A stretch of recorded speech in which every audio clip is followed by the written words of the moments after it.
rally going to be in play. OC with that Wu Chen going to try and keep themselves able to stick on the box to be able to open it up.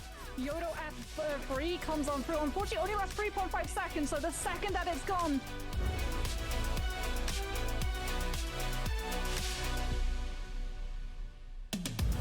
as it is going to be, oh goodness, that's a brutal semi-ultimate locking players in. If you try and tap dodge out of it, you're running into the falling roll, and I think that did actually connect onto one of those players.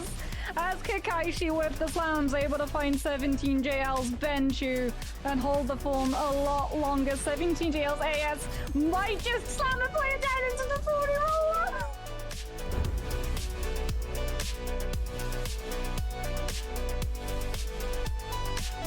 Why is there G waiting in the wings for the third party, knowing that Takeda ultimate and the Monk ultimate not gonna be there? Come in to pick up the scraps as they isolate Dongqing and immediately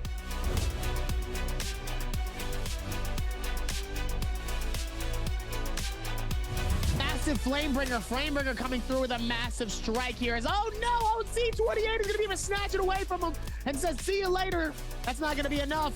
I love me some, oh, his OC is gonna be able to take the next elimination. It looks like he might be able to there. Hits a nice two-piece on the very end here. Is able to take him out, but can CXZ be able to come for the rotation?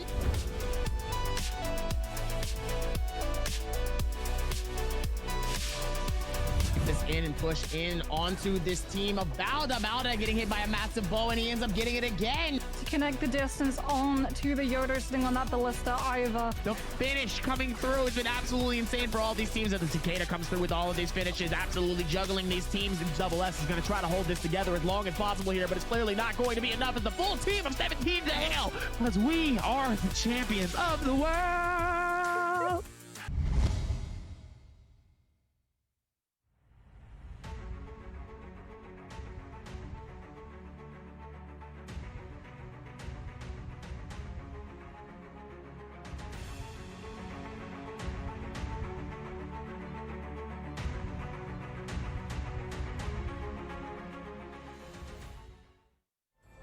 壮志待凌云，提笔书传奇。NBPL 第二赛季单排总决赛现在开篇。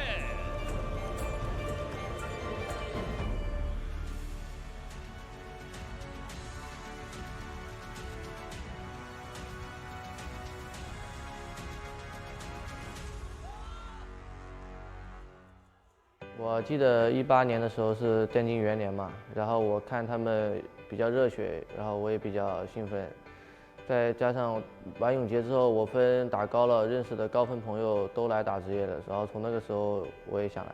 小猪是我们经理坚定选择的一名选手，就像经理选择了我一样，所以我是非常相信我们经理的选择。刚开始打的时候，我不是特别有信心，但也没有太大的压力，然后可能就是保持一个平常心吧。我成绩稳定的原因更多是心态上的原因吧。技术大家的水平都差不了太多，然后我也更想去追求一个比较好的成绩。这个火男行云流水再给冲拳，瑞希被压得有点抬不起来头，又是一个臂肩下劈。哦呦，瑞希直接被秒了。是啊。Spider 这边的一个长枪祭沧海打的熟练度还是非常高的。Spider 空中一个火球炸回来，一发空中的鸟臭，这一波也太帅了。从第一周打完之后，我就已经为他想好未来2年的职业规划了。但是对于能不能获得这个冠军，我其实觉得并不是很重要。我更希望他能享受这个比赛，不留任何遗憾。教练平时跟我说的话，每天都有很多。我觉得他像是一种唐僧一样的存在，会一直跟我说个不停。教练除了在游戏内容上的指导，其实我觉得更重要的是在心态以及在生活上的帮助。选手抛开身份的话，那他只是一个年轻人。这个赛季我打成了天人第一加泰斗，更多的是因为来到这边以后，我有更多的心思跟精力去玩游戏，再加上周围的环境设备都比较好，还有赛场上的一些成绩，可以让自己变得更加自信一点。两边招式都是一样的，直接震到。我只能说不怕虎。哎呦，被空震是这样把刀连震。因为最后一把了，然后前面几把手感也打出来了，再加上心态比较放平，分是够了的，所以心态比较平稳，就像平常训练打天人一样。所以完成了单局9次震倒。不可否认，18岁是一名选手的最好的起点，但这并不是小蜘蛛变强的原因。我觉得强只是作为一名选手的基础，更重要的是职业态度。天赋决定起点，但是态度决定高度。所以我会更注重小蜘蛛的职业态度，利用我的经验让他少走点歪路。当我第一次拿下周冠的时候，我单纯的是比较开心，比较激动，并没有想特别多其他的东西。小蜘蛛的话，就像人如其名一样，像他的游戏 ID 蜘蛛刺客，在赛场上非常的冷静，但是并不妨碍他在私底下是一个非常活力的青春少年。6榜全部第一的一个6-1战神，他的总击败、总伤害量、总震刀都是第1名。当我看到自己拿下6-1战神这个数据称号之后，我当时可能觉得自己还是有点厉害的。后3刀要躲，修身法都刮到，最后1刀没命中，有机会。这个剑气压力是很大的，但是他也不敢出啊。看一下 C 再追击，可惜了。在总决赛快到来之前，我更多的是比较期待、比较兴奋的。其次是有点紧张、有点压力的吧，因为是第一次，没有什么经验。总决赛这2天现场的感觉是让人更有氛围一点，更激动一点。赛场里面的话，可能大家打的都比周决啊或者常规赛稳健很多。小新，在我打职业之前，我注意到他是因为他是一个玩匕首的，而且他的匕首非常的粘人，然后他的骚扰跟拉扯能力都是比较强的，就是他会把别人打到一个很烦躁的状态。当我来到了这个赛场以后，我觉得他性格可能跟他玩的匕首有点像，就是有一点点社牛，会时不时过来骚扰你一下。浮空感的效果，伤害更高。对的。做一个下劈血线，再被匕首的一个抗冲卷铺刮到了 Spider， 早早的被拉走，小心带走了 Spider。总决赛最后1天4把积分第1，我觉得是心态可能比较好吧，然后再加上运气其实也是特别好。当我真的认识到自己是比较强的一名选手的时候，是拿下总冠军的那一刻。让我们恭喜 NBPL S2 单排总冠军，他就是微博 Gaming Spider。去年节杯我有看到奖金是特别多的，香香的刀非常硬，几乎都是打架拿的分。他真的是一个出笼的猛虎，他一直在摁着对面的 Nice 狂揍，而且非常的自信。第3段直接过。然后黄福来的运营特别强，都是运营拿的分。一直711个假币带走了阿里，在这个情况下怎么说？被人推到安于外面，能不能接上最后呢？这风是牢笼烧了。节杯到来之前这段时间，我的生活状态跟以前应该是不会有太大区别的，保持日常的训练，作息比较健康。对于这次节杯冠军，我的把握应该只有一半吧，一半是未知的恐惧，然后还有一半是这个总冠军的自信。对于我第一次打节杯的话，我觉得还是有一点压力，因为我对他还是比较陌生的，没有什么，更多的还是有一点兴奋吧，有一种期待。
机会。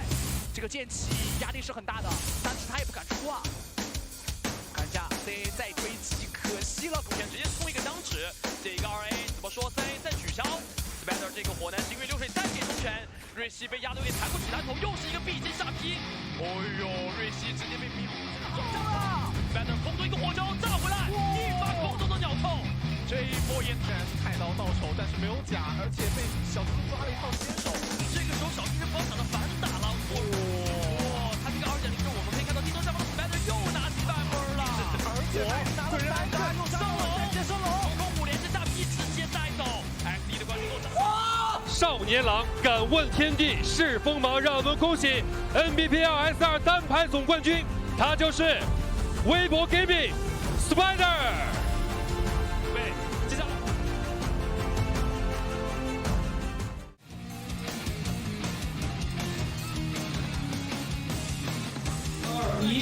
加油！加油！加油！加油！我的加油！加油！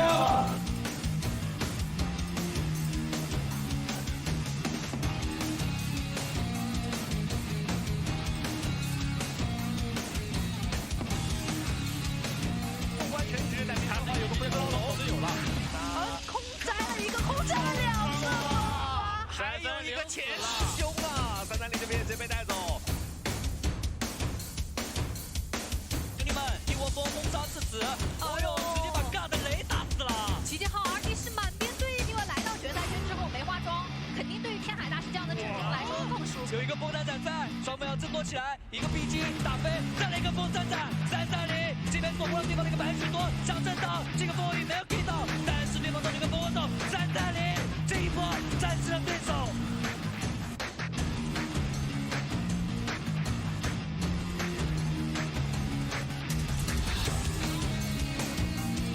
跑吧，风浪出现跑吧，这阵跑就对了。但是敌人不想放过他们，他们知道最大的仇人、最大的敌人就在眼前。是的，晋级现在在国防不来输血，连330都不救了，想直接怼到对面无尘，无尘交过船了，你这边是没有奥义的。是的，因为大家一起死的，冠军也是我的。折龙已经眠，一笑动千山。让我们恭喜 NBPL S2的3排总冠军，他们就是机器战队。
我是翔宇，这是1年前的我。我是阿沙，这是1年前的我。我是凯豹，这是1年前的我。我是刀一辉，这是1年前的我。我是王良，这是1年前的我。有些人已经告别了这个舞台，有些人做出了改变，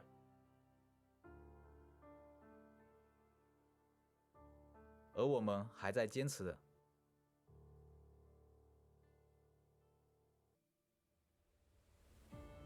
1年前的我还是一个无名小卒。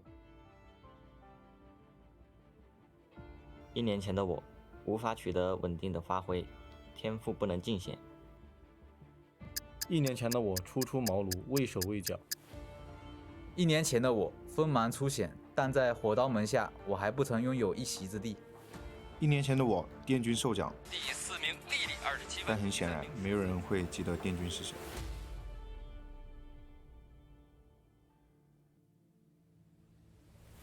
经历了 NBPL 的磨砺，如果没有当初置之死地而后生的心态，我也不会成为今日的于将军。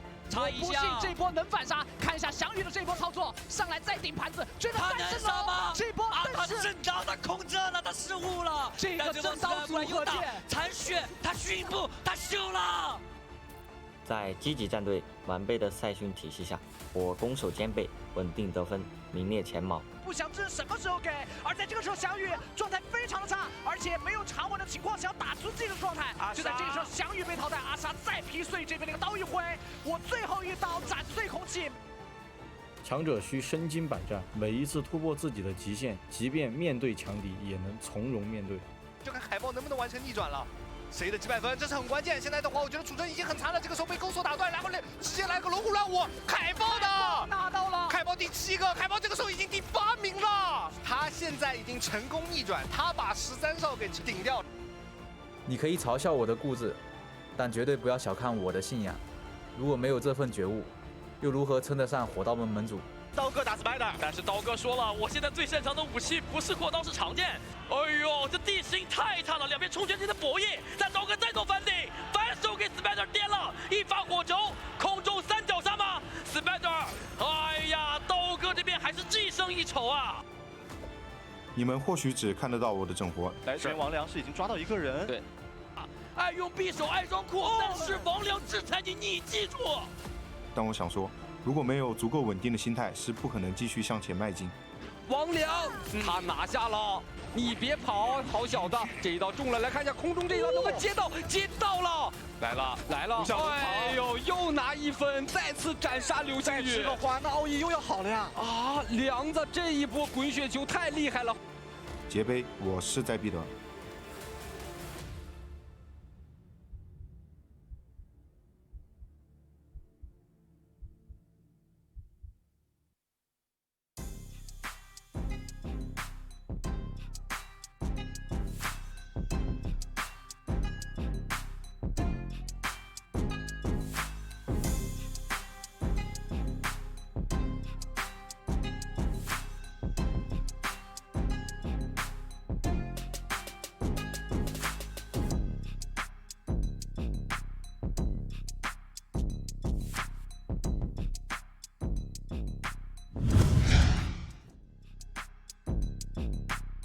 Ladies and gentlemen, we're back. Welcome to the Naraka Blade Point 2022 World Championships. It's finally here, yet another World Championship. Today is going to be our solo qualifiers for the Chinese players. This is going to decide who's going to get to go to the show and win that big bag. I'm your caster Seb, and I am joined alongside one of the greats in Naraka, Creatives. What's good, bro? How you doing? You have to stop that. You're hyping me way too much, Seb. Way too much. But man, it's well deserved, bro. I am super excited, Seb. You know, we've been talking a little bit before this, and we are just super excited to see these solo players compete. You know me, I love my solos. And today we have a full day of solos. We have 6 games being played out. I don't know if you want to give them a little bit more information of how many qualified, how many people are already qualified. I don't know if you want to let the people know about that. Well, we've got 4 players, I'm pretty sure, that are already qualified going to the top. They won that right out of the NBPL. They proved their worth in the Pro League from Season 1 and Season 2, and now they are going to be going straight up. They don't need to hit this qualifier. They're already good. They're already in the show. But aside from those 4 players, we still have a group of these players here, these solo players that are going to be competing for the final spots of the CN teams here. And if they get to go to the finals, then they get to go to that world championship and compete against the entire world. We're going to see players from NA, SEA, Asian regions. We're going to see all the teams come together like we did last year, and it is going to be absolutely amazing. It's going to be great. We always love to see it. Talk to us a little bit. How hype are you for these 8 games here? This is going to be the deciding factor.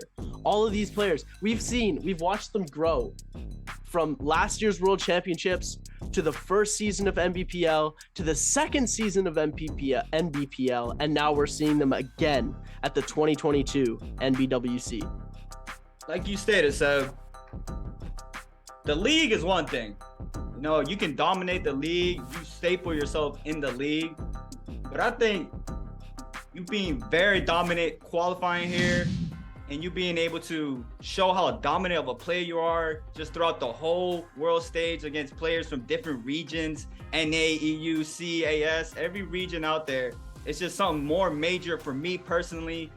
But look at the point system we have going on for today, Seb. We have a 1.6 for the first place with a 4-point automatically points off the drop, and you know how big that is. And this is the players already have some points from I believe 2 days ago. So this is the leaderboards, the standings we have so far for these players, and look at the big names we have here, Seb. I don't know, you want to run through these players a lot more. I know you're more familiar with them than me. Yeah, let me take it through here. GG Shaw sitting in 16th place, which is really weird for me talking about my name's on season 1. GG Shaw was at the top of the leaderboard here, but we're seeing him coming in to this second half of the deciding qualifiers here. My mistake, guys. It is actually 6 games, not 8. It is going to be, but we're seeing here GG Shaw only putting up 5.9 points. Taking a look at the top, Wang Liang 40.4 points. That is the big dog right here. J-Team's action, you know I gotta put on for J-Team. They're always my favorite.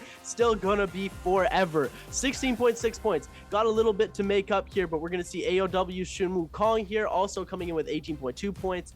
GD with 19.3. Kai Bao, my boy Kai Bao, coming in with 26.2. We're gonna see ASE's Jin coming with 32, and EWG's Yiran coming in with 35.1 points. And OUG's the king here as well, 15.9. I believe that is still our boy Lu Ren King changing his name up a little bit to the King, because you know what, when he gets that crown on, he is the king. And then we're gonna see backstage cam a little bit getting their hair ready. You know, you got to be camera ready and game ready at the same time. I've been there in that makeup room. It is so much fun. All the cosplayers, all the players, all the makeup artists, they're so friendly and so nice. Hanging out backstage with people is always some of the best moments of the event, except for obviously playing the games yourself. That's always just gonna top everything, you know.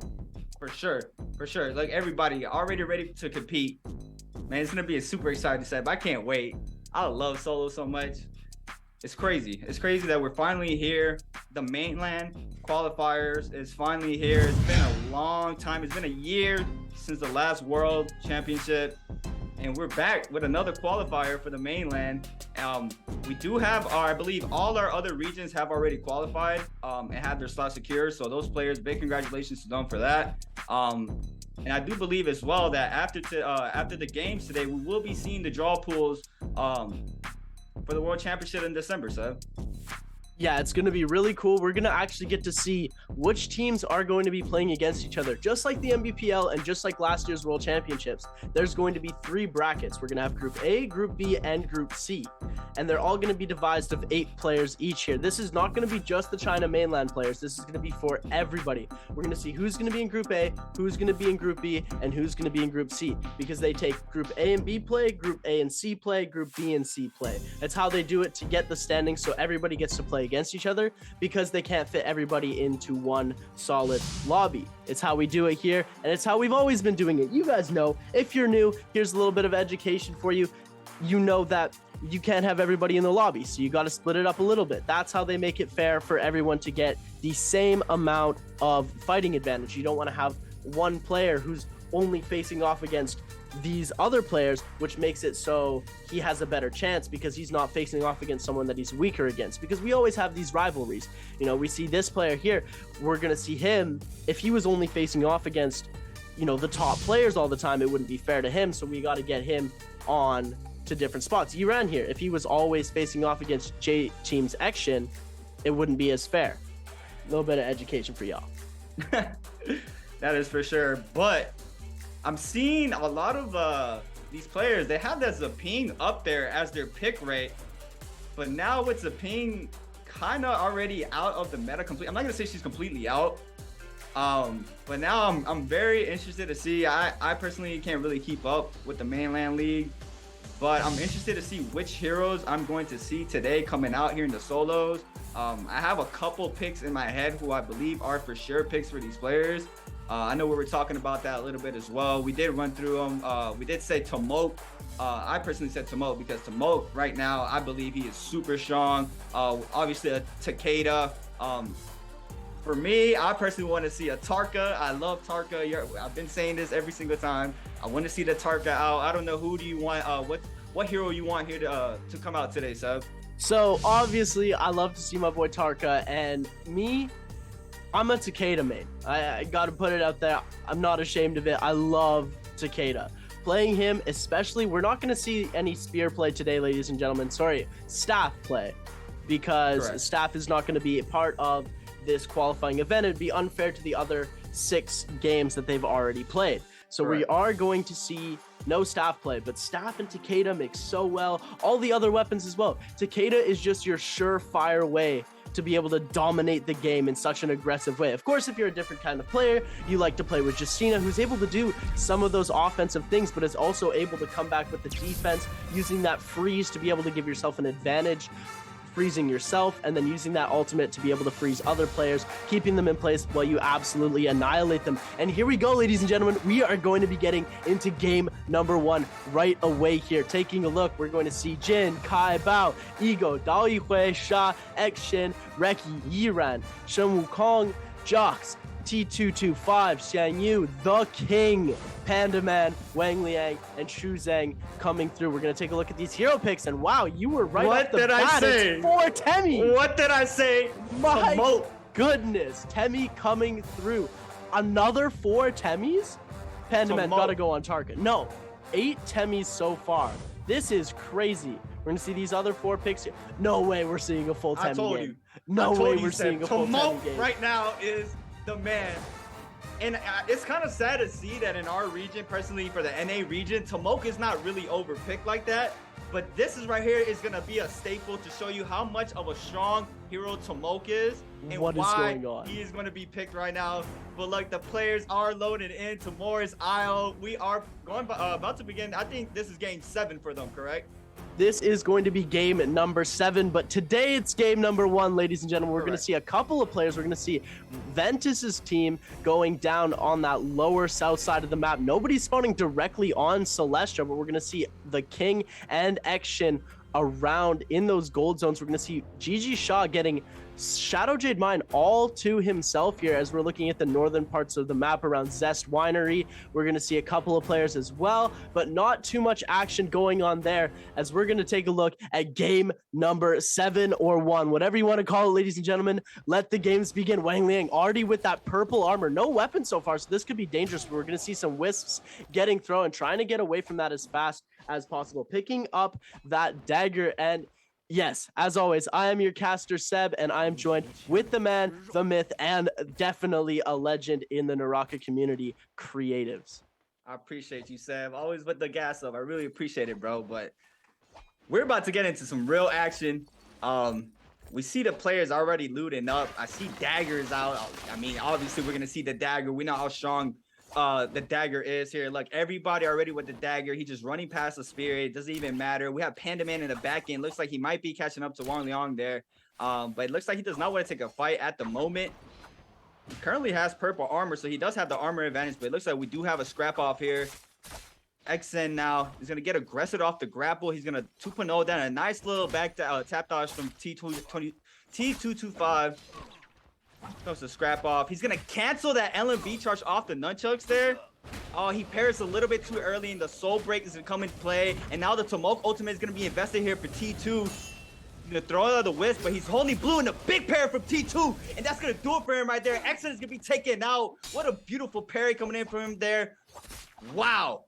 action absolutely breaking my heart over here as we're going to take a look at Pandaman getting a nice charge right click off on to Chuzhang here. Chuzhang trying to get away, Chuzhang, sorry, from this shot, trying to use that purple dagger to his advantage. We're going to see Pandaman come out with an armor swap here. Chuzhang trying to make something happen. He does have the weapon advantage, but no armor right now. Pandaman able to come through, gets a parry off, and is almost able to come away with the riposte. Switches over to that purple dagger here. We're going to see Wang Liang coming back through with the third party. Pandaman forced to pop that ult and try and get out of there as fast as possible. Wang Liang is going to be able to come away with the kill, though, with the grapple on to Pandaman. Pandaman out for now, but has that resurrection, so we're going to see him coming back later in this game. Ventus Reki here trying to go onto Shen Wukong. Shen Wukong taking a lot of damage here, and Reki going to be able to come in with the 1, 2, 3. Ladies and gentlemen, that is absolutely crazy. Dao Yihui coming in through here as well, trying to make a run for it, getting low on health. He doesn't want to get hit on this third party. There's two players, Xiang Yu and Ego, both chasing him here.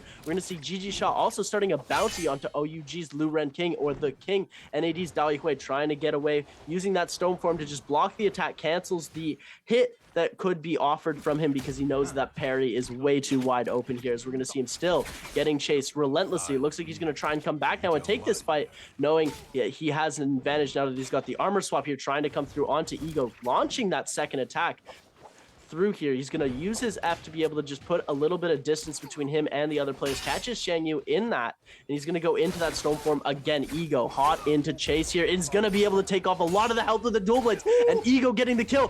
Xiang Yu coming in with a huge parry here with the longsword, is unable to get the riposte. That is one thing that Tumulch does the best. He's able to get you out of those parry ripostes as fast as you can with those wisps.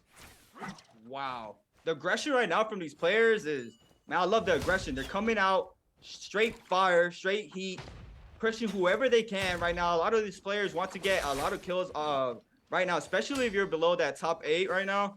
And you can see that nobody's afraid to fight. And one thing I do always praise about the mainland is they know how to vibe check every single time. They know who's weak. But we got Shaw here. GG Shaw is gonna double hold there with that one with that LMB charge off the nunchucks. He's gonna come in. How? He's gonna get parried. But he has the F, like you stated, Seb. He is going to be able to be free for the time being. The King is going to be caught off here with 2 LMBs into a jump LMB, and Shaw's going to come out victorious here in this fight. What a beautiful way to bring it back after getting parried. But the scrap-offs do not stop. These players are still getting aggressive for the time being. We got Wolves. Looks like he is the aggressor here. He is on the hunt against AOW Zun. This is not gonna stop for him. He's gonna continue to try to get aggressive here. He did spot him going up the hill. It's just a matter of time which since he keeps up with him. But look at him. He's about to be sneaky here. He hides in the little corner and makes sure he does not take this fight, because he does have only common armor. But we have more fights on the other side of the map by mines. We got Jin here getting parried by Reki here with this blue dagger. He's gonna catch the LMB charge off that F, and it does not matter for him. But Zen is going to respond with a pair of his own with the dual blades, and the big damage coming for the parry there is just very beautiful. The proc comes in here for T2 and Shaw. The scrap-ups don't stop, Seb. It's just straight action, regardless of what area we are in the map right now. In this nunchuck v nunchuck, he's going to pop the Tumulch ultimate here, and I believe he did respond with a Tumulch ultimate of his own as well. So it's an even playing field here for both of these players as well. And they have a bounty each other. We know how big it is to get that money and be able to buy up with the bounty money as well. It looks like both of these players are gonna back up, try to get a reset. We just have so much fights right now, Seb. It's just a lot of action right now. It is going absolutely crazy, ladies and gentlemen. So we're going to see Yiran taking a lot of damage, getting put between 3 different players here, as we're going to see Jux come away with the kill. Team Alliance able to get that here, as Wang Liang getting a couple shots off onto Xu Zhang with that dagger here. It looks like he's going to be able to find himself a good little scale rush and a grapple out of the way. We're going to see J-Team's action has actually opened a stash, which we don't see very often in these games. Don't forget, ladies and gentlemen, to bet your channel points on to these games. Wang Liang has Dreadful Whale. We saw him activate that little starter animation right there really quickly, as we're going to see Shen Wukong coming through with an ultimate. We're going to see these Temi ults come out again and again, as he's going to run into OC Xiang Yu. Xiangyu here doesn't want the smoke. Nobody really here looking for a fight as much as even if they only have those gray armors. But Wolves Kai Bao here, he's got that armor. GG Shaw getting parried, and T225 coming through with an amazing kill. GG Shaw still has that resurrection. We haven't seen anybody completely taken out of this game yet. Everybody still got their soul. Everybody still got their resurrection, or they have a way to get back into this fight here if they're still alive. The King out on the side, just trying to loot up. He is close to some players. Ventus over on that other side, and 225 as well, closing in on him. It looks like they're both trying to go for that Morris Blessing here. So we're going to see one of them hop on the Ballista, the King, trying to see if he can get anything happening here. He is going to move that Ballista into a better vantage point so we can try and see that Morris Blessing, but it looks like it's going to be guarded by those rocks. 225 able to come away with some purple armor from that scrap here. And it looks like he's going to throw the wisps and see what he can get from the wreckage of this Morris Blessing. And it looks like he is going to try and get some stuff. Maybe try and go for those purple nunchucks if he can. He does get the purple nunchucks, ladies and gentlemen. He is going to back out of here as fast as possible. You don't want to be sitting on that thing for more than a second. I know it takes me a long time to loot, but these pro players, they will snipe you out of midair in 2 seconds if you're standing on there for more than a second. Ladies and gentlemen, this is getting thick. We're going to be seeing ASE's Jin here coming through with the dual blades. We're going to see a spear play come out from Ventus's Reki here, trying to make something happen, as well as we're going to see the King coming in on that third party here. We're going to see who tossed that ultimate. It's hard to tell because everybody's Temi, ladies and gentlemen. It looks like Ace's Jin is going to be taking a lot of damage from the King here, trying to go for that charged attack to deal that extra damage. It's just so high risk, high reward. We're going to see another Temi ult come out. Jin here is going to die to the King, coming in with the huge third party, getting both of them down with those nunchucks. It came in as it looked like Ventus Reki was going to come away with the kill, but then the King just stole it from everyone. Dialed in, focused. Look at him. He's ready to go. The King. Man, that play was very beautiful. He went back into his wall to regain a wisp, and he's got another wisp from the opponent's ultimate there. That was so big brain from him. He managed to get 2 kills off of that. It's super major for him here. That's going to give him more points on the board. We have a scrap out Wang Liang against XN right now.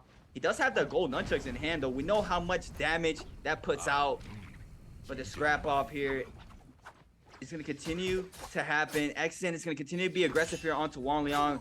And a big parry coming from Wang Liang. And he is going to have that F to not take full damage. He's going to invest that Tomok ultimate as well. And he popped the no ult rock there as well. So if he did want to counter with him, but look, this is what we're talking about. The vibe checks. Now it's moving in, and he knows which player is weak. He's going to be caught out by that wisp there. Wang Liang just wants to get a reset in. X is going to move right back in. He goes to scrap. Gold dual blades in hand for the X. I'm wondering, is there ports out right now for these players? Oh my god, what a parry coming in from XN. He's going to take out Wang Liang there with a nice jump parry. And he's going to be able to get the bloom as well. He's going to stay back to full HP. He's going to get double grappled on by 2 players right now. Zhong Wukong is going to just poke at for the time being. He does have that blue armor. He did get the information of what armor XN has for the time being. But looks like he's just going to back up. He wants to reposition, have a better chance of staying alive here. He does not want to take more fights. But Action. Wow. Action. My guy is looking fresh right now. He's got the purple armor, the gold nunchucks, and the gold dual blades coming in with a huge parry, able to come away with that kill. And we're going to see Ventus's Reki is going to be the first person to be fully eliminated from this game with only 1 kill up on the board, not advancing him in the scoreboards at all. Ladies and gentlemen, you see the kills on one side, and then you see the amount of total points that they've accumulated over these 12 games that they're going to be playing here. So this is game number 7 of 12, game 1 of the night. And so they already started with points, if you're wondering why. Wang Liang, with only 1 kill, has 41 points, where GG Shah, who also only has 1 kill in this game, has 6.9. That is why, as we're going to see Wang Liang coming through on this Morris Blessing, just hiding behind it. Looks like it has closed, so he's going to be able to use it to reset. He only has a gray longsword in hand. He does not want to face up against J-Team's Action, who's got the purple cannon and those gold nunnies, looking absolutely scary to everyone here. Wang Liang able to get a blue weapon from somewhere here. It looks like he's going to be sticking with that gray longsword, though. So we're going to see him try and loot that body as well. We're going to see Wang Liang maybe come through, and he's got Dragon's Roar. No way. Ladies and gentlemen, this is going to be interesting to see how he's going to be able to use that extra Soul Jade buff to his advantage, as we're going to see the King coming through here. Oh, this is the replay, ladies and gentlemen. What a third-party kill steal. Absolutely demolished those teams. The King here now back into real time, ladies and gentlemen, trying to get some bow shots off on the Panaman. Doesn't connect with the first one here. We do know, ladies and gentlemen, it is hard to hit bow shots. When you see some stuff hit, you know it's top tier. For sure. But there we go. They literally showed us the double wisp there from the King earlier on. That was just big brain. It was just insane. The breakdown there. Love to have the replays so we can double see them whenever we need to. But look, it looks like there's no ports on this patch that these players are playing on. It's just blessings spawning in. Look at the bottom side of the map. Even the top side, all these players right now are going to fight for both of the blessings. And it's going to be a 5-way scrap off here on this blessing. Looks like Sang Yu might be moving in. He's just trying to poke, trying to get as much as he can. You got to be careful, like you said, whenever these players catch you lacking, they will range you down. They will do a lot of damage, and these players do know who to go for. So you got to be very careful not to die like that early on. Game 7, though. Action Dragon's Roar with gold nunchucks. Right now, this is the god setup right now, for me personally. The Dragon's Roar, where you can just spin back the nunchuck meter burn off the Dragon's Roar, and it does a lot of damage, especially with the Jade. Oh, he's going to invest the ultimate to try to create space. But he's not afraid to take a fight. It looks like he wants to find somewhere to get a reset in. Wang Liang is moving in as well. A wisp is gonna come in. He is gonna be caught out. Here it is, the race shots, like we stated. Oh my God! And action is just gonna get completely deleted there by every player just laying down some range shots. We just stated that, Sam. Off of one bro got sharked. That was the most crazy thing ever. As soon as he got caught in those whips, everybody was just like, no, this guy's getting smoked. They just did it like that was like a 1960s or like 1800s execution. They all pulled the muskets out and they're like, ready, aim, fire. Everyone at once. Boom, boom, boom, boom, dead. Action, sorry to see you go, my guy. Only coming through with that one kill. Had the dream and had the weapons, but it looks like it just made him a target here. We're going to see Wang Liang trying to go for that shot. Everybody's got their ultimates ready here to go, but we're seeing that no ult zone getting popped. It's going to be a dangerous area. One person might want to take it if they don't have their ult, but other players who have their ultimate don't want to be hiding in that area. And it looks like Jin from Aces here maybe got those gold. Oh, and look he goes to recharge his weapon and he gets caught out in the open here. Forced to grab some gray heals as well because he might not have enough resources to last him till the end here. We're going to see, it looks like he has Soothing Boon Soul Jade, which means his items don't deplete after use. We saw him just use a shield pop, but it did not deplete here. So we're going to flip over to Wolves Kai Bao here with the purple dual blades. This is a weapon that you do not want to confront, especially with that running charged left click attack. It's just so lethal, and the way that you can go into combos off of that, stun locking players and just absolutely annihilating them is a very, very dangerous thing, especially in the hands of a pro player like Wolves Kai Bao. Correct. I mean, Calvary Bloom with the dual blades, just the amount of damage you can input with that Jade and a nice pair of dual blades. But there's just so many viable weapons right now. The nunchucks just super fast, cross up with tech chases just super well. The dual blades, the dagger, we know how strong that is. And that's all we're really pretty much seeing right now. But looks like Jux is here, already investing his ultimate. He does have that gold armor nearly almost completely out. And these players, once again, they know who's weak, and LMB released there to put in some damage there, and they're not gonna let this player go. They know he is super weak if he's on the run. We see cannon shots flying in the back end. We have Shaw on the chase. We have another player moving up as well, and everybody knows the assignment here. He's just gonna try to double hold here to not get grapples done, but he is in big trouble. A random Bane just spawned as well. This might be a little tricky here for Jux. He has to stay alive here for as long as he can. He comes in high, releases, and he gets punished for it from Panda Man. He's gonna pick up that kill there. Nicely done with that gold pair of dagger. But the scrap offs don't stop. This is very, very, very risky to fight here in this Bane. You gotta be real careful because we know how strong those Banes tick for every time you get hit by it.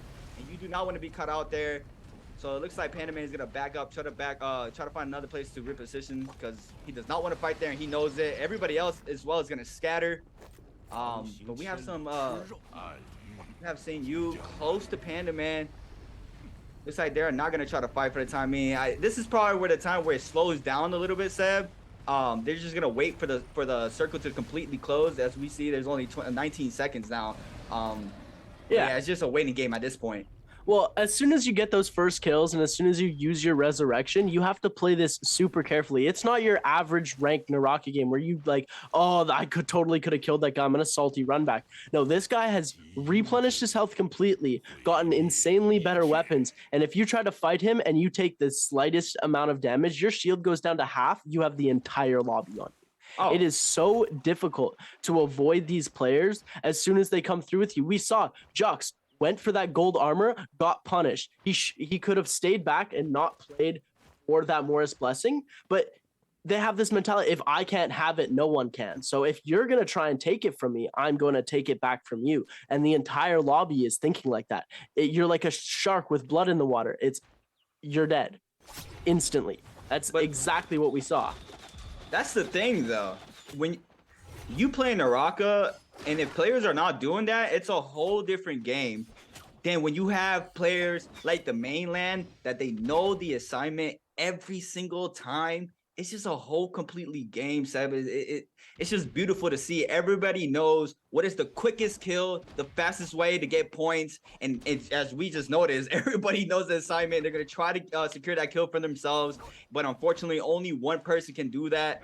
But yeah, it's just the aggression right now from these players. That's since the beginning of Game 7. We just saw a lot of scrap offs start off, a lot of kills come in. We do only have currently 3 players out here in Game 7 so far. A lot of these players are just going to be poking with their range shots. It looks like we have fire arrows here for Jin. He's just going to try to lay down some range damage here, try to get to see if he can find anybody weak, if anybody fights. And this is where you have to be really careful as well. If you're going to start a fight, you're going to know all eyes are going to turn towards you, and you are going to get 4th party, 5th party, regardless. So you got to be real careful here when the zone starts closing. But we have 13 players alive, and the zone 5 is about to start closing. This is going to be an insane end circle, Seb. It's crazy how when you go and play a regular ranked game for you guys watching at home, you're obviously playing the game if you're watching the World Cup qualifiers here. You never see circles go past circle 5. Correct. It's crazy to see games that are going like this, and every single game is always down to the wire. You see, nobody wants to engage here because if they die at this stage, it means that they stayed alive all of this way for absolutely nothing. Because right now there's still 13 players alive. You don't get a huge multiplier. You have to be in that top 4, top 5 to be able to get a multiplier that's actually worth something. And to do that, you're going to have to be able to stay alive more than get kills at this point. If you're alive with only 1 kill or you don't have any kills at this point, you're like, okay, I need to get kills in that final circle and I need to stay alive. But until you get down to that end, huge shot coming from Wang Liang, by the way, you're not going to be able to do anything, because at this point, if you try and get kills and you die, you have 0 kills and you have 0 placement, and it's no points for you. So they're at the biggest loss. The players with a couple kills, like Ego here with 3 kills, T25 with 2 kills, Luren King with 2 kills, and the rest of them with 1, they don't have as much to lose because they've already got kills. They've already put points on the board. They want to put more with that multiplier, but the people with 0 kills right now have the most to lose. They're the ones that went out early here. As we're going to take a look. ASC's Jin is also just fighting for that neutral, fighting the space in between Wang Liang here. Wang Liang looks like he wants to push up. It looks like they both have Dragon's Roar as well, trying to play as aggressive as possible, but it's like they're playing passive aggressive. They're like, oh, I'm going to fight. Or no, I'm not going to fight you. Oh, I'm going to, no.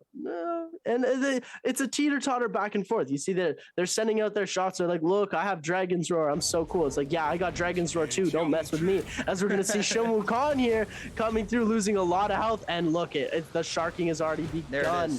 here. He's trying to just hold that edge of the circle here. He's going to get caught in that trap here, but nobody was able to land a shot on him. Jin trying to make something happen as well. Shunwoo Khan able to get a little bit of shield back, but is going to get knocked into the storm, taking a decent amount of damage here. Not looking too great. Dalihui also taking a decent amount of damage, getting scale rushed here. Shun Wukong is dangerously low here, forced to relocate, and is going to run into Asus's gym, trying to find his way up a tree, down a rock, between a bush just to be able to live. And it looks like Chuzhong is going to be able to hit him with a huge scale rush as well here. He's going to get knocked back into the storm. Shun Wukong able to fight for his life. Ladies and gentlemen, these are the last 2 minutes of this game. Circle 6 is closing in. Shun Wukong taking a lot of damage. Oshi Shengyu trying to go in for the kill, almost able to come away with it, and he is. It looks like Shun Wukong is going to be able is going to go down. Shengyu able to come away with the kill here.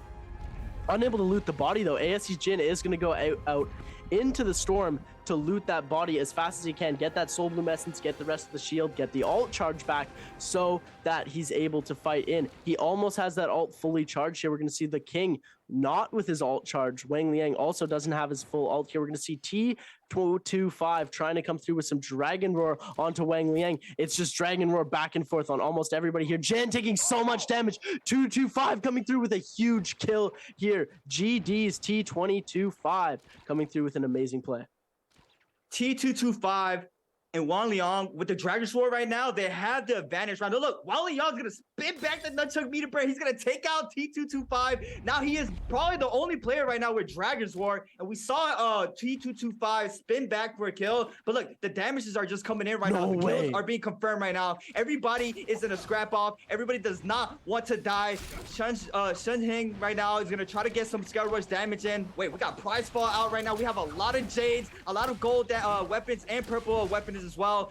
But the thing is, the range shots are not gonna be very crucial right here, Seb, because they have that F to protect themselves from the range shots. Exactly. So they're gonna continue to scale rush up and try to keep people out of these trees to make sure they keep applying the pressure to everybody in this lobby. And like I just stated, look, Panda Man getting taken out of height by Cao Bao. And look, everybody's going to try to claim high. They're trying to stay up here for as much as possible. And the zone is almost halfway completely closed. And everybody's going up right now, Seb. It's going to be a crazy scrap off. I've only saw one ult go off a little bit earlier. So I believe a couple of these players still have that ultimate. We have the King, though, super weak. He gets sent out to the storm. He is going to be taken out. We have a Tomok ultimate coming out already by one of these players. Eagle taking out Cao Bai. And an RB release from Yeran from the outside. He's going to hit 2 with that. And look at the scrap off. I can't even see what's happening, Seb. It's just so much action. Wait, did Xiao win? Shaw came through with the top, but I don't know if he's going to win in our standings. Ladies and gentlemen, GG Shaw coming through with a huge play. It was so sandy that we could barely see, and that's what happens when you mess with the sandy boy Temmie. Ladies and gentlemen, it looks like the game is actually going to go to 17JL's Ego, who is going to be coming away with the most points here. Even though GG Shaw came first, he didn't get enough kills to make up for it. It looks like he only got 1 kill at the beginning and then was able to come away with 2 at the end. But let's talk about that one play from JDG's player here. He came through, he saw the 2 players fighting and they were kind of low, scale rushed with a great sword and killed both of them. Was able to come through with a huge play there, using that scale rush from out of nowhere to his advantage, absolutely surprising the opposition. And you know Wang Liang had to be mad at that. He almost had an extra kill and so close to getting that extra point, but wasn't able to come through with it. Look, we're seeing some players disappointed here. Lu Ren King not too happy with that final circle performance, but it's all good. We got 5 more games coming at y'all back to back to back to back to back. Ladies and gentlemen, 17JL's Ego coming through with a super huge play. Wow. I mean, we saw what a 16 Tomok lobby looks like. I personally have never seen that. A 16-man Tomok lobby is insane. We can barely see the end circle even fold out there. But talk to me, Seb. How do you feel the aggression is right now? I'm liking what I'm seeing. These players are getting googly out there. I am loving what I'm seeing. The vibe checks are real. The Ugas are real. But the sharking is the most real thing. And the Temmie, I'm so surprised. In all of NBPL Season 1, we maybe saw 2 Temmies come out. we just saw an entire lobby of Tumulch. Like, I used to dislike Tumulch for how he played. I was like, oh, Tumulch is trash. And then, you know, shout out Pooby. I saw Pooby play Temmie, and it just completely changed the way I thought about it. And now looking at how these players are running their Temmies, able to just destroy people, using that ult to be able to save themselves and also play offensively if they need to. They can use it in all scenarios, which is the great thing that really just, it takes over the game. Of course. You know me, I love TODs. I love the combos. I want to see someone get 100. Oh, I know it's super hard here in this region because, like you just stated, the sharking is insane, and you probably don't have time for that. And it has to be very quick. You gotta output a lot of damage into the opponent. But you know, I'm hoping, fingers crossed, I see someone get 100 just so we can see a combo come and play. I know it's gonna be tough. But so far, these players are just insane. I think we'll be able to see, hopefully, Panda Man. You gotta bring it, my guy. Somebody tell Panda Man that he needs to bring it. We'll hop onto the Chinese stream, tell him, Panda Man, play Tarka and get an infinite combo.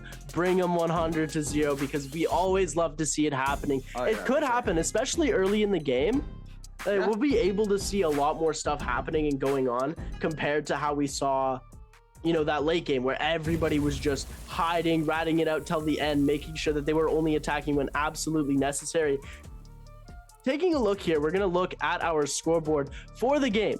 First place, we're going to have Ego with 5 kills, 7.5 kill points, 2 ranking points, because he did not even place first or second. He only placed third overall for last left alive, but his game score is going to come out on top, 9.5. GG Shaw coming in with 3 kills and 4 ranking points, putting him at second place still. Those 4 ranking points and that kill multiplier doing absolute numbers for him. And Chu Zheng, that's the guy I was talking about before. Chu Zheng came through with that huge double kill play with the greatsword, bringing him into third place. OC Shang Yu coming in with only 1 kill, but 3 ranking points, getting him that 1.6 time multiplier, bringing him his game score of 4.6 here. As we're going to see down at the bottom, Dao Yihui, Sheng Wukong, 0 points on the board for all of them. Even though they put in the work, they weren't able to do very much. We saw J-Team, who action looking so promising, only able to come away with 1 kill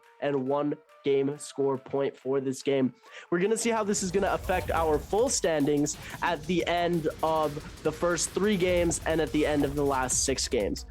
But taking a look here, we're going to look at our MVP board for the World Championships. Guys, I just got to take a look. Thank you to whoever made these graphics. The white and the gold looks so amazing. I'm sure you can attest to that, creatives, as well. They look so beautiful.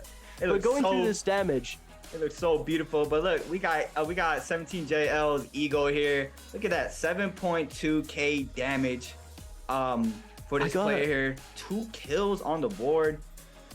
He got, look, he didn't, I don't even think he had any of the insane soul jades. Like he was only just had 3 jades. Yeah, he just had 3 standard jades and he came out on top.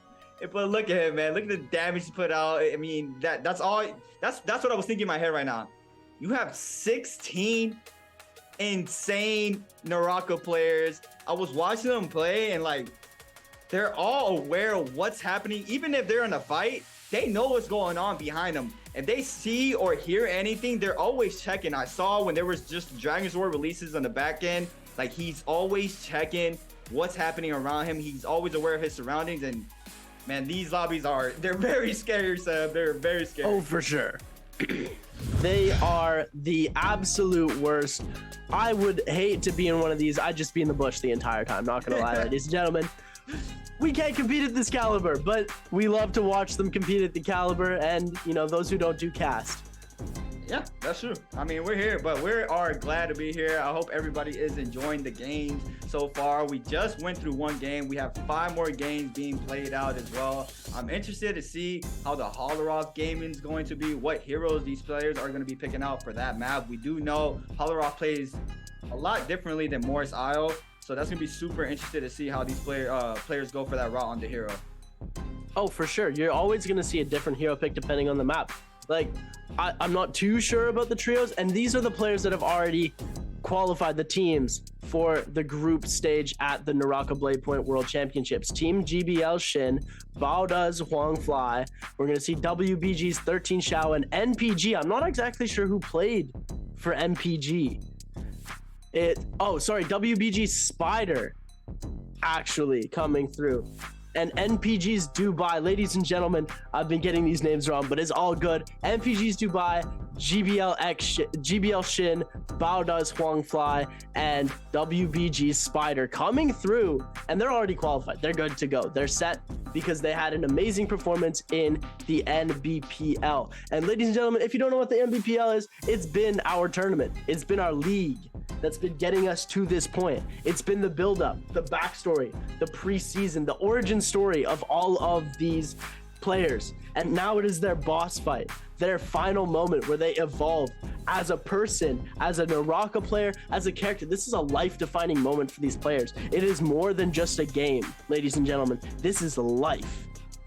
Yeah. And even if it's just, it's just a game, bro, they're losing out on millions of dollars. You know what I'm saying? Like they gotta step it up. And ladies and gentlemen, they have. And that's why they've earned those 4 spots.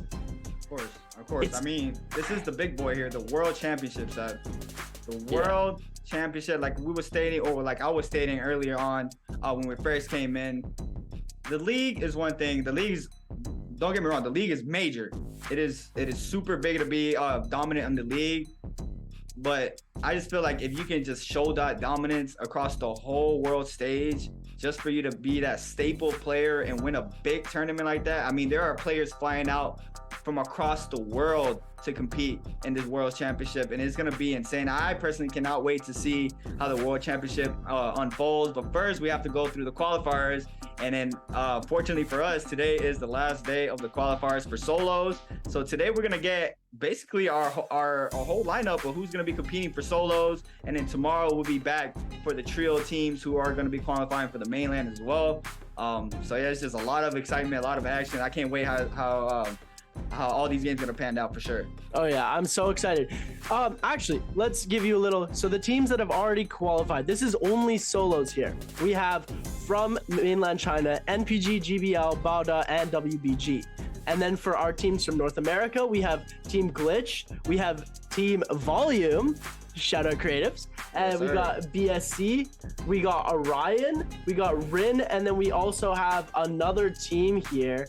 It's going to be, we have Wolf V, we have Bamboo Esports, which is another team from Southeast Asia, Vietnam. We have GLY, which is Glitch, BSC, RIN, NPG, NFG.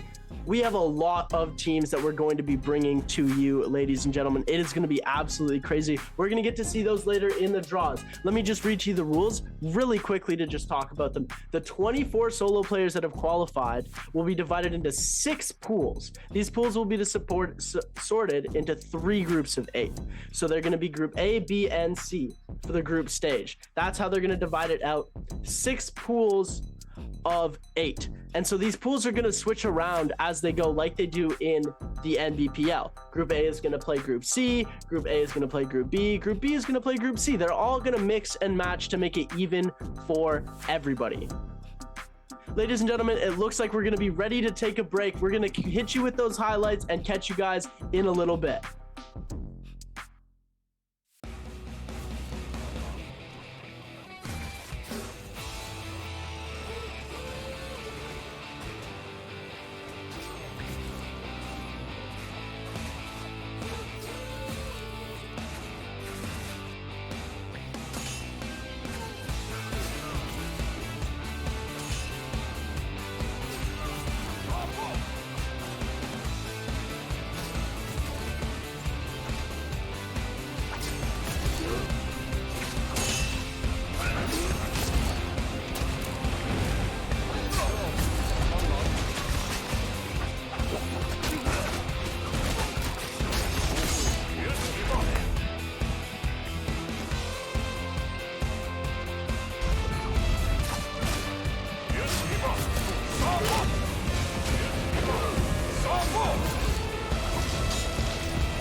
likely going to be in play. OC with that Wu Chen going to try and keep themselves able to stick on the box to be able to open it up. Yodo F3 comes on through. Unfortunately, only lasts 3.5 seconds, so the second that it's gone,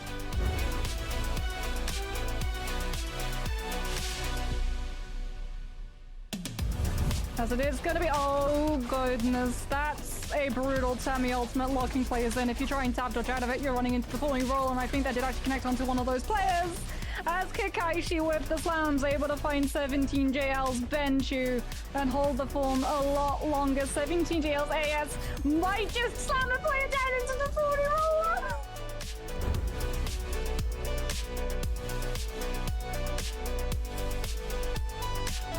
Why is there G waiting in the wings for the third party, knowing that Takeda ultimate and the Monk ultimate not gonna be there? Come in to pick up the scraps as they isolate Dong Qing and immediately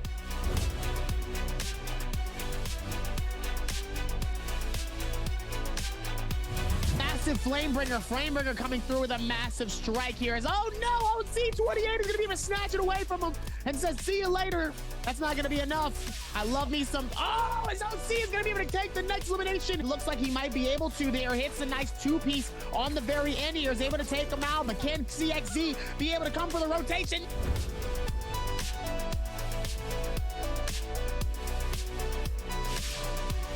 This in and push in onto this team of Balda getting hit by a massive bow, and he ends up getting it again. to connect the distance on to the Yoder sitting on that ballista either. The finish coming through has been absolutely insane for all these teams. As the Takeda comes through with all of these finishes, absolutely juggling these teams. And Double S is going to try to hold this together as long as possible here, but it's clearly not going to be enough as the full team of 17 to hail, because we are the champions of the world.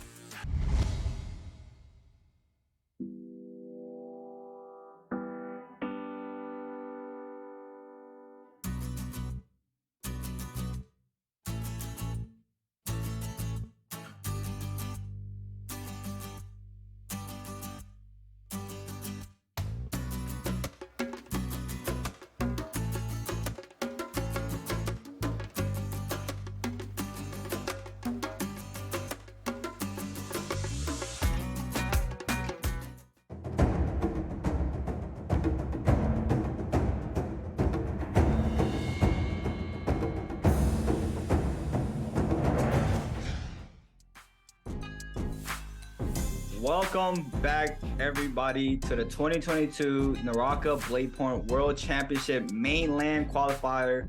My name is Creatives, and I am today with my good friend Seb. What a game one it's been, Seb. It was an insane amount of action throughout the whole game one, or seven, whatever you guys want to call it at home. Technically game seven, so we are going to be calling it game seven. We're going to be moving into game 8, correct.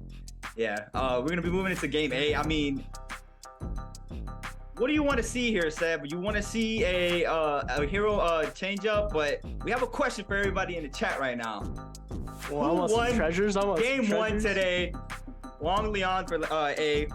For B, we have Ego. For answer C, we have Spider. Or for D, do we have the man, the myth, the legend, Casper? Shout out Casper, ladies and gentlemen. I'm pretty sure he won that game. I'm gonna place my answer as D. I'm going D. I'm picking D. I'm going D. We love Casper. We gotta see everybody put D in the chat, but FPX Casper win. But that's for another day. That's for another day. Casper. We're gonna see it. One day it's going to happen, ladies and gentlemen. Shout out Casper. He is a great and valued part of the NA Naraka community. He's basically the guy who's bringing us all together. Volume, VL doing its thing. Amazing content creation. We've seen a lot of them. But let's jump back into the CN side of things here with the China Mainland Qualifiers. That's what we're here for, ladies and gentlemen. And we're going to bring you the best. Game 2 getting underway very shortly. We're going to see it come up in just a second as these players are getting dialed in. It looks like Gigi Shaw might be playing some Tarka, hopefully. Well, it looks like we're probably going to see back-to-back double Temi games. I'm just thinking that we're going to see all Temis this next game, and then they're going to stray away from the Temi and go on to maybe some other more comfortable picks. It looks like they're playing meta at the start, and then they're going to try some other stuff later. It's like when all else fails, just go for broke, go for Tarka. We might even see a Tianhai. No, we're not. But, you know, a man can hope. A child can hope that we can see some Tianhai grabs. You want to see a Monk in solo? That would be actually insane. We saw it in season 1. Really? Yeah, Wang Liang. It was Wang Liang. He played Monk for like 2 games straight in solos. Got very badly like dumpstered on in the first game that he played. Like he just got out right away. But then the second game, he actually was able to come away with a grab and a kill off of the Monk grab. So I thought that was absolutely amazing. My favorite player right here, J-Team's X Shin coming through. We're gonna see his average pick is still gonna be on that Ziping Ying because that meta was just so, it was there for so long. Whether you love it or hate it, it was a meta. It was very boring, but now we're here with the super interesting. I actually love the fights with Temmie. No, but I was watching the NBPL season 2 and they had the Ziping Ying lobbies of only Zippies, and it was, oh, I'm gonna fight you, I'm gonna completely heal and just go away. I'm gonna fight you again and I'm gonna completely heal and bounce away. It's like, okay, cool, but like, let's get some action in here, please. And there we go. Oh no, I just cast a cursed. I just cast a cursed. They're throwing it at your face. The pings are out here for game 8. What did I do? I'm not sure what patch they're playing on. I don't remember. I don't know the patches from the by memory. I'm not sure if this is pre-nerf Ziping. They might. Are they just yelling across to each other? They're like, let's give these casters a fun time and let's just all play the same hero every single game. They're shouting, you're just like, ayo, action, you got that? Right, we're all gonna play it. Holoroth, baby, here we go. You got this, take it away. We have Holoroth being loaded in here for these players, and we have a congestion of players here in Plume Castle. We know it gets very oogly in Plume Castle, and here at the city of Tang as well, we have 3 players spawning. We have 2 players almost on top of each other right here, and we have everybody a little bit more spread out on the other side of the map as well. But the main focus there will be Plume Castle. We know how big the loot is there, and it's gonna be super excited. I can't wait to see how the start fights are gonna be for these players, and I don't even have much to say. Game 8 already loaded in. We do have a player here already on the ballista. He's probably gonna go for the puzzle. He did spot Shane Yu on the back end. JDG, he's just gonna try to loot up for the time being, as well as Shane Yu here. He's gonna go down by the puzzle. We have to be careful. You have to be really careful with that roller there, because I've seen some crazy stuff happen with that roller around when there are 2 players fighting down here by the information of the puzzle. But yeah, for so far we don't have a scrap off, so there's a little. Oh no, here we go. We have Yanran already fighting Dao Hui here. Dagger, what is that? Dagger v dual blades right now. Common dagger. He goes for the parry. He's gonna get punished for it. The bubbles are out, so we know no stagger off. The light attack is gonna be coming out off of that. But look, wait, there's a cannon shot from the back end. Is Panda Man showing up? He did not manage to get the kill there, but he is gonna get aggressive onto Yanran here. He's gonna hold that LMB charge there. He's gonna get some follow-up damage. He's coming big with a big parry. Panda Man now is gonna full punish off of this. The F for Urin here is gonna come out. The Brock comes in off the nunchucks. We know how strong the nunchucks are. Even though it's common, he's still applying pressure onto this player. Again, Ron here is gonna continue to get aggressive. He's gonna try to respond. Panda Man is gonna release that LMB charge. The RMB charge off the dual blades is gonna come out as well. And the health is pretty much even right now. The ultimate is called out for Panda Man. He's gonna get caught out here. The double hold does come in and confirmation on that. And it looks like they are gonna back up for the time being. They are going to get a full reset in. Yanran there is going to get back to full health, only Carmen armor, and the aggression does not stop for both of these players. Panda Man is trying to find an opening here. He hears Yanran in the bottom, taking a reset. He did spot him now. He's going to lay down some cannon shots. And we know that once these players have an eye on a player, they're not going to let them go, especially if there's no third party. It is a really good chance for them to get a quick kill early on in the game. But look, the aggression continues here. The scrap offs do not stop. LMB charge does not get a confirmation off of that. And yeah, he's going to back up, try to get a reset, and as well as Yanran as well. Absolutely crazy. As you can see a little Easter egg on that map, you can see a little banner for the NBPL on the side of the map here. So we're going to take a look at 17JL's Ego, the winner of our last game here, running away from Oshi Xiangyu. We all see these fights happening, but not really anybody has been able to deliver. We've only seen Lu Ren King come away with 1 kill here. We're going to see Ego punishing on the parry on Chu Zhang, but Chu Zhang able to use that F to get that health back already. It looks like Ego also popping that F, able to use that inspiration shield to be able to help him out even more here, as we're going to see Shang Wukong taking a lot of damage here, not able to go for that charged attack, is going to be able to avoid the combo by using his ultimate here and healing up as much as he can, trying to go for that whole charged attacks here, but it looks like he's going to be punished heavily here, and it looks like Shang Wukong taking a lot of damage from Dao Yihui's longsword here. Wukong trying to run away, trying to go for those charge attacks. We're going to see a Clink come out here. Nobody's hitting a parry just yet. Dao Yihui is actually taking a lot more damage here than Shang Wukong. Shang Wukong able to get a lot of heals off while Dao Yihui was pressing on the offensive. And it looks like he's able to come back here. Dao Yihui taking a lot of damage. Now we're going to see the uppercut coming. Shang Wukong here trying to make away with the kill. He's able to get the hail off, but no. Dao Yihui persistent with it. And that is the key of this game here. Persistence. If you're able to hold on to an enemy for that long without him getting away and able to just run the same combos over and over again to be able to come away with the kill, that's what you need to do. We're going to see the Abyssal Aura come out from Lu Ren King here, able to get a couple slashes off onto Reki before the heals are going to come out here. We're going to see the charged attacks come out, trying to bring him up into that whirlwind. We're going to see the tornado come out from King again here, trying to make something happen, switching over those nunchucks here, also trying to deal as much damage as they can, also confusing up the combos and taking over that neutral as fast as they can. We're going to try and have them avoid the spikes here. They don't want to be taking any more damage than they have to be. We're going to see those Fs recharge, and this is where the fight's going to get interesting, ladies and gentlemen. One of them's going to go down to 1 health, and then the other one's going to pop an ult. Ladies and gentlemen, this is Ziping Ying fighting here. We're going to see Reki take a lot of damage off the tornado, goes into the charge attack, hits him, knocks him up, is going to take him pretty far down. We're going to see the King popping his F first here, going to go into the ultimate as well. Reki here able to get more attack off here, and it looks like Reki is going to go down to OUG's the King.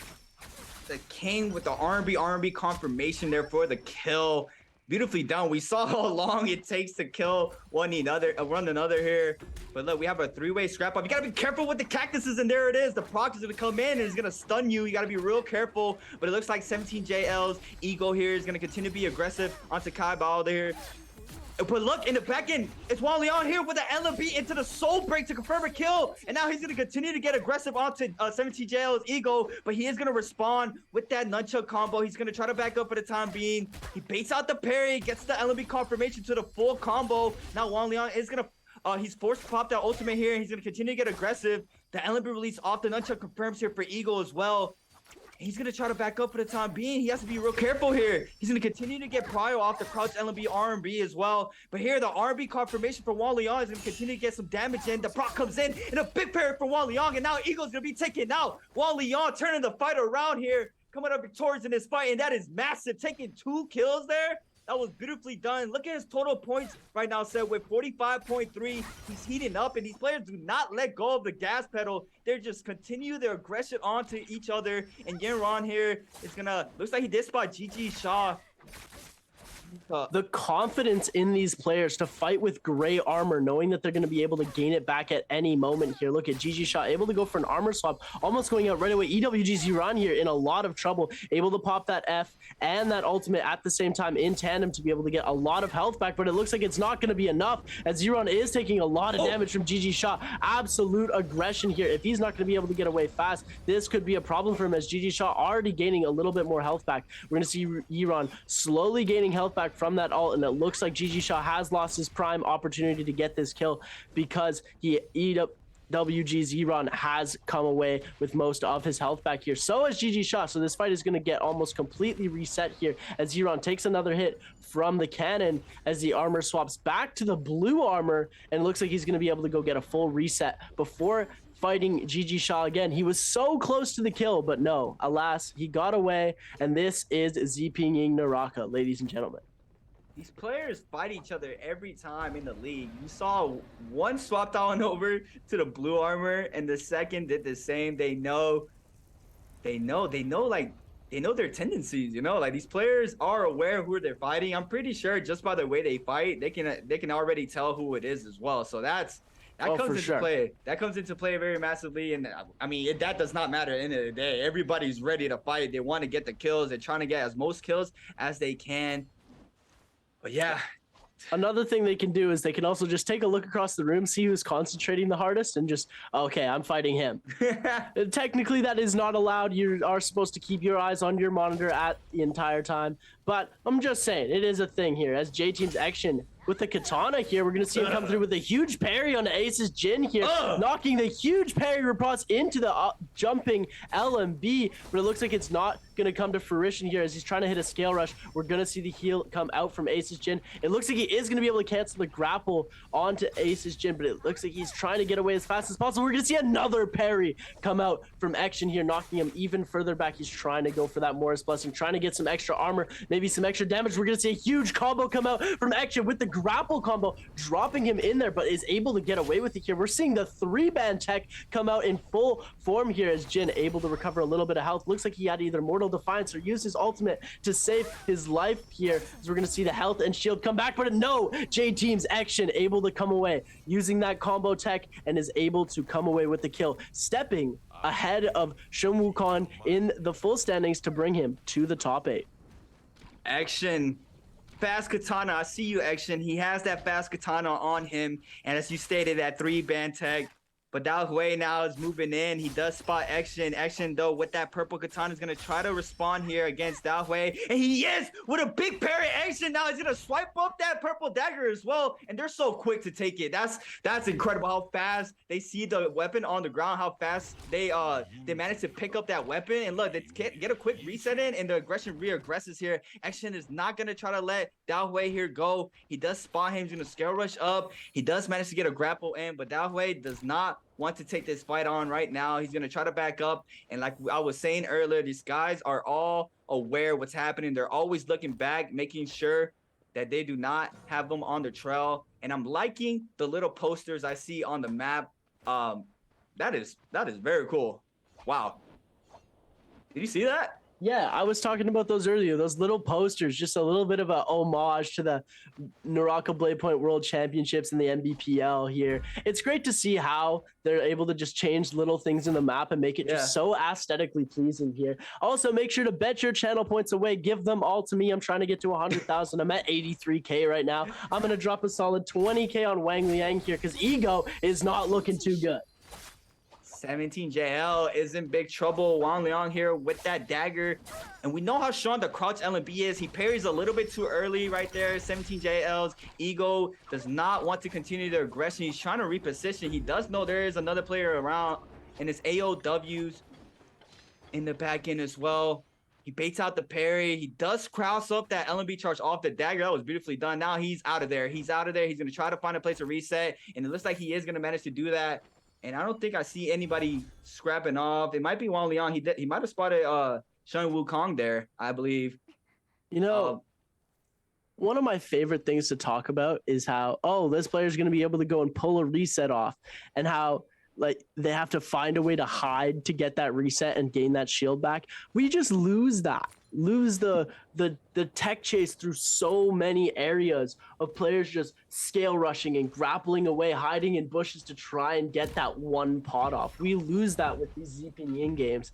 And of course, these incredibly long fights are often very fun to watch, as we're going to see Action take on Ace's Jin here. Aces getting dangerously low. We do know those heals can come back at any minute, just like a magician here. We're going to see some very paranormal stuff going on, and boom, health back instantly, ladies and gentlemen. As we're seeing here, Jin popping that bell to see exactly where his enemies are. He doesn't want to be left in the dark about this. He doesn't have any white pots though. So the only way he's going to be able to get healing it is 12 seconds with his F, or once his ultimate reaches full point. He needs to hide. It's a very dangerous situation for him, as we're going to see Wang Liang just throwing out his F like it doesn't matter at all here. We're going to see him go for it again. Oh, they're throwing it out so that they can go quickly to the Morris Blessing, ladies and gentlemen. I was a little bit confused from that play earlier here, but Shang Yu coming in with a huge play from the Flamebringer here, and it looks like everybody is trying to shark on Wang Liang. I'm scared for my channel points, ladies and gentlemen. No! Wang Liang trying to run away, getting that shield back, using that inspiration shield to block that grapple stun here and block the stun lock. Able to get away, and it looks like Shen Wukong is not going to follow him. Da Yuhui sending a couple shots off, like, don't come over here. We don't want you on this side. We wanna stay by ourselves here. I want my own space. GG Shaw here getting dangerously low as well.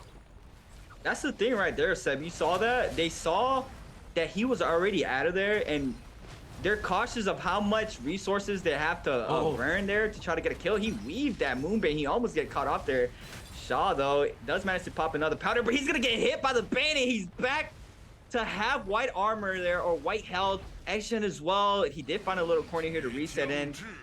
But yeah, these players are so aware. It's just so beautiful to see. Like, everybody knows exactly what to do. They did not want to burn all the resources there on that chase. It was too committing, and they did back up for the time being. But it looks like Euron here, EWG's Euron, is here near the roller. You gotta be careful. I said this earlier here.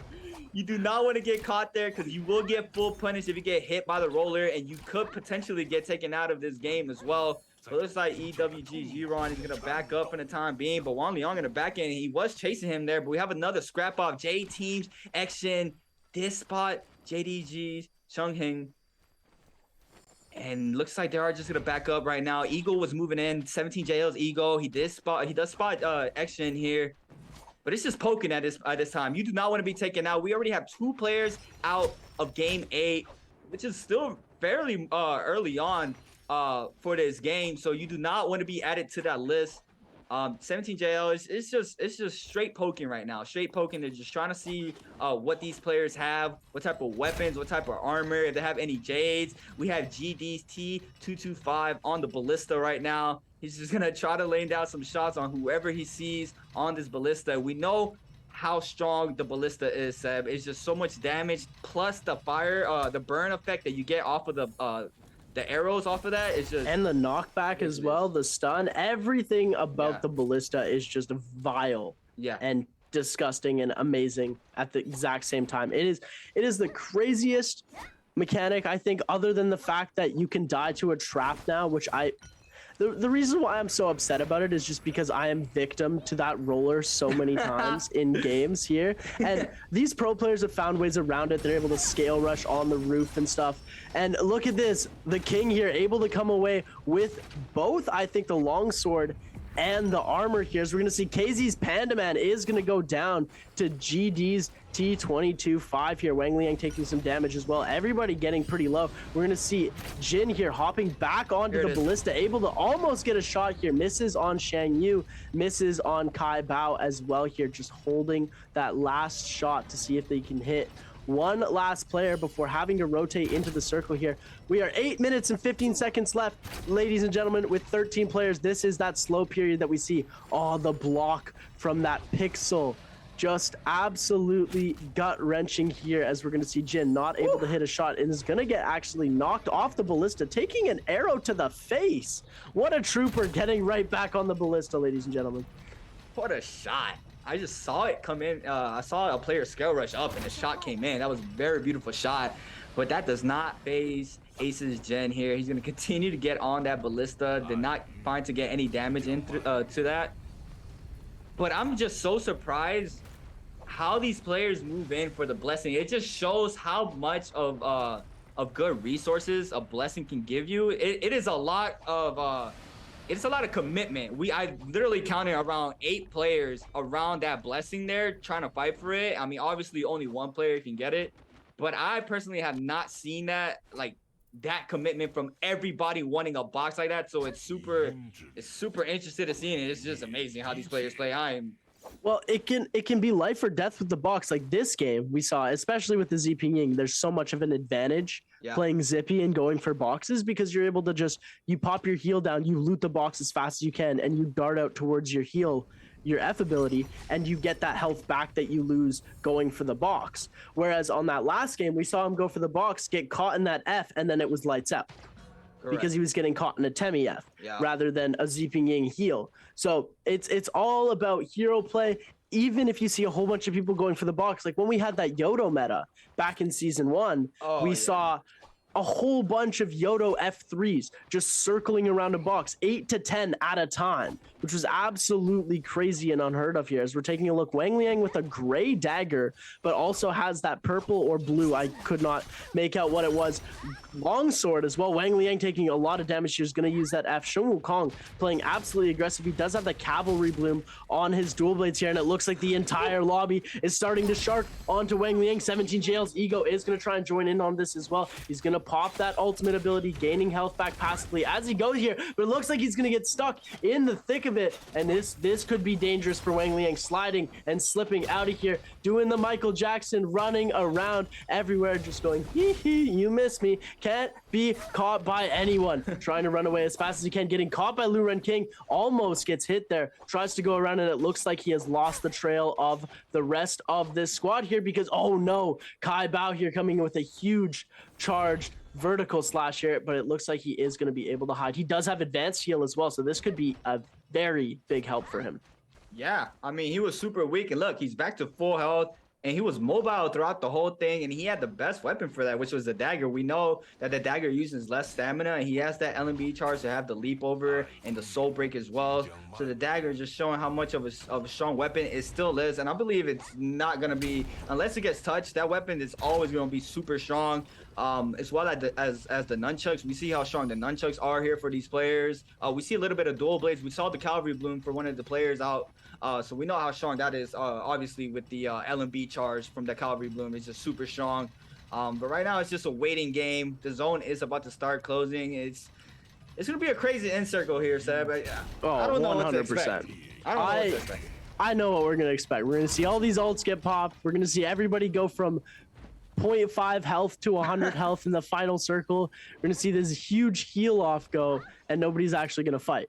This is my prediction, and that's just my, you know, I'm kidding, of course, ladies and gentlemen. We're gonna see an amazing battle coming through here. Everybody is going to be clamoring for that spot, as we're gonna see Shang Yu get knocked into the storm. Luckily, the tick didn't hurt him too much here, as he does have that inspiration shield to help him out a little bit. We're gonna see Shang Yu coming with a Flamebringer here, using a new Flamebringer skin, trying to make something happen. Putting distance between these other players with the Flamebringer is a very useful tool to have here, as we're going to see Shang Yu get hit by the musket shot from above him here. Lu Ren King with the super nice vantage point. He's got the highest spot on the map, and it looks like he just lost it here. He's going to bring himself down, pull himself back up here, because that spot, you are super vulnerable, being the only one in it, the only high ground spot where everybody can shoot at you. But when everybody else is focused on people down at the bottom, like 17 JL's ego, who almost just lost all of his shield here, trying to run away. When the circle gets this small, you run away from one person, you run into two more.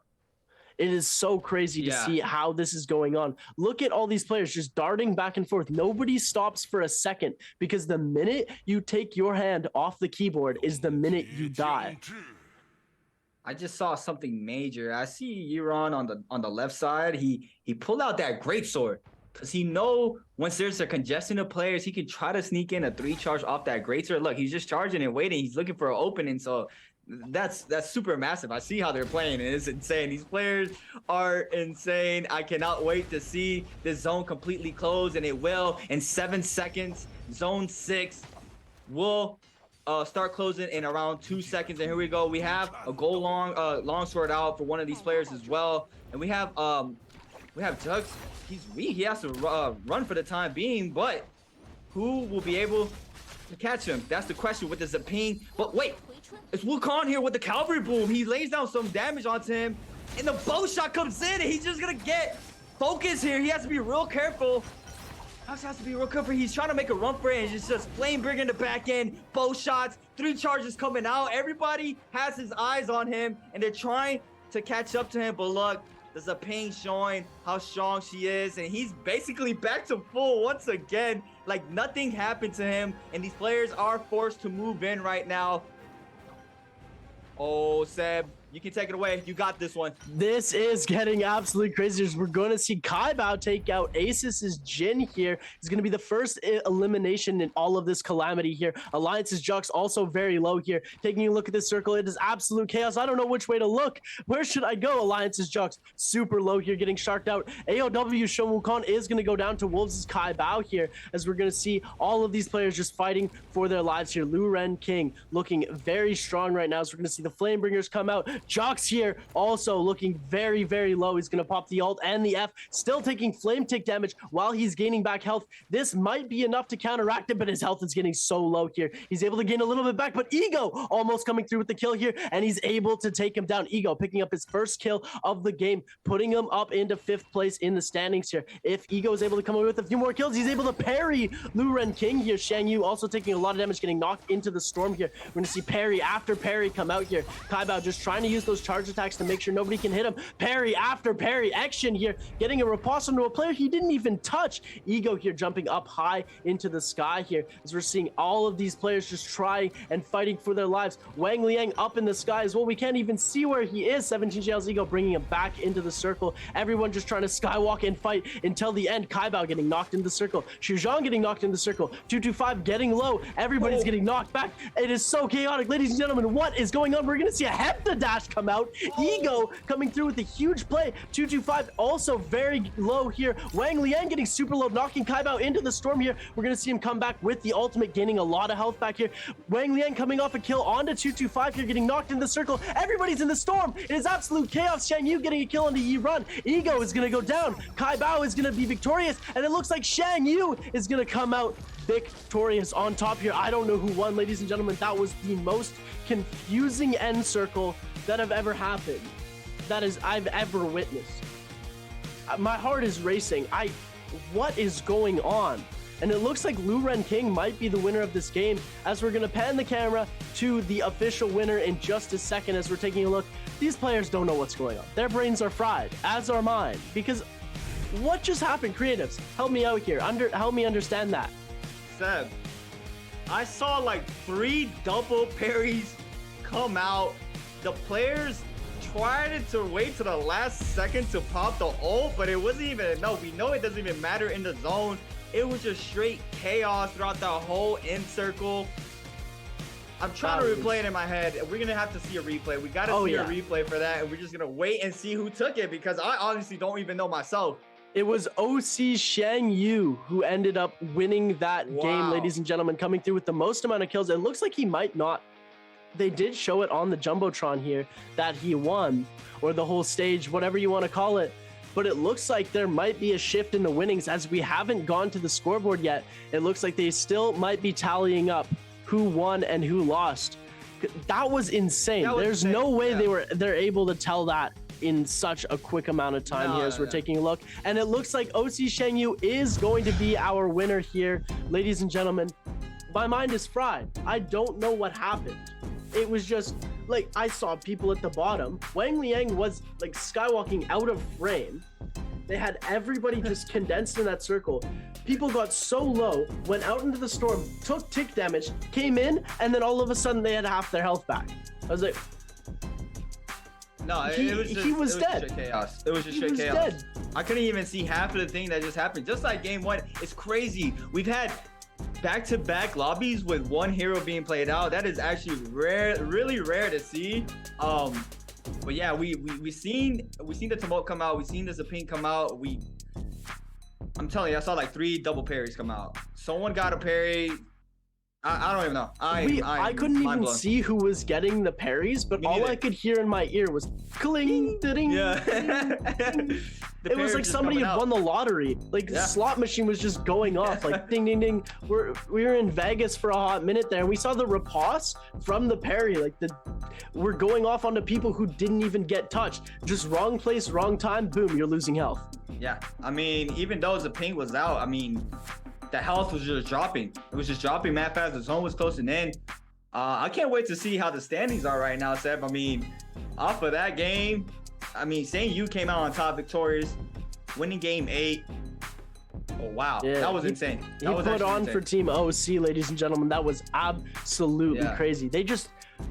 They murdered. They came through, and honestly, like, I saw the Zipping Ying games from before she was nerfed, and I was like, okay, this is boring, but that was interesting. I thoroughly enjoyed that final circle and the way that they were able to come through and even pursue getting the kill, especially once it's Zippy on Zippy. It's a lot more fair. If you're playing like Zip versus someone else who has to use their F to get away to then heal, whereas Zipping Ying can go combo, oh, you parried me, I'm gonna heal and fight you right away, instantly. And that's the advantage that Zipping Ying has over these other characters. Yeah. But when you have every single person in the lobby playing one hero, it really evens out the playing field and gets them down to their basic fighting instincts and their perseverance. All the players who persevered the kills and were like, I'm gonna shark you down till you're actually dead. Even if you've gone from 100 to 0 to 100 to 0 to 50 to 1, I'm still going to find a way to end your life. Like we saw Action with a super nice 3-ban tech early on in the game, able to finally pursue that kill. We saw Gigi Shaw able to come away with that one. He got like 2 or 3 parries in that, as we're gonna take a look at this scoreboard here. Wang Liang getting 5th place. OC Shengyu, of course, going to take it with 3 kills and 4 ranking points. We're going to see Wolves' Kai Bao is going to come away with 4 kills, but only 0.5 ranking points. Went out a little bit too soon. JDG's Xu Zhang, 2 kills and 3 ranking points. That's really what's going to set him apart, is that ranking points and the multiplier. As we're going to go further down the line, we're going to see a bunch of donuts on the screen here. Jux, Xing Wukong, Jin, Pandaman Sha, and Reki, all with 0 points on the board. I hate to say it, but it's not looking good for them. If they don't have enough points, like, they have to have pop-off games for the entire rest of, like, and we're not seeing many kills come out of these players. Like, I remember in season 1 of the NBPL, we were seeing 10 kills a game, 7 kills a game. Kai Bao came through with like an 11 kill game one time to secure his place into repechage, into the finals of the NBPL, to get him to where he is today. If he wouldn't have won that game, we wouldn't be seeing Wolves Kai Bao here. J-Team's Action, same thing as well. Only 2 kills. We haven't seen a game over 5 kills yet, and I would love to see it coming in to game number 3 that we're going to see in a second. This was game number 2 or game number 8 out of 12, whichever one you want to call it, ladies and gentlemen. It was a doozy. It was a crazy one. I mean, like you stated, that's all a player needs, is one pop-off game.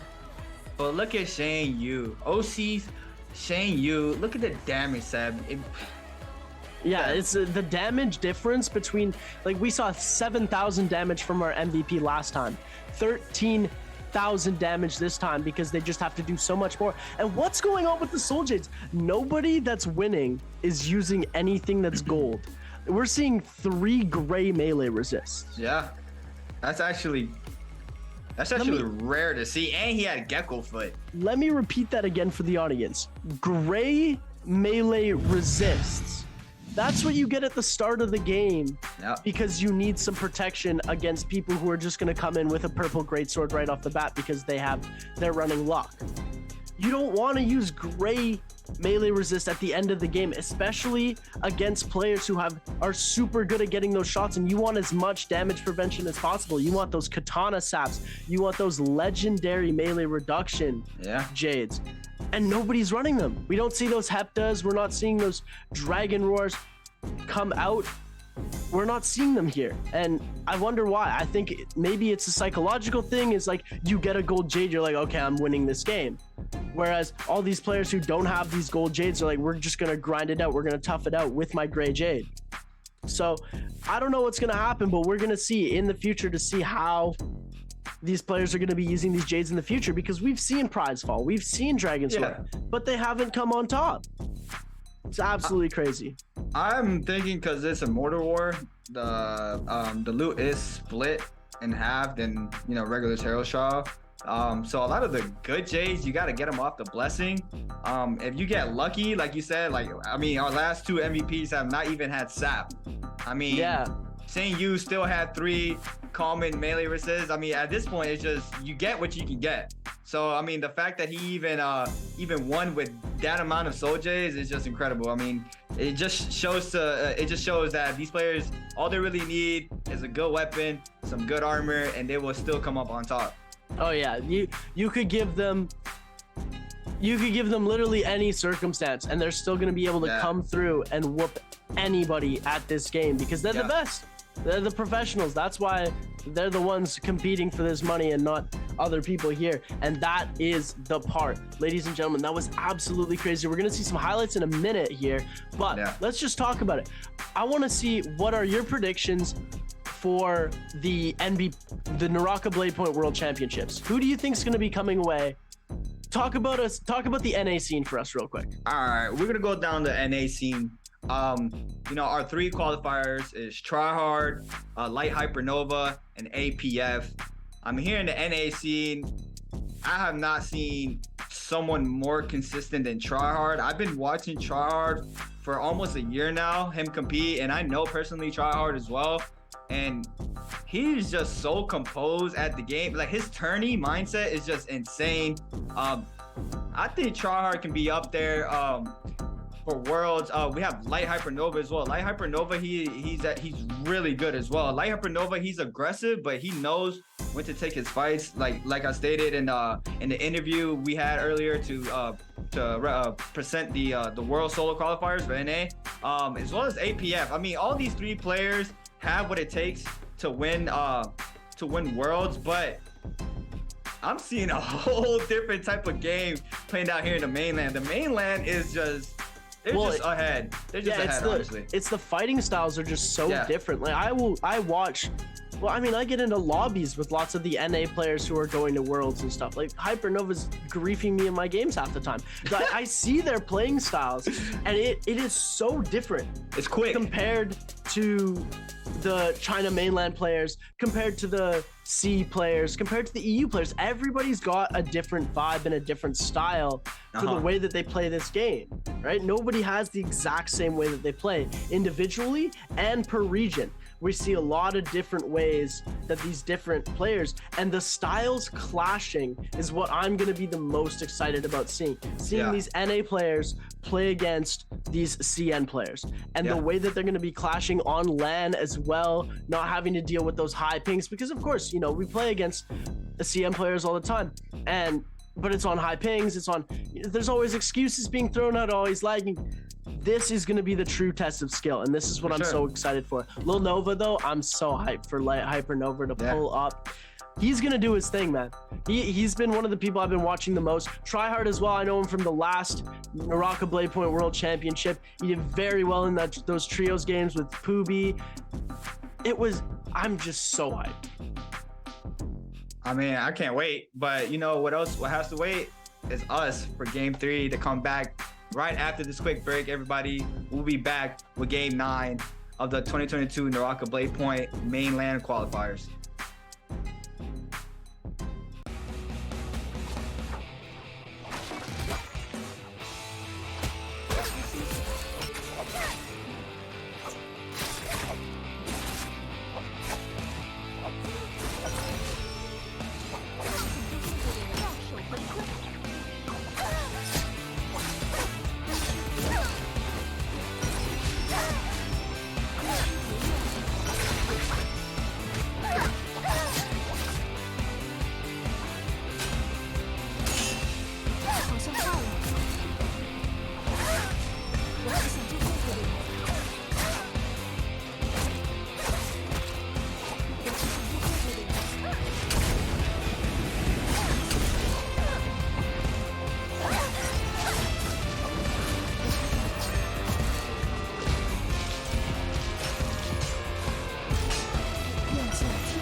$2,000 years later.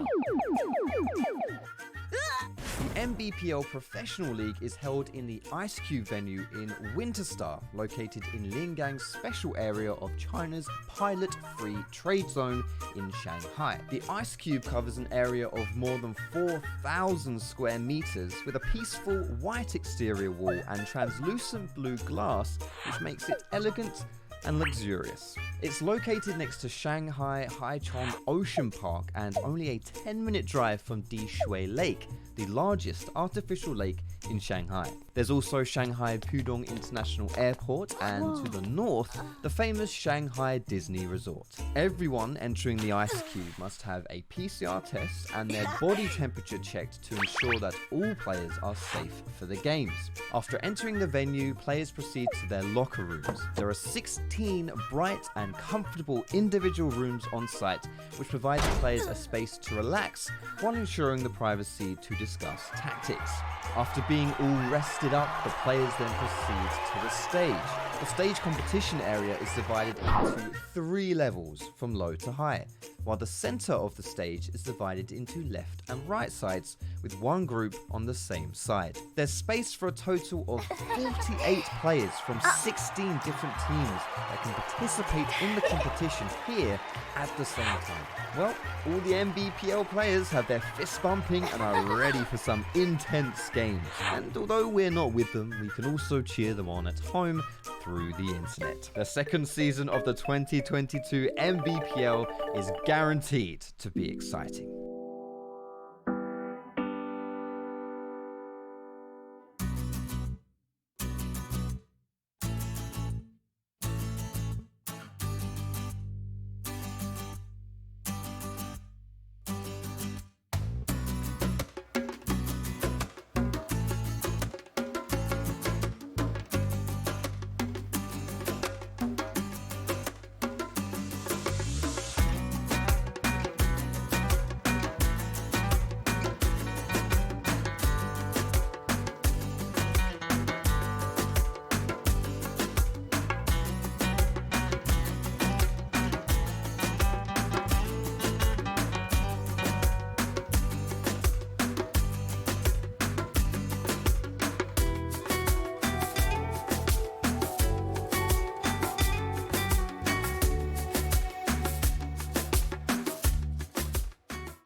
Ladies and gentlemen, welcome back to the Naraka Blade Point World Championship Qualifiers. I had to put the gamer goggles on for this one because it is getting intense. The future of these players are so bright. I needed to put the shades on real quick just to let them know it's getting a bit bright out here. We need to, I mean, don't tone it down. Obviously, burn brighter, Sunwing all the way. Let's get it going. Game number 3 of the night, game number 9 in total, I believe. This is going to be the first half of our games done after this one. We're going to see the total scoreboard. We're going to see who's been winning, who's been losing. And let's check this one here. How many Z-pings were in game 2 today? This is an answer, and you can get some good stuff off of this if you guess the answer right. Like, I know last one we gave it to Casper because, you know, we love Casper. But this one, we gotta take it seriously. If you get this right, you get some treasure. And you know me, I always love my treasure. Oh, for sure. I mean, who doesn't love free stuff as well, Seb? I mean, I'm gonna answer. Hopefully I'll win because I need some free stuff as well. But here's our question after game 8. How many Z-pings? I mean, the answer is kind of... Don't give it away. Don't give it away. It's not. Don't give it away. It's not. I won't. But for everybody at home, I hope you guys get it correct. Good luck to everybody who is wanting to win. I mean, the only excuse you would have of not getting that one correct is if you just tuned into the stream. And we're gonna have a little video for you guys really quickly, and we will be right back. 我最高是上过泰斗，然后马上又掉下来了。然后因为天人模式火男比较厉害，也加强了，所以我最近在练火男，有点紧张吧。然后因为这个节奏很慢，然后到决赛圈就会很紧张。因为还是挺有信心的，因为我在平时训练也很就是努力，尽量每天都练吧，差不多5-6个小时。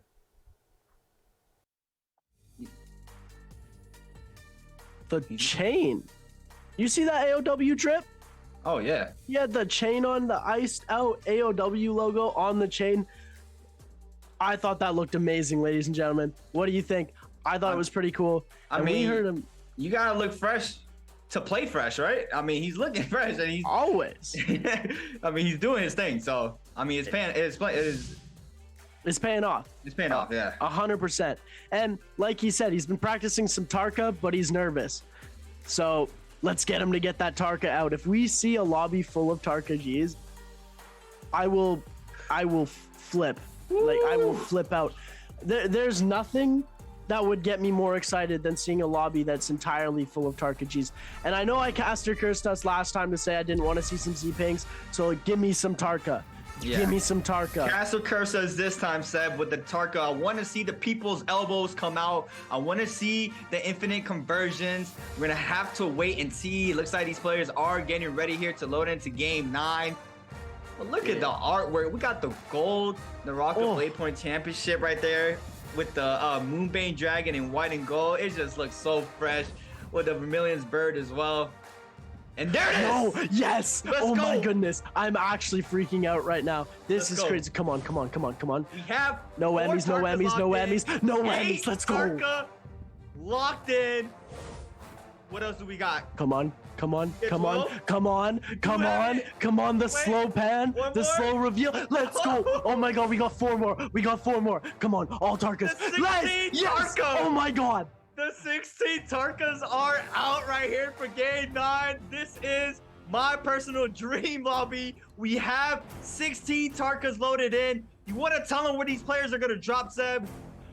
Okay, I'm freaking out right now. GG Shaw always taking Shadow Jade Mine all to himself here. We're going to see a couple players up on the top as well. AOW is going to be closing into the north of Shadow Jade. We're going to see X-Shin getting Celestia almost all to himself. We're going to see Jux and the King that are going to be closing in pretty close on those zones around here. As we're also going to see Dao Yihui closer to that western side of the map here, just west by Zest Winery and that area over there. And to the east, we're going to see a couple of players as well. Nobody's playing up top at Eventide Temple here. We're not going to see any play going on there, as we're going to kick things off for the all Tarka game. I am so excited. We're going to see infinite after infinite after infinite. This is going to be the most crazy thing I've ever seen. Dao Yihui, the winner, one of our players from last game. I believe Shen Yu won the last game here. We're not sticking with tradition and watching the winner of the first player. We're going to see a Katana come out already, and Wengling already has his ult. What is going on right now? He got Fireflies. He did land at Firefly area there, so he managed to get his ult earlier on. But this is something I want to speak on right here. The Bruce Lee Tarka skin, please bring it back. Please, I really want it, and I love Tarka, and I love this outfit. So if anybody can make that happen, please bring back the Bruce Lee Tarka skin. Naraka gods, we pray to you. That is beside the point. A 16 lobby Tarka, or a 16 Tarka lobby. I can't even speak. I'm just in disbelief. But we have a scrap off the King with a blue dagger in hand here. Looks like he's fighting. I can't even catch the name there, but the King's already invested in the ultimate here. He pulls out the spear here. He's gonna go for the punch here. He's gonna manage to get Prio off of that, and the F is forced out onto on Cao Bao there. Sorry. He's gonna release that R&B, aerial R&B. He's gonna continue to get aggressive. Tries to get a musket shot there, and now the opposing target is gonna respawn. Wolves Kai Bao there. He's gonna try to get a reset in as well. We know that once Tarka is sprinting, you cannot get any range shots in, and this is a dream lobby, Seb. This is incredible. But now it looks like Cao Bao is gonna continue to get aggressive. He does have the blue pair of nunchucks in hand, and the King looks like he wants to back up for the time being. He's running Fireball Tarka though. Okay, he's running Fireball Tarka. Cao Bao has the F1. He's running F1. So Cao Bao's might run out early on. I'm not sure what ult he's running, but now the scrap off continues. They're fighting here in the side of the rocks, and the terrain might be a little tricky, but he does manage to get some confirmation. He's gonna get that LB into the soul break R&B, and the King is here to show why his name is Bible. But whoa, we got a dual play combo coming off the ledge there. Now GD's T225 is forced to back up for the time being. He's running Fireball Tarka as well. This is actually very interesting. Wait, there's 2 Fireball. Wait, how many Fireball Tarkas are we gonna have here, Seb? We're going to see a lot of Fireball Tarkas here because it is one of the most fun things to watch. We're going to see 225 going in aggressive for the fight, but it looks like he's going to get punished by Sheng Wukong, able to come away with the kill here using those dual blades to his advantage. We're going to see Sheng Yu trying to toss a Fireball, misses his shot. It looks like he's going to try and grapple away here, but it looks like Reki is going to relentlessly try and catch him with this dagger here. We're going to see the return come by Sheng Yu, able to come away with almost a full combo here. Reki bringing it back as well. We're going to see the charged attack go, trying to take neutral back, being able to hold those priority shots here. As we know, Reki has his ult here. Sheng Yu knows it as well. He's going to put him in the no ult zone here, giving Sheng Yu the advantage because his ult still has yet to charge here. Dao Yihui back over to him here. We're going to see he does not have a kill on the board yet here. So we're going to see him try. He does have a kill on the board yet. Sorry. J-Team's action here running. He's going to try and scale rush. Dao Yihui is going to get missed by that here, trying to come through with the dual blades, seeing if he's able to pull a combo off. We're going to see the parry attempt come out, but Action wasn't even aiming in his direction. The scale rush and the ankles get broken here as Dao Yihui is going to get bamboozled by J-Team's Action, as Wang Liang also starts to give chase to J-Team's Action, who's hiding on the top here. Doesn't give any location, but it looks like he's going to get spotted by Dao Yihui again. Action running for dear life, and it looks like Dao Yihui is going to get hit by Wang Liang. Whole combo coming out here, gets the down slash. Dao Yihui is looking super low, and Wang Liang coming in with a huge 1-2 Mayweather. Wang Liang coming away with the super huge kill onto Dao Yihui. Wang Liang already at 2 kills this game. That aerial R&B, he gets prio off of that. Wang Liang just he has ult ready too. Man, you don't understand how satisfying these scrap offs are when it's a mirror fight with a Tarka. And the fact that every fight is going to be like that is just incredible. I can't wait to see the infinite conversions. We've seen the punch comes in, the double shift punch. I'm just waiting. I'm waiting for the infinite. I'm waiting for the infinite step. I'm waiting for that. I need to see the conversions into that, but that is for later on in this game. We have the King showing up against Wang Liang here in Celestia. Looks like they are going to get a little bit of scrabble going, but it looks like the King wants to back up, wants to find a better place to reposition. But what a grapple coming from Wang Liang. He reads his location now. He's going to pop that ultimate. He's going to get a nice back tap dodge there. He's going to manage to get pyro off of this, and dual blades, and a nice F from Wang Liang there to get the kill on the King. That was beautifully done for him. He's running that F1, showing why he prefers that over the fireball. But on the other side of the map, near Mines, we have a scrap off GG shot already in Tarka ultimate form here. He's going to try to back up for the time being. I believe he has a purple katana in hand, so it can happen. And Wukong does press him without being careful here. You got to respect the Tarka ultimate. We know how strong it is, so you know off of one punch you can be in trouble. But because it's a Tarka v Tarka, you kind of lose if you have the ult out.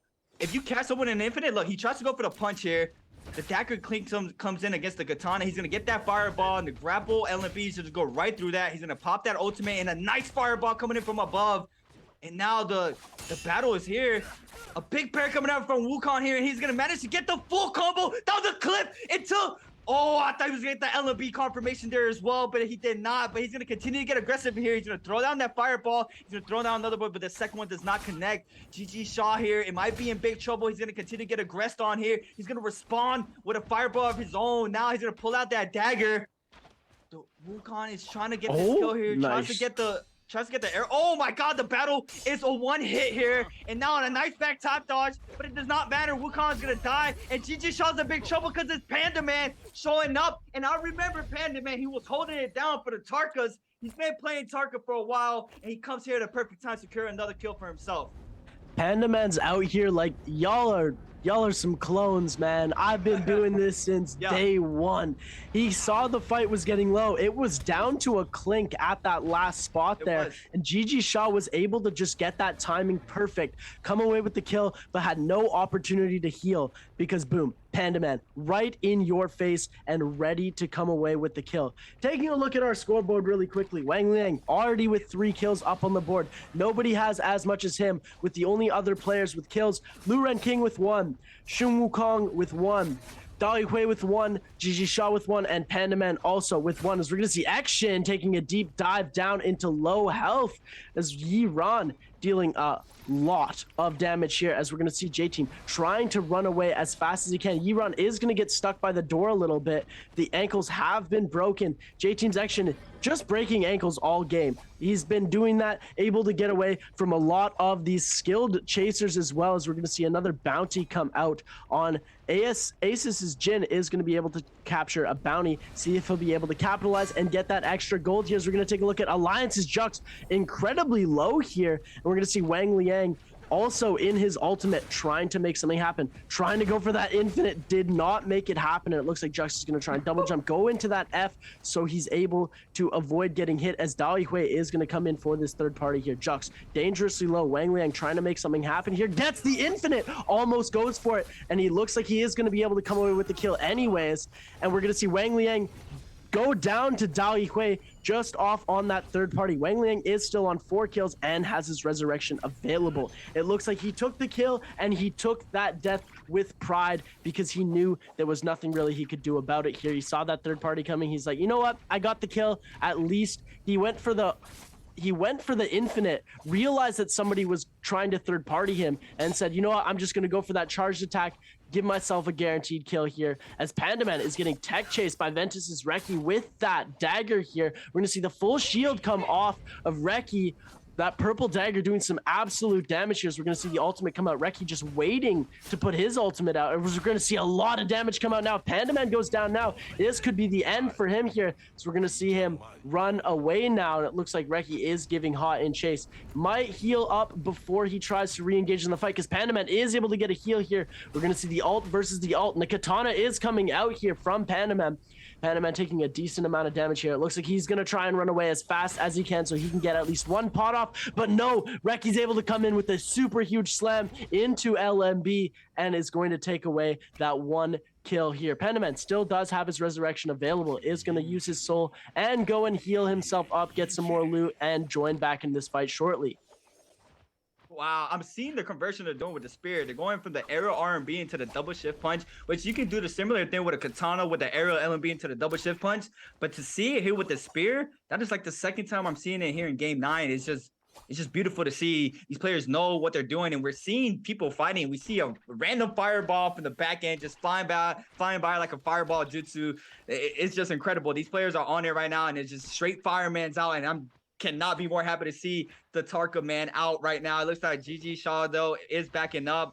Wukong is going to pop some heals. He wants to get back to full health, and it looks like Dao Yihui is just chilling in the bush right here. He might want to get aggressive, and yeah, he is. He's going to grapple and onto Wukong here. He's going to try to get some pistol shots in, but he does not manage to get any damage in for the time being. But this is just a poking game right here. You're just trying to find out some information. What type of armor do you have? What are you working with? What are you shooting me back with? This is just the mind game of Naraka, and we love this game so much. Just man, this game is incredible. It's just incredible. But we have a scrap off right now. Fireball is released for Wukong onto GG Shaw. It looks like he did get clipped by a little bit, but he is gonna be able to pop a powder off as well. Looks like he does not want to commit though, so the blessing is gonna be spawning in a couple of seconds as well. So they are going to stay around this area. GG Shaw, that's why he is maintaining behind these huts here, making sure he stays at full health, so he's able to get a chance to get better armor, because you will get a chance to get that purple armor off that Moore's Blessing. But for the time being, he's getting looked at by 2 players, I believe. He has to pop another powder. Look, he's running on a small powder. Sorry, he has small powders. He only has 2 vitalities left to his name, so he has to be real careful. He pulled out the common dagger as well. He's just trying to stay mobile here. He's gonna throw back some fireballs. He does not seem to find any connections off that. Ace's Jin in the back end as well, laying down some pistol shots, try to get some damage in.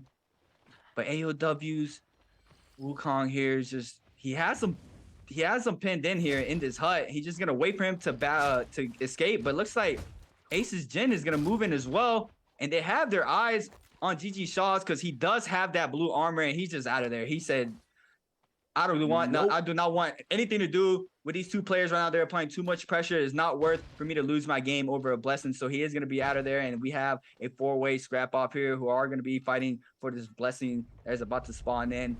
I believe it's a quarter till it spawns in. Oh, Nope, there it is. He's gonna move on there right now. We got Ace's Gen. Looks like he's just gonna try to back up some of these players. He's gonna throw down a fireball. He's gonna back up some players. Wait, GDTT25. He's gonna get clipped by a fireball. He does manage to get the purple armor though. He got the capitalization off of that. Now he's gonna try to back up. He nicely done. He popped the ultimate there to have that speed buff and be able to get whatever he needs and to get right out of there. That was beautifully done by him. Now he's out of there with his purple armor. He got what he came for. Now he's out, and now these players are still here trying to fight. We have Panda Man with no armor in hand. He's gonna swap on over to the common armor as well. So now this the chase continues. J-Team Action. Wait, Panda Man responding with a big pair onto Cowbell there. And he looks like he just takes his weapon. He's gonna back up because he does not have really good armor. But these players are onto him. This is the sharking that you would talk about, Seb. The scrap ops do not start. If you do find out that you are weak, you are gonna be aggressed on by a lot of players. And here it is. Everybody has their focus onto Panda Man. He is forced to pop that Tarka ultimate as well. But these players are not gonna let this Shrell go. Panda Man is gonna have to pop that ult and just back up for the time being as far as possible as he can. He did manage to get a blue armor at that, but it was taken out. It's almost already gone. Off the rip. Right off the rip, he's getting hit with fireballs left, right, and center. The entire lobby senses blood in the water, and they're like, you know what? I don't want Seb to have his channel points. Panda Man, you're going down. You're gonna get out of here right now. Panda Man hiding in this hut here, getting hit with fireballs, dodges that one, narrowly getting missed by that, goes into his F to dodge that other fireball. As we're seeing, people are just laying into that one area here. Panda Man just trying to heal as fast as you can. Everybody just sending shots into the hut. It's like, okay, we're gonna focus fire on here and then we'll fight each other after. You know, deal? And everybody's just ready to go. They want to take Panda Man out. Panda Man getting hit 2 fireballs at once, get knocked out, loses all of his health here, getting hit by another fireball by Shin Wukong from the other side. This is an absolute cluster. Double fireball coming in. He manages to dodge both of those here, but he's getting dangerously low here. The Flamebringer coming out, and Gigi Shaw is going to be the one coming away with the kill here, stealing it from under everyone's noses. That was a team effort kill. Now you gotta give props to everyone for just hucking fireballs nonstop at Panda Man. They were like, you know, you created us, but now we're gonna disregard you. It's bad to see. He got hit by double fireballs back to back, and there was a Flamebringer on the outside just applying more burn through the wall. That was a very difficult situation to be in, and it just showed that he just got taken out there, which is super unfortunate for him. But we have another blessing spawning in, and we have 3 players moving in. Action is going to manage to get that gold armor, but it's almost nearly out. Look, was it worth it? He's forced to pop that Tarka ultimate already, so he's going to try to back up for the time being. He does have that that blue dagger in hand as well, so he's going to have the mobility to do so with that. And I don't know what else was on that box. I'm very curious what weapon was in that blessing. I see a gold spear in the back end. I saw a gold spear in the back end, so that might have been in that blessing. But look at Wang Liang right now with 4 kills for this game 9 so far, Seb. He has been putting an outstanding performance here in game 9.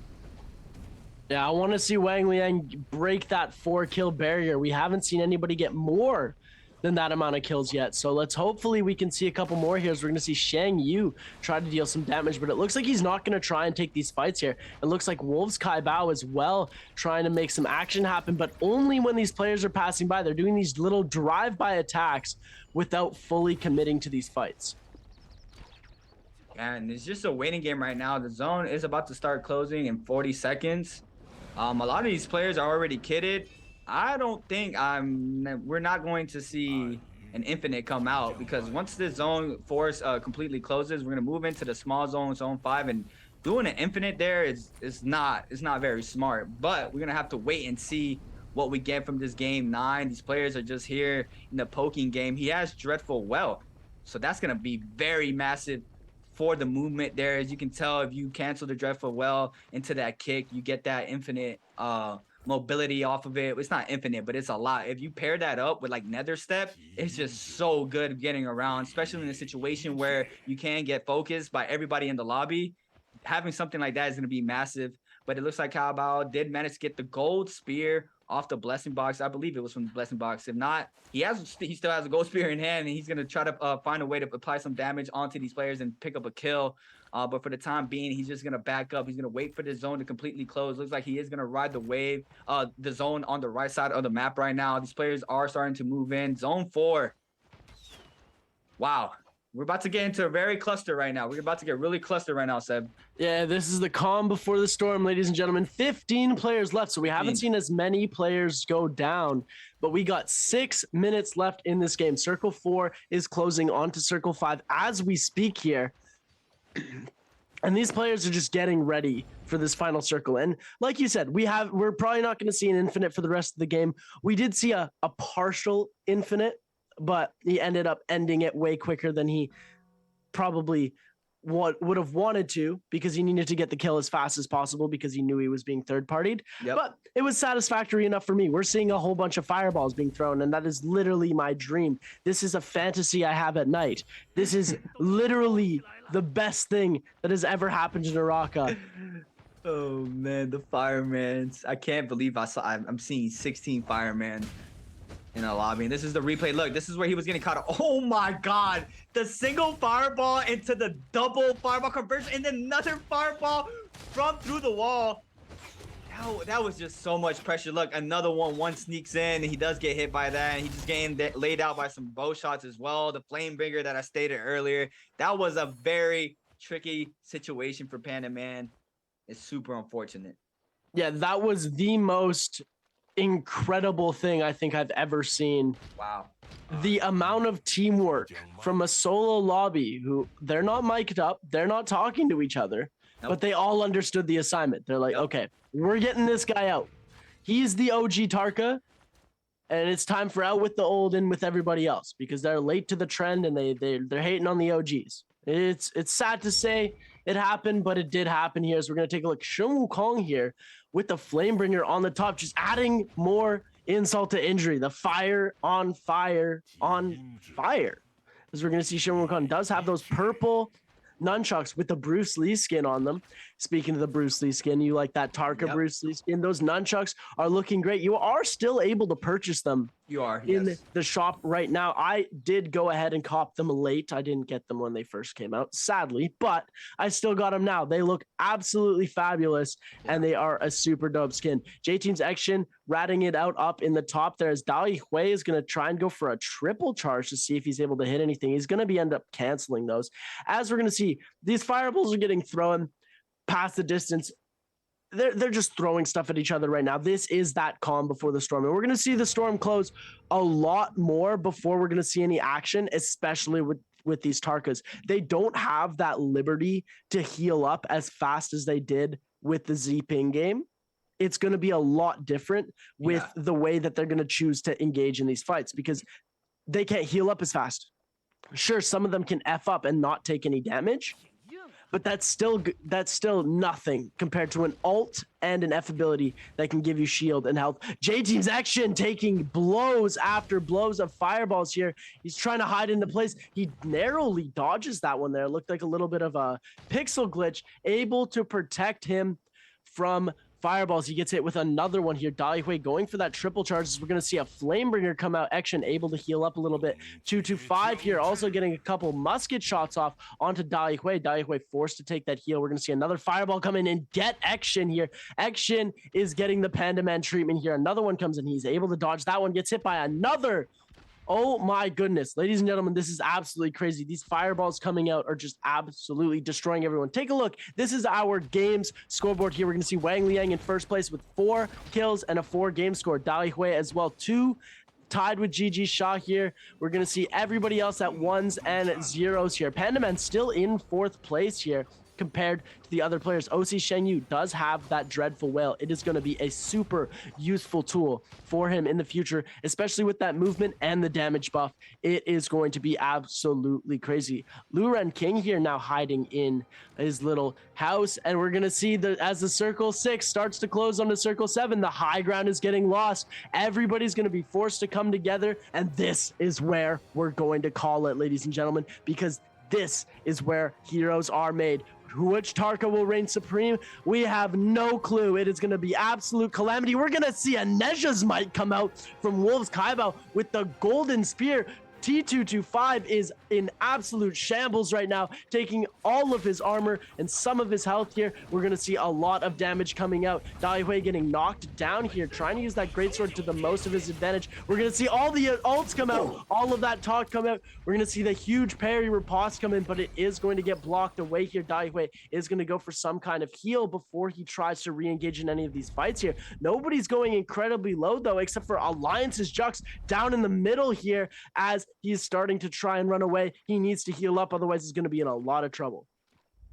This Wang Liang scare rushing on the top right. Look at him. He's just continuing to stay mobile. He has the upper hand right now. He has the high ground. You got to be careful.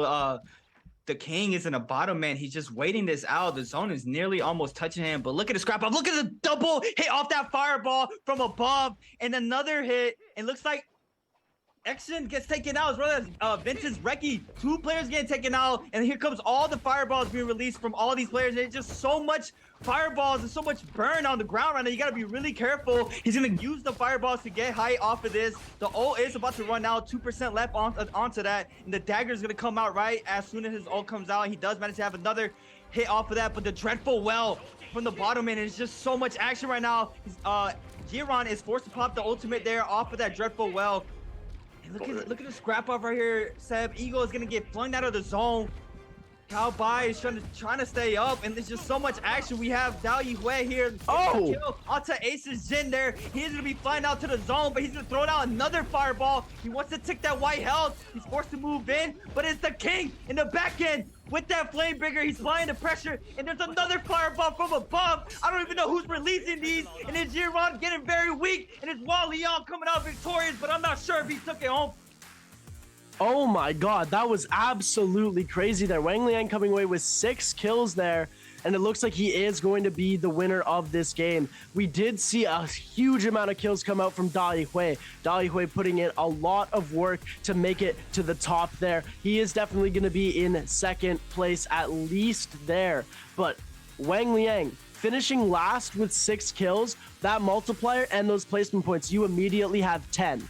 Then your kill points are multiplied. So he is going to have a 10+ point game here. That is going to be tough to beat for anybody, even with a higher kill game than him and with a lower multiplier.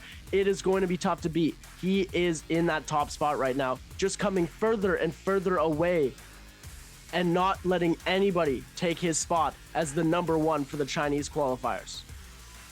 These are the lobbies I strive to see every time.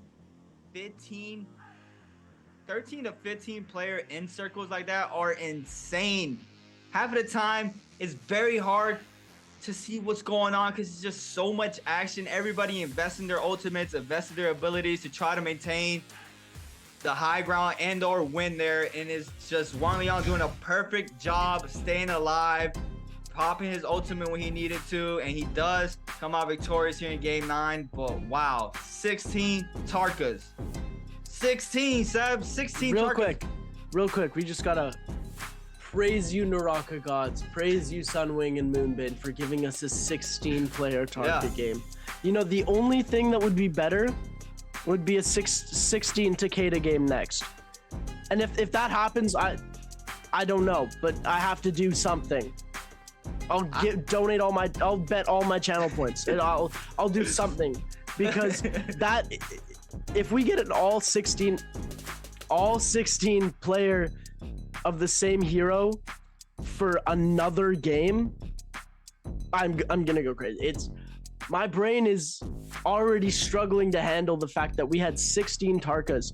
Yeah. Keep in mind, season 1, we would see a Tarka once a week. We'd see Tarka, oh, Panda Man's playing Tarka once, dies early. Oh, Panda Man's playing Tarka again, does decently well. Right? We'd see him every now and then, and some other players would come and play him. Dolly Hui would come and play Panda Man, or play Tarka, sorry, with Panda Man. But to see 16 in one game, that's crazy. That is crazy. That's crazy. I would never that thought would never cross my mind that I would see 16 Tarkas come out like that. And so far we had 16 smokes, 16 Sapings, 16 Tarkas. Like you might get the point. I might get it. I might get it. I hope so. I like that when those heroes were getting picked. It was like I was in Vegas watching the lottery. Like I ran my voice down. Yeah. Just trying to get to there. 13.6 game score with 6 kills, 4 ranking points, giving him 6 kills with that multiplier gives him 9.6 points. Crazy, ladies and gentlemen. That's to get insane. up to 13.6 kills. Dali Hui coming in second, like I said, still had 6 kills, but only placed like 6th or 5th, so he only got those 1.5 ranking points and not as high of a multiplier, putting him at 9.9 points. The King coming in at 3 kills, 6.5 game score, and down at the bottom we do not see any donuts. Ego and Jin both at those 0.5s. We're going to see 1s across the board for Pandaman, Action, Reki, Kai Bao, Shan Yu, all of those boys, and then the rest of them, they're on their 1.1s, their 1.2s, and Yiran had a pretty good game here in 4th place with 6.2. Xu Zhang staying in that like upper middle part of the pack. Like this top 8 is getting kind of set in stone, if you know what I mean. Kai Bao that has fallen this game, Action fallen this game, Pandaman as well. They were up higher that we saw before, and Gigi Shaw here is climbed up. So we have seen a few switcheroos there in our last fireball that we're gonna get to see here with the MVP board. 12,941 damage, 6 kills, and there's those Soul Jades I was talking about, ladies and gentlemen. There it is. Yeah, absolutely crazy. Able to bring out those Soul Jades. They still had a gray one though. I guess it is the way of the Immortal War. You know, you can't have all those gold Soul Jades and all the purple ones that you want. Just amazing. He had no parries too. He had no need to use the parries, and he didn't use the fireball either. No need to. He had F1. He had Enter Fire, so he was running F1 whenever he felt like he misread something. He could have popped that. If he would have lost prior or get parried himself, he would just pop the ultimate if he had it up. Tarka is a whole different game. Like you were stating, Zapine, you had the ability to stay up, pop your F, run around, get your health back. But with Tarka, you got to be a lot more structured, and it showed. Like Marlian just putting out a dominant performance here, almost 13k damage. I think I took a fireball to the brain on that one because I am still fried. Yeah, it was just absolute calamity. So insane. It's unfathomable that this. You would have told me that I would have seen an all Tarka game in any Naraka competitive scene ever. If you would have told me that yesterday, I would have said no. If you would have told me that 2 months ago, I would have said no. I'm at a loss for words on what to say because I'm just so happy and also kind of sad that it's over because it's done. It's done. It's done. But I'm trying to break it down on my head right now. But I think you got to tell us something first. Yeah, so it looks like we are going to be going to our first interview of the night. We're going to throw it over to Jaeger, our lovely interviewer here. He's going to be interviewing one of our players. And then we're going to go into highlights and take a short break. See you guys in a sec. Hi everyone, this is Jaeger and welcome to post-game interview. And now I'm standing with Chu Zhen and let him say hello to our audience.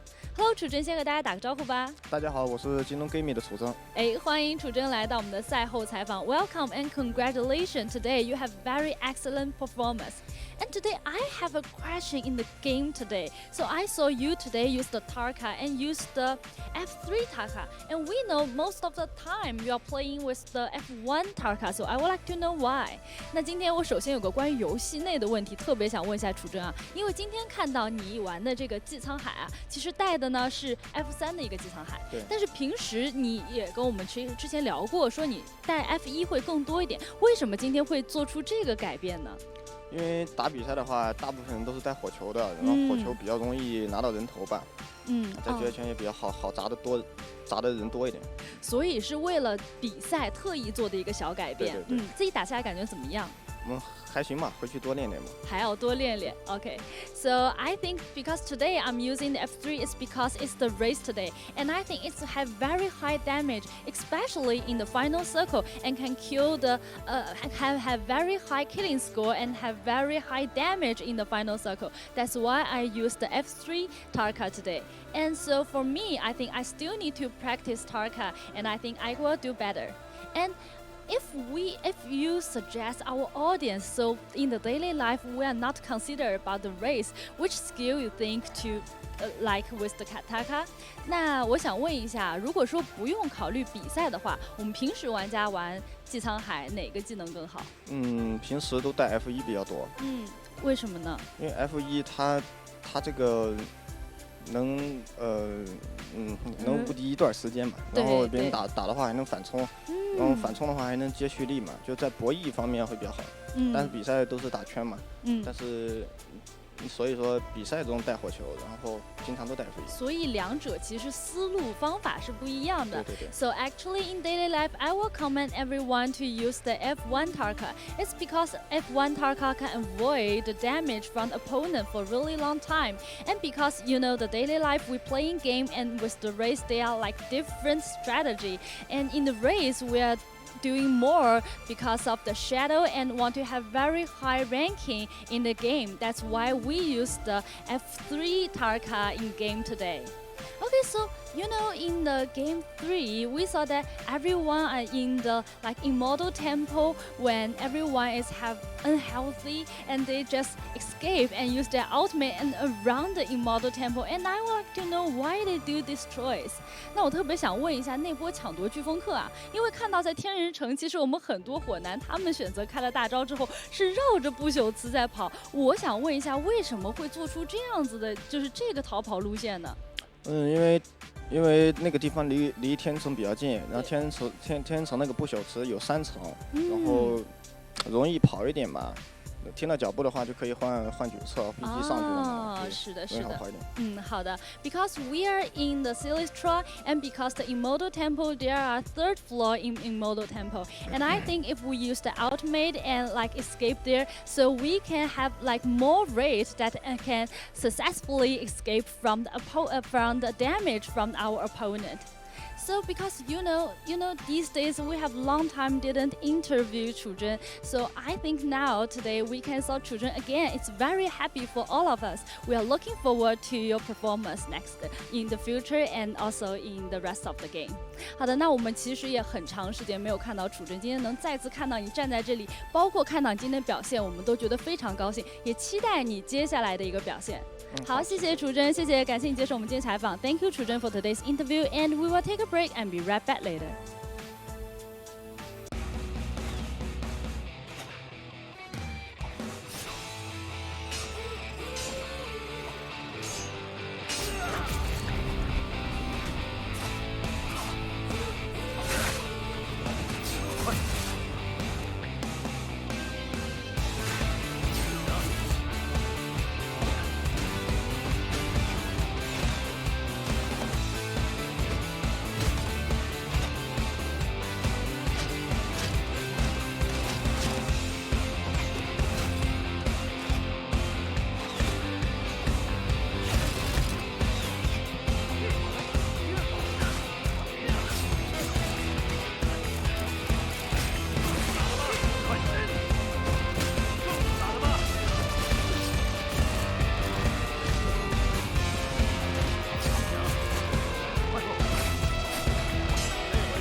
The one shield pot off, but Tryhard can't stay committed to this fight now. He's only got 1 shield powder after this, and then he has nothing. His tank is completely empty. Complete entire reset from the F2 ultimate there, but the meter dump coming out from APF. There's nothing 39 can really do here. One more hit. Pushing and keep that pressure on. Is going to catch him on this other side here. Is going to be able to push in. Hi, my name is Jared, better known as Tryhard.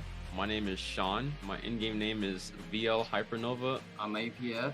When I first play Naraka, I don't really have a clear objective to accomplish. But as far as I played more, and I aim at to be the top player, not only on the leaderboard, but also world competitive competition. You know, words can't really describe how I feel, to be honest, but I'm just excited that I could finally prove what it takes to, you know, be a professional player. I want to be in this tournament because it allows me to play against the best players, all of the regions. Kind of, you know, make a name for myself. Get better at the movement, get better at the combat itself, and be known as a player that's, you know, be known for my own skill in the game. And really try to go for just a quick little hit of damage, and then just ends up, you know, just moving out of the... I'd like to say that my advantages is that I like to be more aggressive than other players, but with being aggressive also comes a double-edged sword, because, you know, if you're too aggressive, it can bite you back pretty badly. So I'll say that I'll prepare by practicing and refining my solo play a lot more, and also practicing with some other friends that also qualified. I got patience and I got confidence. I think that's the advantage for me. My personal objective is to be one of the best players and to also do well in the World Championship this year. I want to say to myself, don't get tilted, and just be confident and be patient. You can do it. Be the top one. Play is really smart here in these extra residuals. Meanwhile, the absolute destruction coming in from that insane... See ya, NBWC. What's going on, everybody? My name is Creatives, and I usually cast all of the NA scrims and some of the tournaments, but today we're gonna do a quick breakdown of all of the teams that are heading to Worlds. Starting off with Tryhard, he's doing it back-to-back. He is also your 2022 Season 1 Solos winner. He did it again for Season 2. Just with that alone, you should see how much of a consistent player Tryhard is, and his mentality during tournament is absurd. I have not seen somebody more composed, and for the age Tryhard is, it's just incredible how of an amazing player he is. Moving on over to Light Hyper Nova. He is an aggressive fighter, but he is smart with his engagements. He knows when to and when not to take on fights. During Morris Cup Season 2, he had a very consistent tournament to secure his second place finish, and I'm super excited to see how he's going to do at Worlds. Starting off with APF, he has one of the best neutrals in the game. He is definitely a strong opponent in solos, as well as very consistent. He's a really strong player off drop, and he does a really good job picking up kills mid to late game. APF plays super smart, and you will see him in the majority of the end circles like we saw in Morris, which is major for a tournament like Worlds. He is definitely a demon in the server, and he has a really high chance of taking Worlds. Good luck to all the teams and solo players competing at Worlds.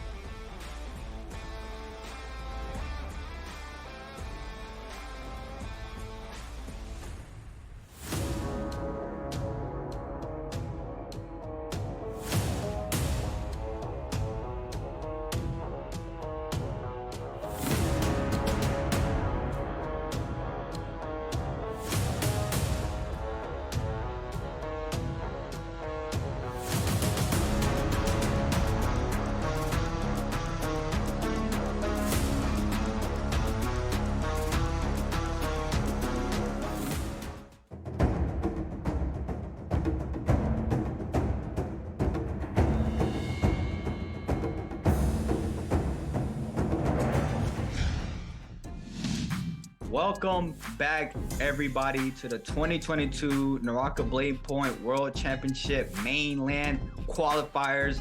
My name is Creatives, and I'm here with my man Seb, and we are going through these games so quick, Seb. They're going by so fast, and it's just been straight action so far, and I cannot wait to see our next hero picks right now for game 10. Is going to be insane. I'm locked in. I'm ready to go. I'm hungry for this. I'm so excited to see what's going on. Like, this is, I came into this expecting to see, you know, some diverse picks. We're going to see a lot of, you know, a bunch of people playing on their strong suits right away, but not 3 games in a row where they all picked the same hero.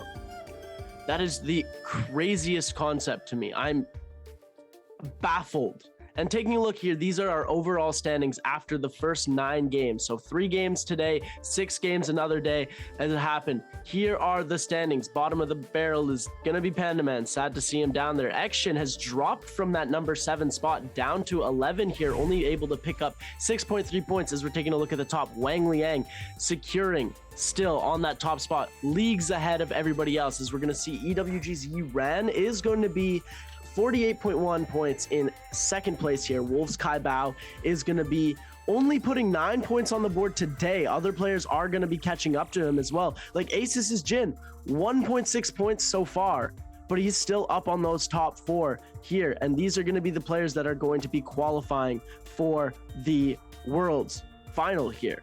These top 8.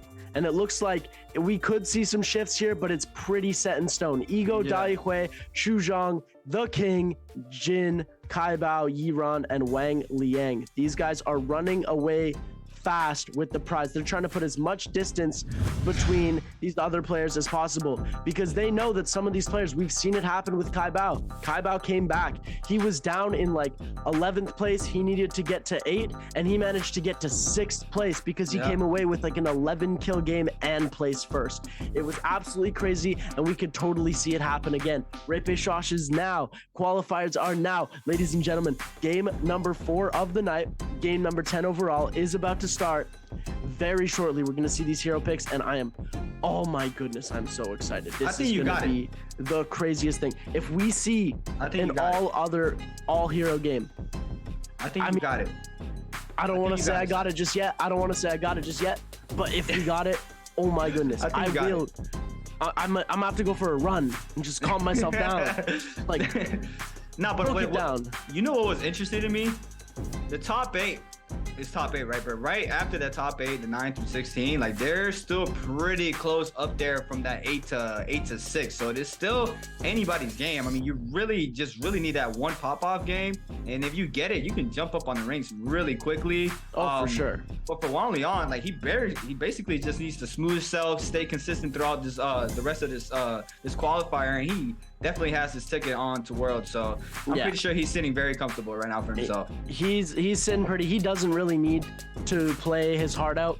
He's sitting there going, as long as nobody gets 40 points in the next 3 games, right? Which is virtually impossible. It can happen. It can happen, yeah. But the thing would be is multiple players would have to get 40 points, right? Because if someone gets 40 points and passes him, then he goes down to 2nd, right? It's whatever. He's in 2nd. He's still qualified for Worlds. Correct. So it would have to be that so many players would surpass him. He would have to get 0 points and everybody else would have to get at least 10 points a game. Yeah, I mean, he's chilling right now. He's feeling very comfortable. I think it was like after top 5, there were like 30 points in. So out for that, I mean, he has so many points right now. He definitely secured his ticket if he just smooth sails through. But I'm interested to see these heroes pick, Seb. I'm waiting. I think you got it. Bring them up to me. Bring them up to me, baby. I think you got it with the Takedas. Takeda next is in a tier list for me. What I'm thinking about is what comes after that. Are we gonna have a mix-up game? Are we gonna see all monk game? All monk game. You want the monk? I know we're gonna have to see Valda. Valda's gonna come out for sure. Oh, for sure. Yeah, we're gonna see Valda. Yeah. And all Valda game would be super interesting because we'd just see these waves come up against each other. The end circle would just be everybody caught up in each other's waves. They'd just be vibing. Because the thing would be is they'd all cast the ult at the same time. So nobody would get caught in the wave and everybody would just be standing on their pillars just chilling. Like, we don't want to throw the thing because we don't take storm damage if we're up here. Yeah. It probably comes down to whoever throws the ball the way first. Exactly. But I want to see a mix-up game. Oh, 100%. We're going to have a little video for you guys just like the last one, and then we'll be back in a second. 运气原因吧，我觉得应该，因为人总有发挥不好的时候，然后之前一直发挥亮眼，总有就是跌下来的时候嘛，就可能正好卡到这个时间点上，然后再加上这又是淘汰赛嘛，16个只能进8个，可能心理压力更大一点，然后就可能兄弟们都没打好。我跟 T25还是比较熟的吧，因为我们就最近这段时间都是在一起玩的。然后，他算是感觉是很有天赋。我第一次跟他打也觉得他很强，然后还年轻嘛，又年轻，然后是一个我感觉上限很高的选手。然后那个孙悟空的话，我是之前对他没有一点点了解，因为我最近天人榜其实打的很少的，他好像是这个赛季才开始打天人的嘛，然后几乎是没碰过面，我也没交过手。然后今天比赛倒是被他杀了一次，然后就感觉好像射的挺准的，远程是挺准的。他在我脸上3箭好像射死了一个人，然后其他方面目前还不了解。Great to hear from the man who's already clinched his spot in the leaderboard, Wang Liang, on top with 60 points. Nobody's touching him. He's secured his spot. He's talking about these other players. T225 here, one of his pro debuts. We're going to see lots of these other players who just, they haven't gotten much pro experience in. The people who joined late in season 2, the other players, they're not ready. I mean, they are ready, sorry. They're ready and hungry. And these other players, these vets who have been playing since season 1, they're also just relentlessly getting ready as well. So we have both of these vets and these new guys who have that hunger, and then we have the vets with the experience. And it looks like it's going to be a mixture of them in the top 8. We're seeing some of the new guys in the top, and we're seeing some of the old guys. And when I say new guys, they've fought an entire season of NBPL. They're not new. They know the game. You know, this ain't their first rodeo. Yeah, but for sure. To go to Worlds for them, this would be their first time playing in Worlds.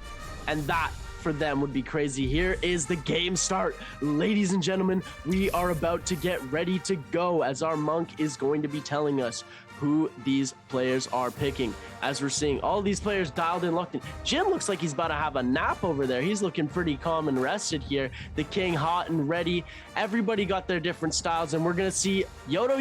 Oh, come on, you ruined it, man. Z-Ping coming through, and then we're gonna see up on the top here, Yodo. If it's a 15-1, I'm gonna be, oh, that's disappointing, man. Someone in the chat called it Yodos. I didn't even think about Yodo, but yeah, this is looking like a 15-player Yodo lobby with one Zaping out, and this is where it gets tricky, Seb. It is 15. It is 15. So yeah, this is where it gets tricky. If you are the lone wolf as a different hero, you are gonna get focused early on in the game, wherever you are. But we have Morris Isle loaded in right now, Seb.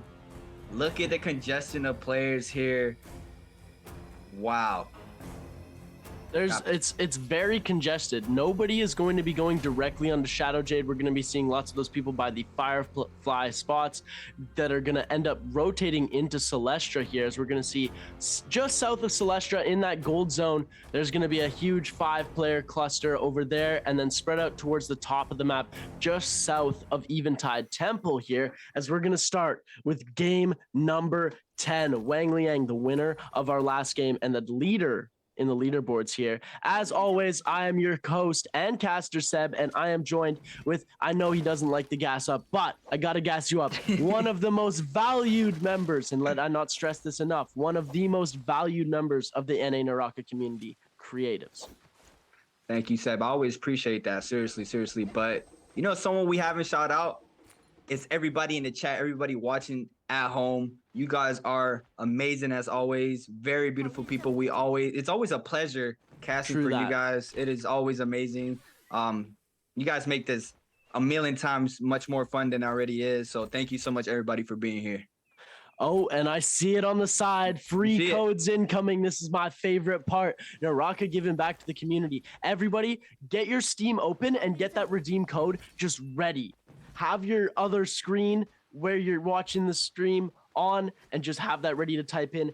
Fingers lightning quick as these players are doing their combos. Be as fast as them when they're hitting their uppercuts and when they're hitting them parries on the reactionary timing. As we're going to flip over here, JT's actually already taking a decent amount of damage here, bringing it back around onto Kaibao. Kaibao, the only Z-Ping here, able to use that to his advantage and get a heal off. We're going to see a couple range shots get taken at each other. JT is on the disadvantage here since it is a single fight.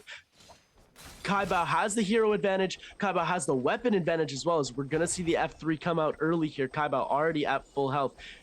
J-Team Action actually does have the armor advantage, but Kaiba has so many opportunities to heal that it's going to be so dangerous for him. They're going dagger to dagger, but gray versus purple, that is a fight here, as we're going to see these pistol shots come out, hitting him a lot as well here. Action only taking a little bit of damage, as we're going to see the charge come out, tries to go for the 2.0, but doesn't release, goes for that cancel, sees if he can do something, grapples onto him, hits a couple more pistol shots off, is able to deal a decent amount of damage here, tries to go for the grapple again, stun locks him here, hits the damage. We're going to see Kaiba coming through with a huge combo. We're going to see the ultimate come out. J-Team's Action is looking like he is in a heap of trouble. Pops that F3 just in time, and it looks like we're going to be able to see a full reset before this fight is going to begin again here, as we're going to see these charges, the fakes, the cancels out, as we're going to see a huge combo. Kaiba almost finishing that off there with the slam to the ground. Action taking a lot of damage. He might be forced to pop his ult here, but he doesn't even have the time. Wolves Kaiba, the only ZPing in the game, putting the first kill up onto the board, as well as GG Sha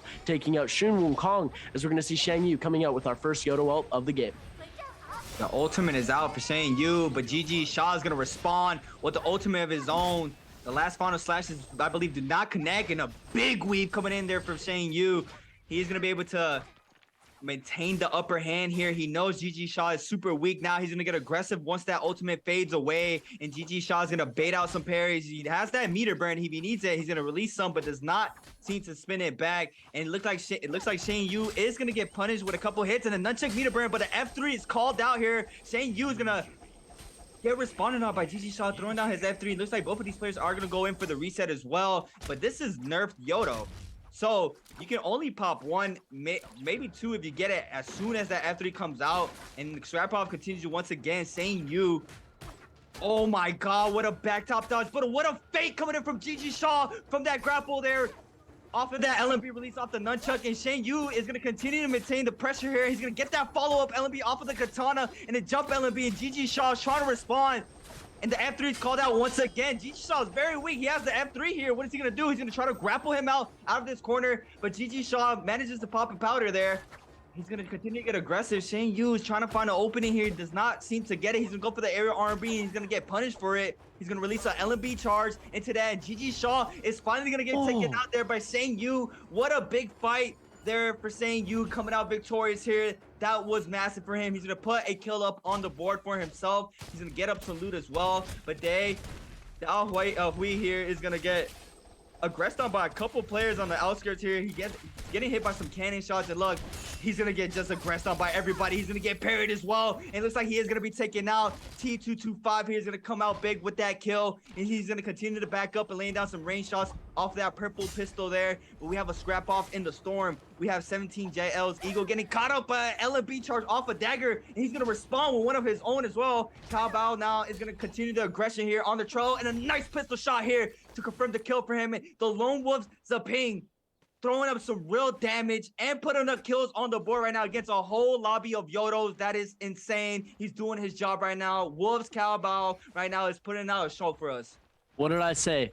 Kai Bao is the one who has the clutch games. He was the one in repechage that won his spot, and he is proving that he deserved it here. Ladies and gentlemen, that is some insanity coming off of Kai Bao here. We're going to see a huge parry come up from Panaman onto Wang Liang here. Our score leader here taking a lot of damage. He knows this isn't too big of a deal here. He's going to cancel his ult right away here, and it looks like he's going to try and go for the pot. He does get an armor swap off here, but it looks like he's going to get taken down by Panaman even more here, popping that F3, trying to get him out of there, and it looks like he's able to get the pot off, but not before Wang Liang is able to come through again. Wang Liang now with the parry, taking off so much of Panaman's health here. He doesn't want Panaman to come back and get these points. We're going to see the bonk come out from the spear. Wang Liang already bringing that ultimate again, is able to hit Panaman once with it, tries to hit him a second time, just barely misses him here, almost hits him for the third time, tries to go for those final 3 slashes and does end up missing here. We're going to see the full armor swap, or no, he just got the little heal off. GG Sha now entering the mix here with a great katana.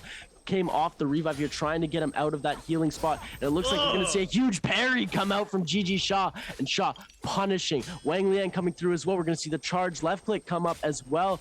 GG Sha trying to make something happen, punching him out of that F3, but it's not going to happen. That F3 is just such a useful tool when it comes to these fights here. Being able to just completely bounce your enemy out. And there you go, ladies and gentlemen. Type those in as fast as you can. Free Naraka active Steam codes. Get yourself a copy of the game for free. You know you'll love to play it. Come and join us, and I will definitely come and find you and grief all of your games.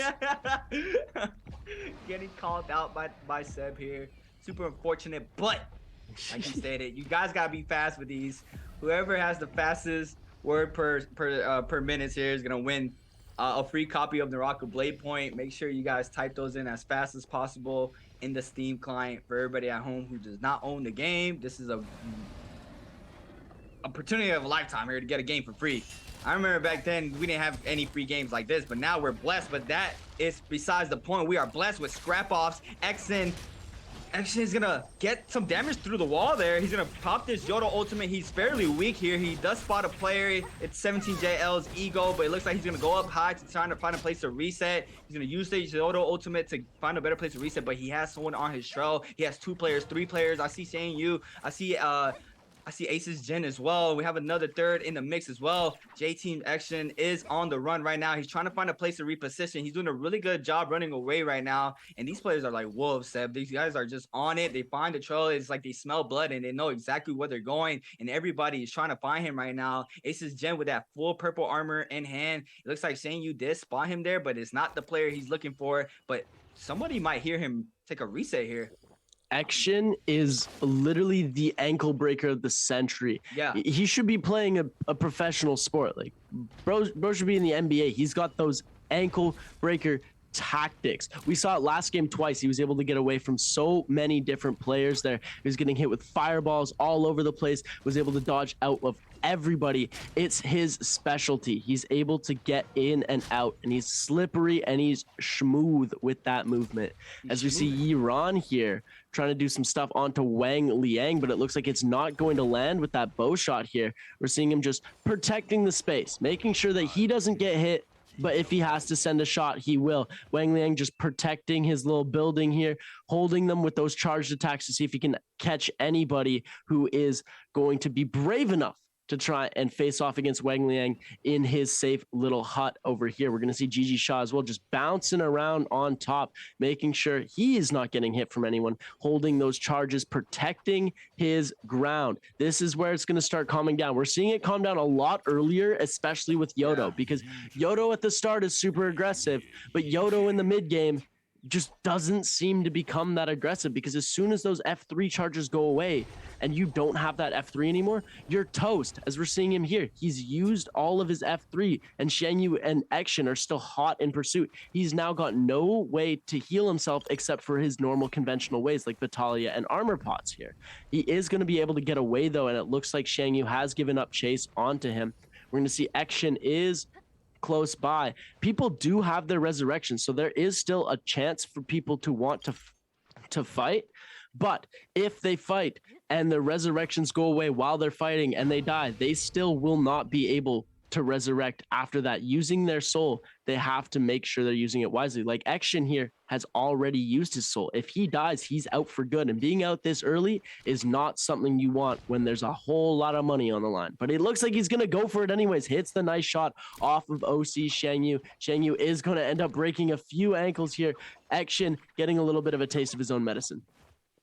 I think with how he dropped in the leaderboard, he's kind of forced to take some fights right now. I mean, this might not be the game he desires, but he has to make something work. He's throw down the F3 here. He's gonna try to get him off that corner. Shane Yu is gonna try to respond here. He's gonna get a nice scale rush. He's gonna be able to run away for the time being. Now he's gonna parry a little bit too early. The crouch LB comes in play. Wait, the aerial R&B connects there. That was insane. And now Shane Yu's in the back end here. He might be in trouble. He's gonna respond with those dual blades, and both Yodos popping that ultimate at the same time. And look at the damage come in play. And Action is gonna be hit by that, and the health is even now. Action's getting clipped by the third slash there as well. Shang Yu now is gonna try to continue the chase here. It looks like he is gonna back up and just decide to go for a reset as well as Action as well. He manages to pick up a gold Soul Jade. I'm wondering what that was. He probably just dropped it for the health. Yeah, because he has some health jades up, so he probably just dropped it to pop the powders and Vitalias and pick it right back up. It looks like they are going to wait for the time being. They're just going to chill. The blessings are spawning right now, one in the top side of the map and one close to the bottom right of the map as well. And we see a congestion of players right now moving in. We have around 7 players on the top side, around 7 players on the bottom right side as well. It's just a lot of players right now. Even split. Yeah, it's an even split right now, moving in right now for both of these blessings. And then there's action. Yeah, he's chilling right now. He's chilling, but this is what you were saying, I believe, last game about the Yodo boxes, how it was just the blades coming out. And I believe we're about to see it right now, Seb. As soon as this spawns in, and here it is, Panda Man already close to it. He's going to throw down the F-blade. Oh, Panda Man tried to go for it, but everyone just denied him, hit him all at once. Here we're going to see Chu Zhang try to make the play for it as well, but it looks like he's not going to be successful. He's going to have to get out of there as fast as he can because he only has a gray weapon. He's not going to be able to take these fights. Running away as fast as he can here, trying to scale rush up this mountain to try and avoid T225 here. T225 is still hot in pursuit, sees that he's only got that blue armor, knows that he's going to be at an advantage in this fight, but it looks like Chu Zhang is going to be able to get away as T225 is going to be able to just sort of chill out, make sure everything's good. And this is going to be our lull here. For the next 8 minutes, we're going to see total chill, total vibes. Everybody's just going to be hanging out until the last 2 minutes where everyone is going to be going absolutely crazy. And you know, the thing is I have a very strong feeling that Wolves Kai Bao is going to be able to do a lot better than these Yodos in this final circle. If he makes it to that end, he's going to have all the healing in the world that he wants, while all these Yodos are going to be trying to hit each other. Correct. Where they have that damage reduction. He's just going to be at the bottom chilling. It is my prediction right now. I'm going to say it out. Hopefully I don't cast or curse him. Please don't die, Kai Bao. What I'm seeing is when they cancel ult, they save 75%. So I think they're back on the old patch. I think this is still the good F-Blade still out right now because you don't save that much anymore. So right now, Yodo is still on her very strong form. And Action is going to get called out there with an LMB charge. But as well, as Sanyu picking up the kill from the back end off the bow shot there as well. And here's Kai Bao. He gets the loot. He backs up for the time being. And he's back to almost full health. He did get clipped by a range shot as well. He's going to continue popping a powder there, get back to full health. But his Panda Man looks like he is going to pop a powder as well. And he does not continue the trail there. Wolves Kai Bao, though, is going to continue to run out in the outskirts of the zone right now. The zone is starting to close, though, so he is going to be forced to move in slowly, but he has time for that. Dahui here getting clipped by range shots, bow shots. Alliance's Jux here manages to get a bow shot. Dahui here is going to have to run for the time being. He has the great sword. The storm form comes in. He's going to try to back up off of this, and a very nice skin in hand as well. He's going to continue to create space. Yeah, that skin is very nice. He's going to continue to create space off of this. He's forced to pop that Yodo ultimate very early on, but looks like he's going to try to pop it to reposition. He's just getting hit with range shots off of this, and everybody seems to have his eyes on him. But Dahui here is going to continue to run for the time being. He has the F3 blade up. He does not manage to stay inside it, and here it is. The Wolves are here. Alliance is just getting punished for that, and Dahui is going to be able to get some damage in, but that is not enough. He does not have that great intercept, and a pistol shot coming in from Wukong to secure the kill onto Dahui there, and he's going to pop that F3, try to get some loot off of this, but the Flamebringer is out, and we know that's the counter for the F3 blade there, so that is going to continue applying the pressure onto these players, so you are not safe even though you drop down that F3, so that's super unfortunate for them. But now Wukong is trying to create some space off of this. He does manage to get some LMB charges off to move away from this player, but it looks like Ace's Jen and who is that in the back end? We have another player. Yeah, Wukong's forced to pop this Yoda ultimate once again. He's gonna be able to get some damage in off of this, but Jen is gonna respond with a Yoda ultimate of his own, and now Wukong ran out of that ultimate, and he's gonna be clipped off of that. Ace's Jen, he picks up the kill onto him. He tries to get the bloom there, and he does not manage to do it, but there's just a congestion of players. The zone 4 is about to start moving in 30 seconds, Seb. Oh my god, it was a cycle. It was one player got low, and then the person who would get the kill on them would end up just getting super low. It started off with Action, then it went to Xu Zhang, who got the kill onto Action, then it moved over to Dao Yihui, then it moved back over to Sheng Wukong, and now it's going on to Reki here, who's taking a lot of damage, and it looks like Kaibao might have put in all the work and reaping none of the reward here, as Reki is going to be trying to push back all of his opponents. Gets 2 shots onto Lu Renking, gets a 3rd shot onto Wolves Kaibao here. Lu Renking now playing it big here, is able to get the kill off onto Reki. Kaibao coming in very strong with that Flamebringer, but isn't able to finish up on the kills. He's still remaining at 2 here. The amount of assists he must be getting is incredible, though, ladies and gentlemen. He is playing his heart out, and so is everybody else in this game. Lu Renking getting back to full health, is able to sneak a cheeky kill into the mix as well, breaking the cycle of him getting spotted now and getting sharked out. And it looks like we're down to 10 players. I was wrong, ladies and gentlemen. I thought this was going to be a very calm, nobody dying here. And ooh, Shang Yu here with the flame blade on the greatsword. That Soul Jade is very dangerous when it comes to burning damage. It is not something that you want to have hit you. He also has that Warrior's Pace, which makes him gives him the ability to sprint faster off of that 3 charge. So having something like that in a lobby full of Yodos for the end circle is going to be very massive, because he's going to be able to stay mobile. So that Warrior's Pace is very nice to have right now. But bodies are dropping, Seb. We're top 10 right now. Zone 4 just finishing closing. And I think this is the least amount of players we had moving into Zone 5. So this is actually crazy seeing the Yodos come out and being a lot more aggressive than they have been with the other picks they've chosen, or a lot more bodies dropping, I should say. But yeah, I believe this is where we're gonna have to wait. They're gonna start trying to form and get their positioning down here for Zone 5 to close here. And after this, it's just gonna be insane. All these Yodos are ready, and we know how strong she is when that circle closes. Having that Yodo ultimate is just really good. I mean, she's super strong in the end game. Her early game is really good. Her mid game is really good. This is when she was at her peak right here. This Yodo metal right here is very, very annoying to fight against. She's really good, but these players, they're used to all this. This is one thing I'm praising about them. Every single player, as we've seen, they picked almost the same heroes every game, but they know exactly what they're doing with those heroes, and that's going to be very massive going into Worlds. And I know a lot of people, a lot of players from different regions have been forced to play to learn different heroes, something they're not comfortable with, because the format how Worlds is going to be, you're gonna have to be able to have five heroes. I don't remember at the top of my head how many exact heroes it is you need to play, but your variety spam and heroes has to be massive, and you have to play different heroes mostly every game. So these players are used to it. I mean, they've been in the league for so long, and like I said, they do have that upper hand, and I know a lot of players are trying to catch up right now. Well, obviously, yeah, it's a test of skill. Like, you don't want to just...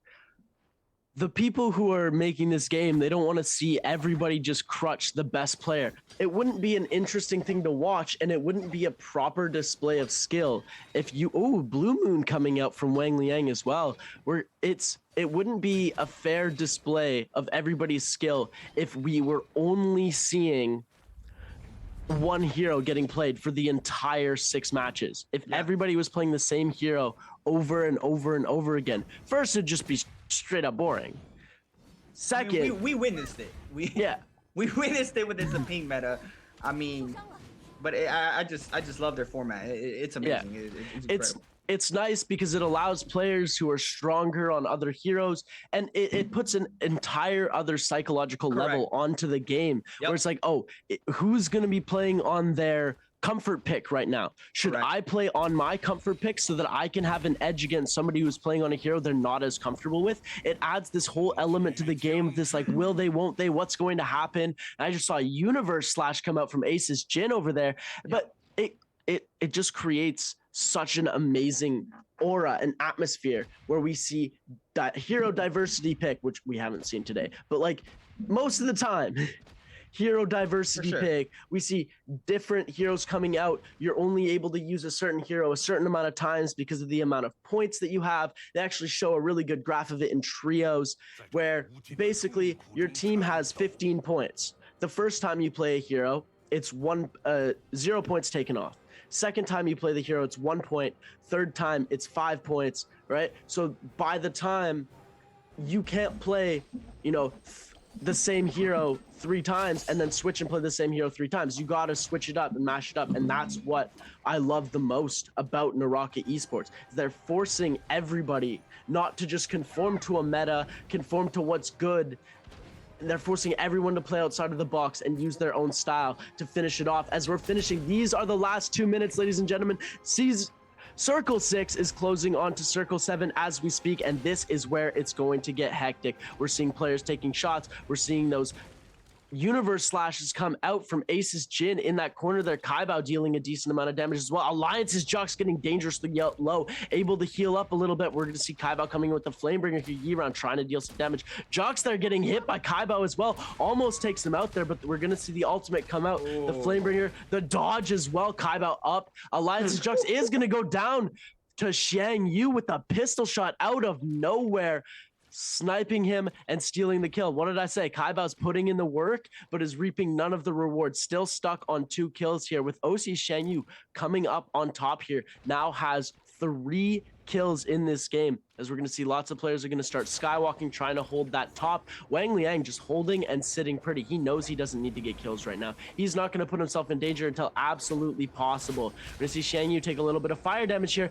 getting to a little bit of a scrap with Jhin here, but it looks like Jhin is not going to want any of the smoke coming back in as well. Says, never mind, I want all of that, but then the fight decides to die down here, as we're seeing lots of F3s placed on the other side as they're all going to die out. We're going to see a couple more players start to play. Kaibao does have that inspiration shield going for him right now. It is going to be a very detrimental part as Yiran takes a decent amount of damage as well, but he gets the kill stolen again. Kaibao getting knocked into the storm here by Ace's Jhin with the full meter dump onto Kaibao, popping his ult, gaining health back, but he's so close to death here. He might not be able to make it here, and it looks like he is going to get pushed out, and Ace's Jhin is going to be able to come away with the kill here. Kaibao forced out of so many kills here, as we're going to see the Yodo ults come out. This is what we love, baby. GG shot right on the top. T25 taking out OC's Xiang Yu right off the bat here, as we're going to see GG shot take out the King. T25 is going to take out Sha. Wang Liang is going to take out Sha, and Wang Liang coming out victorious.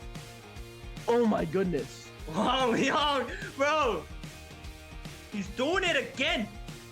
He has nothing else to prove now. He's doing it with style off of the aerial. He's doing 2 back-to-back pistol shots to secure the kill on the last player. That I have no words to say to this man. This man is playing out of his mind right now. Calm down, bro. He is playing outstanding right now. He is playing out of his mind, and it shows right now. Securing another W. I thought GG Shaw had the upper hand there when he was on height, but it looks like he did get clipped off of a Yodo ultimate slash as soon as he popped that ultimate, so he did not have the health advantage. So it looks like GD's player T225 is going to be the one that's going to come away with the victory here instead of Wang Liang. Wang Liang did have that final kill, but keep in mind, he did have 0 kills coming up to that point. Okay, so he is going to get the placement points, and he is going to get the multiplier, but I'm pretty sure he only got 1 kill. So we're going to take a look at the scoreboard in a second, guys, but that was absolutely crazy there. We saw Kaibao get shorted out of 5 kills. He could have been on top, but he just kept getting his kills stolen throughout the entire game. I feel so bad for him right now. All of these players locked in. OC Xiang Yu knows he could have had that win as well. So close. All of these players, they were so high up, and then all of a sudden you just see them dying in the kill feed. You know something I've noticed? The few times I've casted the league, I have not seen these players stressed out like they are right now. I mean, they know exactly what's on the line. Yeah. I'm seeing their facial expressions here, and it's actually showing that some people are in the back end, and it seems like some people is getting to them. But yeah, we are gonna move on to our last and 2 final games. So the pressure's on. The pressure was on going into this game. We did have almost a full lobby of Yodos. I was surprised I didn't see the Zapine get focused, because usually when it's the odd one out, that player does get focused. But I don't know. We're about to see the scoreboard in a little bit. We're about to see where the Zapine plays here. But yeah, the pressure's on, Seb. I mean, these players need to step it up right now.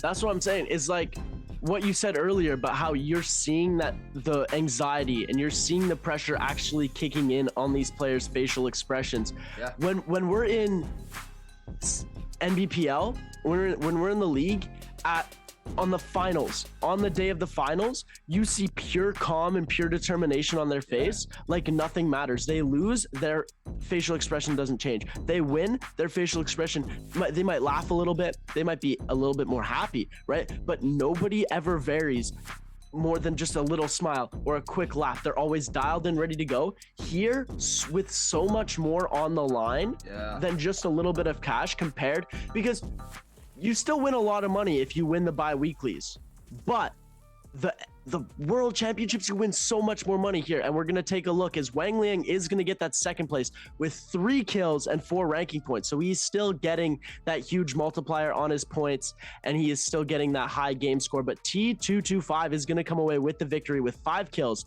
8 kill points, 3 ranking points, getting that second place ranking points. GG Shaw making a comeback slowly from the bottom. It looks like he might be able to start climbing back up there. We'll see what happens. Kai Bao only in 6th place because he ended up getting taken out early. King here as well. Luren King, 1 kill only. Still got that 1 ranking point, so he was able to get up a little bit more. But we're going to see donuts from Xshin, Dalihui, Pandaman, and Jux. I've got to say it now. Pandaman, Dalihui, Xshin. Dalihui still got a shot, right? Yeah, he does. But he's on bottom of the barrel. Jux, sure, maybe. Pandaman, Xshin, I'm sorry. I feel so bad, but J-Team is my team. With my whole heart, I love J-Team. It pains me to see them down there. It does. Yeah. I mean, that's the thing, though. It's qualifiers. I mean, we are only going to see top 8 here for this qualifier. We already have 4 going from this region. But yeah, it's gonna be interesting to see how these players are gonna plan out their plan to try to qualify for the rest of this. But right now, we're gonna move into our Game 10's MVP, and it's T225 with 5 kills, 11k damage. And look at the J's he had. He did have a stamina strike for a katana, but he wasn't really using it. So I think he was using it for that attack buff, the passive off that Jade. Yo, get this. He did more damage with ranged weapons in this game. He only did 2,654 damage with the dagger. Wow. The majority of his damage came from the pistol and the bow. I see it now. Okay. Wow. 3.5k and 2.5k off of just range shots alone. I mean, 2.6k on dagger. That's like 2.5 bites. I mean, that's like not even half of his 5 kills that he got. So he secured a lot of kills off the back end with the range shots. Wow, what an insane player, T225. Our winner for Game 10 so far. It's been insane, though. It's been insane. These players are playing out of their minds. Some players have their backs behind the wall right now, and we're gonna have to wait and see how they're gonna do in the rest of this qualifier. Oh, it's been phenomenal gameplay. It's just sad to see these players who I've followed through the NBPL, through the NBWC 2021. I've followed some of these players to the ends of time, and I see them not performing, and it just breaks my heart, man. Like, J-Team, my homies. But that's the thing. I mean, this qualifier brings out a lot. Just from the top of my head, I can think about the prize money. I don't know how much exactly it is in prize, but I know it's in the millions. Oh, yeah, it's in the millions. And if you get first in solos, you don't have to share that with 3 other players. No. That's all to you personally, and then whatever you have going on with your organization. Yeah, I mean, obviously the orgs are gonna be sliding a bit of that cash in there. Yeah, but I mean, it's still an insane amount. And then, you know what for me will be the best thing to get out of this? It's that title you get. Just imagine you win Worlds, you spawn in, and you have a one-of-a-kind title badge for you on top of your head. When people see that, they're gonna be intimidated of you. I mean, you had that staple on you. Yeah. I mean, that's to me, that's massive. Like J Team, the winners of the NBWC last year, they have their own skins in the game. And they have so much stuff that comes with the glory of placing first, even just attending the World Championships. That's massive. Yeah, for sure. Going, even if you're not playing, going to the stage, hanging out with the players, the whole atmosphere, it is just the most crazy thing that you could ever imagine. So being shorted out of it by like one game, or being shorted out of it because you're losing points, shout out Deldir, just being shorted out of it from those little tiny things that happen when it comes to losing in points in these qualifying games. If you're in the qualies and you're like so close yet so far away, you're like, damn, I really worked my way all season, 2 seasons to get here, and I can't perform at the qualies. It's just so hard on the heart, because you gotta wait until next year, until May, until Naraka Blade Point Pro League Season 1 or Season 3, I guess, would start up again. And then you gotta wait for the next season, then the World Championship comes in another year.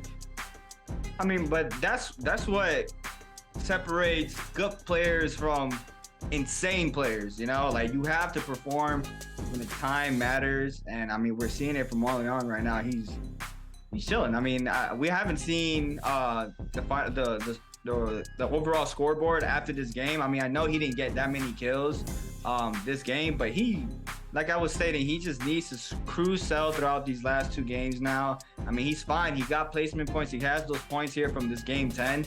So, I mean, good. It's not even the fact that he's not getting that many points this game. It's the fact that he's taking away that multiplier and that placement points from the other players. He's making sure that nobody else is getting those extra 4 points. Nobody else is getting the top multiplier, and no one is able to mess with where he's at. He's like, I'm at 60, you guys are staying at 40. You're not touching me. Even though he could just sit back. He could literally just start hanging out. He could hide in a bush the entire game, get no kills, die first, and both of these next games, and he's still going to make it to the top. And that is the crazy thing. He is still making sure, rubbing salt in the wound and adding insult to injury. He is just tearing down the hopes and dreams of the bottom 8 of this 16-player game. Yeah, I mean, fortunately, we still have 2 more games to watch. I mean, it's coming to an end kind of soon, but you still need to see your Takeda. I think we're still going to see the Valda. Yeah, I want to see the Valda.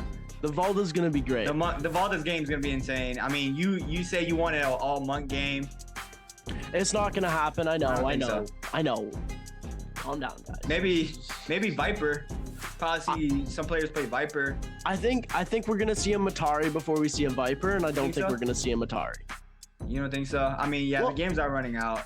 I've been seeing some light Hypernova stuff where he's using the V3 on Viper, and it's very crazy how he's able to do that. But ladies and gentlemen, we're going to show you these highlights, and we're going to take a quick short break, and we're going to be back with our game number 5.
As we look over the beautiful night sky in Shanghai, what a beautiful place to be. Welcome back to the Naraka Blade Point World Championship Solo China Mainland Qualifiers. That's a tongue twister right there, if I've ever heard one myself. I'm your host and caster, Seb. I'm joined with my main man, and I cannot stress this enough.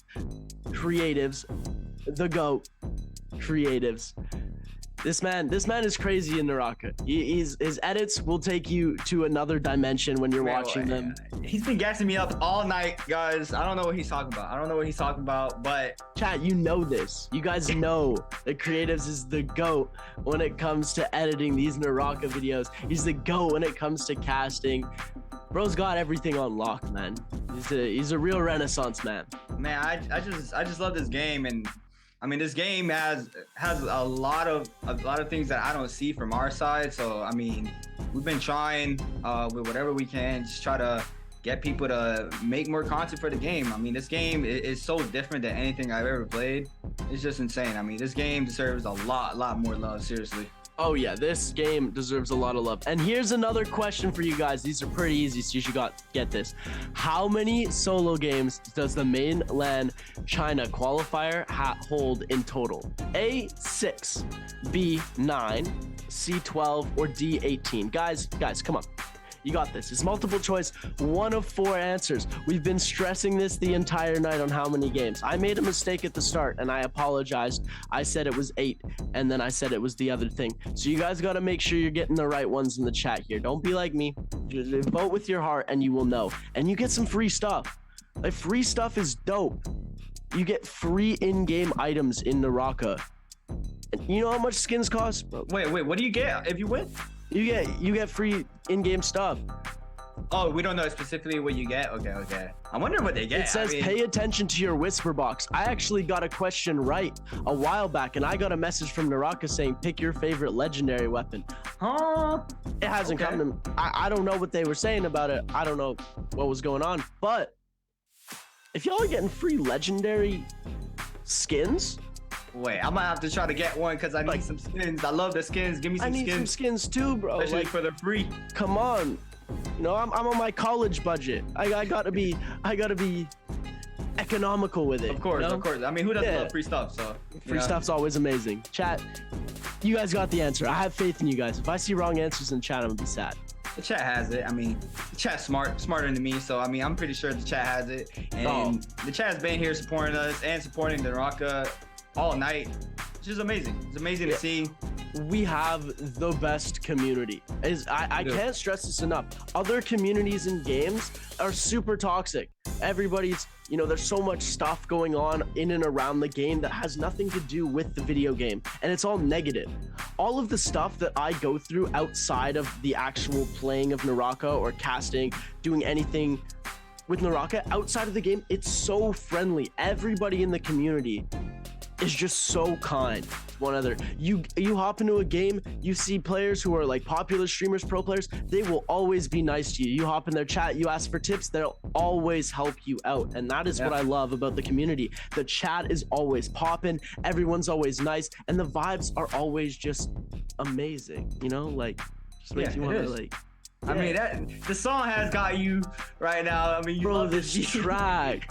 I need to get them to send me this. I'm gonna drop a song with this. Oh my goodness. No, but yeah, the thing about this game, there's a lot to learn about this game. I mean, that's the thing about this game. The sky's the limit about it. Once you learn the base about this game, it's just up from there. The things that you can do, and every single day, like you can just figure it out that learn new stuff. Like you can just learn new things, and there's multiple ways of how you can learn these things. I personally just try to do customs and try to interact with my viewers to try to get them to understand some of the things. But I mean, everybody who enjoys this game, they know all about this. I don't have to run down the sheet through this, but yeah. We're gonna have a little video here, a little testament from one of the players, and then we are gonna be right back with more Naraka action. 本来开始打的时候比较紧张吧，但是第二把自己给打开来了，就把自己给打熟悉了。然后之前天人也碰到过这些对手，所以说也基本上没什么压力。当我来到 NBPO 赛场，然后看到这些就是之前没在线下看到过的这些人，感觉也没差两样吧，就是还是比较社牛一点。我觉得吧，我还可以冲个前3，然后晋级是肯定能晋级，就是看自己发挥了，看自己状态。Just a little quick message from the winner of our last game, T225. Put on a great show for us there. Was able to absolutely annihilate the competition coming through. We saw a lot of plays coming out from 17JL's Ego a while back, but we haven't seen very much of him in this flip side of these last 3 games here. As we're hopping in to game number 5 of the night, game number 11 of 12. I can say the answer now because chat got it right. We love you, chat. Game number 11 of 12 is going to be starting as we speak. Hero selections are coming in, and I don't know what I want to see. I want to see some cool stuff going on. It's here. the Takeda. I'm telling you, I have not seen Takeda. Takeda is just way too viable to not bring out right now. I mean, Takeda is just strong overall. I'm telling you, it's Takeda. The thing is I haven't actually seen successful Takeda play in Pro League. In the league or in the World Championships. I haven't seen Takeda been played yet. There it is. Oh my God, no way. There it is. No. You know, off of you saying that, you know why? Because these players were in the league and there were still a couple patches behind when he dropped. But now that the players have developed more, there you go. Everybody is already, they're all familiar with Takeda right now, and it's a no-brainer. I mean, he's just way too good. He's just way too good. Takeda has the sauce. Big shout out to Paz doing a chat. He be doing some crazy stuff with Takeda. I don't know what I'm gonna see right here. I'm trying to see some TODs. I just want a TOD. I just want to see a TOD come out, but that is besides the point. We're loading into Holoroth in the time of day. It's dusk. Seb, tell us where these players are landing. I'm trying so hard not to scream right now. I'm so happy. We saw all Tarkas and now we're seeing all Takeda. My 2 favorite heroes actually getting play in professional terms. We're going to see a couple people spawning outside of Plume Castle, just on the edge here. I don't think the Yushan Ruins are unlocked yet for these players. So we're going to see a couple people at Methab and then just south of that area here. And we're going to see a few people up in that northern area of the map here. The rest of that spot, the northeastern side, the most northeastern side, is been blacked off. It looks like we're not going to be seeing much play from there. And the winner of our last game, as tradition, T225, coming in strong, just going for those shots here. As we're going to see Dao Yihui, Firefly, sorry. We're going to see Dao Yihui only with his fist trying to make a play here, and it looks like he's going to be getting caught out by Ventus's Reki here. If he gets a weapon, he's going to get an armor swap, and he goes into a katana. Oh my God, the comeback of the century here. Ventus's Reki also able to hit an armor swap, as it looks like this is going to be a more viable fight, as we're going to see Dao Yihui hit a huge combo off. Doesn't get the grapple as a cause of terrain here. We're going to see the Fs come out here, and Reki is just getting absolutely demolished by Dao Yihui here. Dao Yihui coming in with a huge katana tech. Everybody, go run your 3 bands. This is how you get good at katana, because that is what just happened here. We saw the crazy katana plays come out. Ego here getting egoed by Xu Zhang here. Xu Zhang running away now that Ego has popped his ult, was able to gain a little bit of health back from that ability on the ultimate here. We're going to see he's got 2 more shots left. Let's see how well he's going to use these. He's able to hit a blue off here, goes into it, tries to hit the stun, doesn't connect with the blade coming out off of that F from the ultimate here. So we're going to see Wang Liang also getting pretty hardly destroyed here. We're going to see a block come out and then the parry from J-Team's action, and Wang Liang is going to be the one to fall early here. Kills up on the board, and the lower end is actually taking control here. We're seeing the lower end coming through with more kills than the top side right now. Alliance's Jux needs to heal up as fast as he can. This is going to be tough for him, as we're going to see Gigi Sha here take all of the shield off of Shen Wukong here. Shen Wukong taking a lot more damage here. Alliance Jux using his ultimate, able to get a lot of health back here, and is able to stun both players. Doesn't capitalize on the opportunity though. He's going to be able to get in a full combo in to get Shen Wukong here, and then he goes off against Gigi Sha. He gets the flip onto Gigi Sha and then decides to take the run away. He doesn't want to mess with Sha right now. He knows he has the ultimate out, and Jux just used his. He cancels the ultimate out here. What a great play. Big brain play coming out, and it looks like Gigi Sha is forced to recover as Yi Ran takes down Reki here, and it looks like Reki is going to be able to come back. Reki doesn't have his resurrection left, so if he gets out now, it is going to be Dunzo, goodbye, and good night. Yi Ran now, he's on the chase. Reki has to back up for the time being. I mean, he's nearly almost dead. Off of this, he did manage to get a common armor swap, but Furin is out for Reki. He's going to release that LMB charge, and yeah, Yi Ran's gonna come out big here with that LMB charge off the dagger to secure the kill onto Reki. That is super unfortunate for him, but he is not. Wait, he is out of this game. That was his second life. But moving on over with Action right now. F3 dog, Furin called out, and now Action is going to respond with a Susanoo of his own. But the dual blades are out for T225 here. He's going to continue applying the pressure onto Action here, and the chase is on. Action is going to try to back up for the time being. He does have Furin out as well. So this is what this was interesting to me. They play a lot more straightforward. They come in here just to put up straight damage. It's nothing flashy. It's just straight kill as fast as possible with this ultimate, and it's just the most it's the most comfortable way to play, and it's the most efficient way for them to play this hero. But the scrap off continues here on from 17JL's Ego against Wukong. Now Wukong's going to try to create some space. He's going to release that R&B charge. Both Furins being called out to regain prio, and the chase is on once again. Ego is on the chase here. He does not want to let Wukong live for the time being, but here comes the reset for both players. They are going to be able to get a reset in. Common nunchucks in hand for Wukong. The R&B release charge off the dagger there does not get any confirmation hits, and Wukong's going to continue to apply pressure here, trying to get... He gets punished for holding blue. The F3 is out, but he's going to throw up his F3 to regain prio, and he comes to full combo down the cliff, but he did not seem to get the final hits in. He's going to get a nice back tap dodge there to weave in some hits, but Wukong is going to get some damage in, but it's not enough.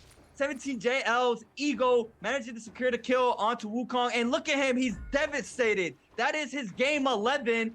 And he is out early on here in game 11. And that is just super, super sad to see. And you can see it in his face. Like we were saying earlier, Seb, these players are going to go through it now. But this does not matter for anybody else. I mean, everybody has to play their game. And the king here, he has his eyes onto Ego. And he has a purple armor in hand with a purple katana. We're going to see the scrap off now. He's going to try to pull up that F3. Oh, that was a nice back dodge coming in from Ego there to weave that F3. The Furins are out for both of these players as well, and they both have the same skin, but only us can see that, by the way. The R&B confirmation, he's gonna back up. He sees another player coming in from the third party. He's gonna lay out some pistol shots here. And the player in the back end did get to check who has bigger health, but the king coming in here with a big parry, but Furin is there for the pill. It does not matter. Ego is still in this. He just lost his armor. He still has full white health. The king now forced to pop another Furin. He only has one more charge off of this, and the Ego now is going to release that LMB charge after Furin in that corner onto king. But it looks like JDG's here is here. He might pop this rock, and he did. No ults are going to be come out. There's no one here with Furin. A big parry coming in hot. And 17JL Eagle's going to get punished for releasing there. It's saying you now. Looks like he wants to back up. But JDG here is still applying the pressure. He does not want to let him go. He's going to back up as well. He's going to try to get some loot off of his body. And both of the players are going to take a reset and leave. Wow. What a scrap outs we're getting so far here, Seb.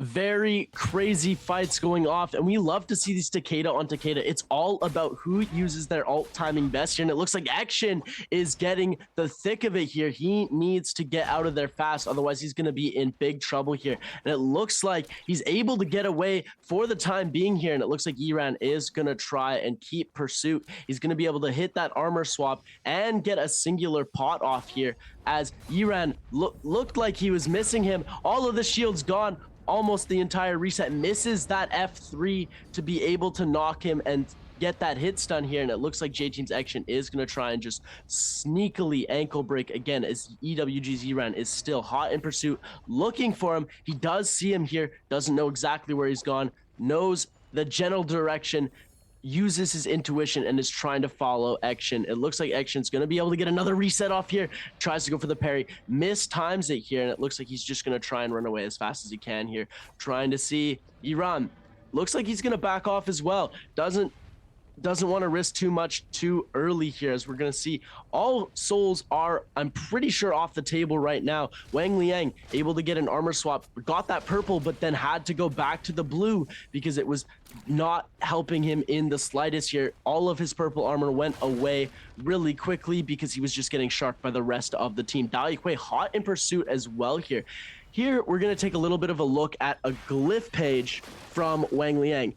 Wang Liang's using 18.16% energy cap, energies 9.43%, skill cooldown on 12%, dagger dash energy cost on 8%, grappling distance on 10%, and dodge energy -8.38%, so that he can get that extra dodge in when he needs to. Those are very vital to when pro players are playing. You need to have your glyphs maxed out so that you're able to capitalize in these fights. If you don't have a full glyph board and you don't have a maxed out glyph board to exactly the specifications that are going to give you the edge over the other player, and that's another thing, it's all psychological. You don't know if they're running rage, you don't know if they're running grapples, you don't know if they're running luck.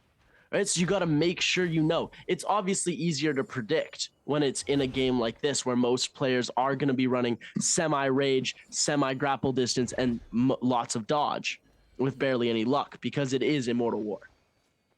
I mean, that right there, if I've ever seen a clip, that should be a clip right there. So I would take notes. Someone clip that, make sure it gets to the front page of the Naraka clips, because that is very important information, like Seb just stated. And it's good to know what the pros are running. I mean, you want to play like a pro, so why not run exactly what they're running? But it looks like Wang Liang is going to come in hot with a great sword combo here. Oh, he nearly misses the RB there. Alliance's Jux almost getting TOT off of the uppercut infinite from the katana into the great sword, and that's what I like to see. This is what I love to see. I need to see more of this. Dao Yihui here now in the scrap off. Looks like Alliance's Jux is going to be taken out here. Wang Liang now is going to continue this neutral game. He's going to call out Furry. He's going to get the confirmation RB off of that. Dao Yihui, though, is going to bait out with a fake heal. The F3 is called out for Wang Liang. Wait, he manages to get the Furin off the midair, and Dao Yihui is going to pick up another kill on the board. And Alliance's Jux is out of this game. 11 as well. 17 JLs, Eagles getting taken out, but Panda Man putting some scores up on the board right now. 2 kills for him right now, 15.9 total points for this game, 11. But we have still scrap offs happening. GG Shaw now is going to come in. He's going to manage to get some hits off that grapple LMB. It might be in big trouble. He has the Furin. He tried to tap dodge the Furin there. He's going to release that 1.0. He's going to get punished for it. The Furin comes out. He goes for the uppercut off of that. If he did not have an extra charge, he would have got it. But here comes the scare rush up. He needs to find a place to reposition. He needs to find a place to get some armor out. And he does manage to get a common armor swap there. He's going to release that 1.0. He's going to get a nice side tap dodge there. He's going to release another 1.0. No connections off of that. GG Shaw now is going to back up for the time being. The scare rush. Oh my God, GG Shaw. What a nice dodge into the barrel there to weave out that LMB confirmation. T225 needs to back up now. He's super weak as well. GG Shot's going to continue to apply the pressure, though. He goes up high as well. He tries to lay down some pistol shots off of that, but he does not manage to do it. But on the other side of the map, we have Panda Man right here. He's going to continue to run here in game 11. He wants to put more kills on the board. The King was on the chase, but it looks like Action was in the back end as well to put up some pressure and stop him with a grapple there. So now the King is going to force to pop this powder. He does manage to get it, and musket shots are coming in hot for Action here against the King. Burn already out for the King. He needs to back up for the time being. He does manage to go back to full health, and Action now on the chase. And there's another player. Panda Man still here. Panda Man as well. And the King might be in a bit of a problem here. As long as he creates the space and maintains his health up high, he would not get focused here. He is trying to back up for the time being, but both of these players are like wolves. They have him in their eyesights, and they're not gonna let him go. If they see him popping a powder like they just did, they're gonna continue chasing this. They still think he's weak. Wait, there's a ballista from the back end. It's Yiron laying down some shots onto the King as well. He has 3 players onto him right now. He needs to be careful here. It looks like he does manage to back up for the time being, lose some of these players on him. And now Yiron's trying to find another player he can lay down some ballista shots in. Looks like he's just lurking around trying to find anybody. No one's trying to show. They know how much damage this puts in, and they're gonna have to try to just stay away from Yiron because this puts a lot of pressure on to somebody. And yeah, it's just gonna be a little downtime right now. We're still zone 2 just started closing. We have or just finished closing. We have a top 11 situation right now. Oh, this is not. I like that. That was clean. That was very clean. Shout out to production. You guys always doing it big here. This is amazing. But it looks like we have GG Shaw already weak.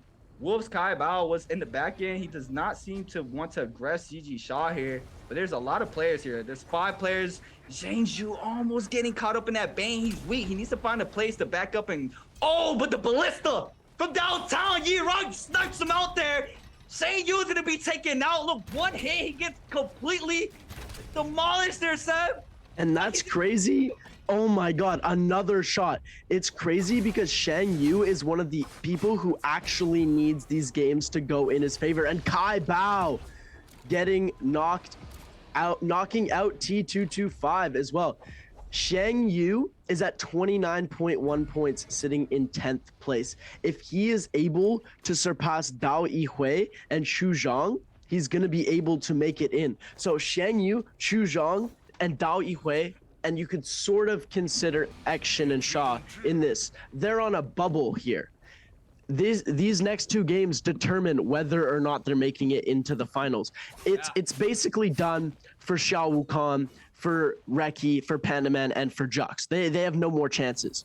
But Shaw and Action and Xu Zhang, they have a chance of knocking out Dao Yihui from that 8th spot, and maybe even knocking Ego out from that 7th spot and taking their places. So if they play their cards right and they play this game as best as they can, which is what J Team's Action was doing. He was playing super aggressive right off the jump, playing it very well. Only able to come away with 1 kill though. Dao Yihui was able to come away with 4 of them, stealing that 1 kill over from... Who was it? He was stealing that kill from another player and then ended up getting the kill as well. Playing an absolutely smart game here as KZ's Pandaman, Dao Yihui, Wolves Kai Bao are just kind of hiding it out in the zone, whereas we're going to see the King and Yiran in this area here with Action trying to make something happen. And it looks like Action is getting to make something happen here. We're going to see the parry attempt, goes into that F3 and is able to slam Action down, hits him with a huge combo here, and Yiran on the brink of death here. Lu Ren King here trying to chase him as fast as possible. He knows he is so low and he's going to be able to get him with the pistol shot, stealing yet another kill from Action. Lu Ren King coming in hot, making sure that these other players are not going to be able to climb up the ladder. If J Team's Action would have gotten that kill, it would have put him 1 step closer to that 8th place spot. And it looks like Lu Ren King is just out for blood. He knows he's good. He knows he's basically safe if he's able to take this kill. And it looks like they're going to play calm as Kai Bao and Pandaman just push that space in between the box, making sure nobody else can go for it. And it's a swarm in the box as well. Kai Bao is going to be able to get it. And he's going to head out before anybody is able to give too much chase to them. You know, one thing that I've noticed a lot more in this game, I've seen a lot more technique, like super minute macros when it's coming to these fights. They're using their abilities more aggressively. Of course, that's what Takeda's all about, but they're using the stuff in a way that it's like there's so much more techie fights instead of just get the kill. We're seeing, you know, what is it, ACCA. We're seeing the uppercut combos come in, not just from the nunchucks. We're seeing a lot more weapons come out as well. We're seeing the use of the ultimate in the combos. And I'm really loving what I'm seeing here. It's a very great day to be watching the NBWC qualifiers. For sure. I mean, That's the thing about Takeda. Takeda has the mix-up, and if you know about your weapon swaps, you can go into a full TOD combo off of just getting that F3 prio if they're holding blue. Once you release that F3 and you get that slam down, but let's take a second and watch this replay of the king. Look, he gets the F3, he tries to go for an aerial LMB, and he comes the full grapple combo. He's gonna go for the bread and butter. He's gonna off to just go for the LMB charge release right there, and the RB jump LMB there to confirm the kill for him. But back to what we were saying, if you get a confirmation F3, you can pop Furin right after that, and from there you can go into a sweep up with the katanas. And the king, once I saw his inventory with a gold greatsword, I knew this thing was gonna hit like a truck. I know how hard this gold greatsword hits. I've gotten hit by it plenty of times. Oh, it hits you in the next week. Yeah, it does so much damage. So him having a gold greatsword in hand, if he's able to pull out some of those Takeda combos with that greatsword, it guarantees you an R&B charge off of it. So just him having that big truck weapon right there to put out a lot of damage is gonna be super big here. But look, it's top 8 right now, and zone 4 is starting to close. This is the smallest lobby we've seen so far throughout the whole qualifier tonight. I mean, a lot of these players has been up more. I believe like top 14 was the least one we saw. Maybe top 13 or top 13 was the least one on the Yoda one. But just the aggression, you can see it from these players from the Takeda. I mean, he's just super aggressive. I mean, Furin, I mean, you lose prio, you have a charge to get it back. You lose prio after you're out of your ult. I mean, you can get it back with F3. I believe mostly everybody here is running F3 because it's just way too good. I mean, F3 Takeda is just way too good.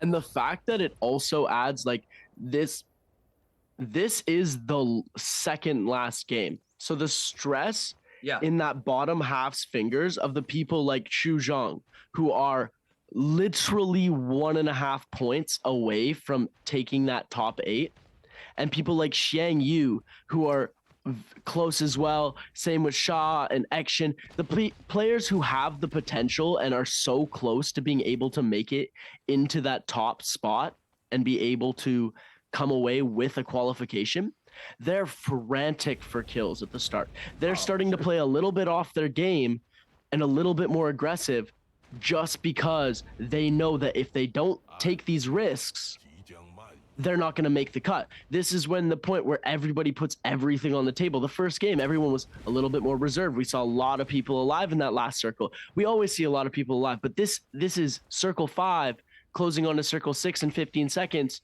and there's already only 8 people left. At this time last game and in the game before, we were at 10-15 people. So it makes a difference in the time of the game. It's really time for these players to crunch down, look at their watch and say, it is demon time, let's go. And literally demon time. They're playing Takeda. I mean, I like to call him Susano. His name is Furin, but I mean, Takeda's just way too good. I mean, it was just a matter of time that we see him come out. I mean, he's been good since he came out. The F3, I started seeing it a lot more a couple months ago, probably like 2-3 months ago. He's the F3 has been like the staple F for Takeda. But his F2, super good. I mean, we see him now in the trio meta as well. So just off of that, I mean, you can tell he's just an overall good hero. The full gold V3 with Takeda is so broken in trios. Yeah. Oh, yeah. You come up, stun an entire squad, hit them with a Valda, and then get your Tianhai to grab them, hit them with another stun, go in and combo all of them. I mean, it's just way too good. I mean, trios, solos, I mean, he's good. I mean, I personally feel like he needs some nerf on that F3, but that's just me personally. Because look, listen. The F3 into Furin is just way too good. It's way too. You get punished for holding blue. Come on. I mean, he's just way too good. He's way too good. That's just my honest opinion, though. Like, I think he needs to get tweaked a little bit. But I mean, he is the demon vessel. So I mean, he has to be strong, you know. Yeah, and if you just saw, they did just go away, but those percentages on the top of the screen, I am pretty sure that they are the percentage chances of them qualifying. So Lu Ren King is a 94% chance of qualifying. Dao Hui has a 70-something% chance of qualifying, and the rest go on. J Team's X-Shin has an 11% chance of qualifying, as well as GG Shot has like a 9% chance of qualifying. If they perform well, they will be able to come through with this win. But right now, it is looking like it is going to be very tough for them to do this, as they're not picking up kills, and GG Shot just taking an insane amount of damage here.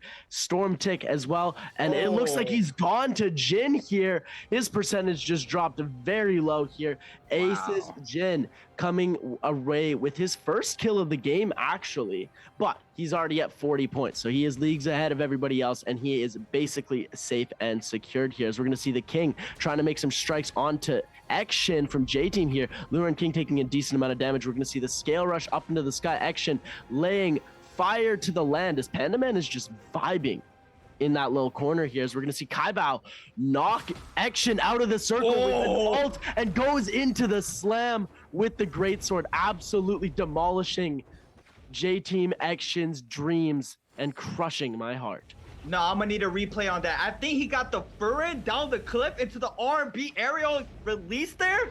No, that was insane. I'm gonna need a replay on that. But look at the flame bigger pressure from Dao Hui there. Oh my God, the King's gonna be taken out. He had the gold greatsword in hand. Who's gonna snag it up? Dao Hui is gonna go pick it up. Yeah, he has to definitely go get that gold greatsword. I know he has it in his inventory now. He has to get that. It's just way too good not to have. Kaibao on the bottom right now. He's just trying to stay silent. Panda Man on the bottom right of the map right now, and we have a lot of people just poking for the time being. Nice little scale rush right here to put some damage in. He's gonna release that R&B, does not get the confirmation. The scale rush doing a lot of damage, but look at the flame bringer from above from Dao Hui, just applying the pressure onto both of these players on the bottom of the cliff. And Kao Bao's gonna be taken up by the flame bringer. And look, it did just swap spots. The flame bringer above, behind, on top of the flame bringer. Dao Hui is in big trouble. He goes down for the bloom, but it does not matter. Panda Man is gonna get the kill there. He's gonna continue applying the pressure, and Panda Man now is gonna unleash Furin with an LMP charge off the dagger, and here comes the 1v1 situation.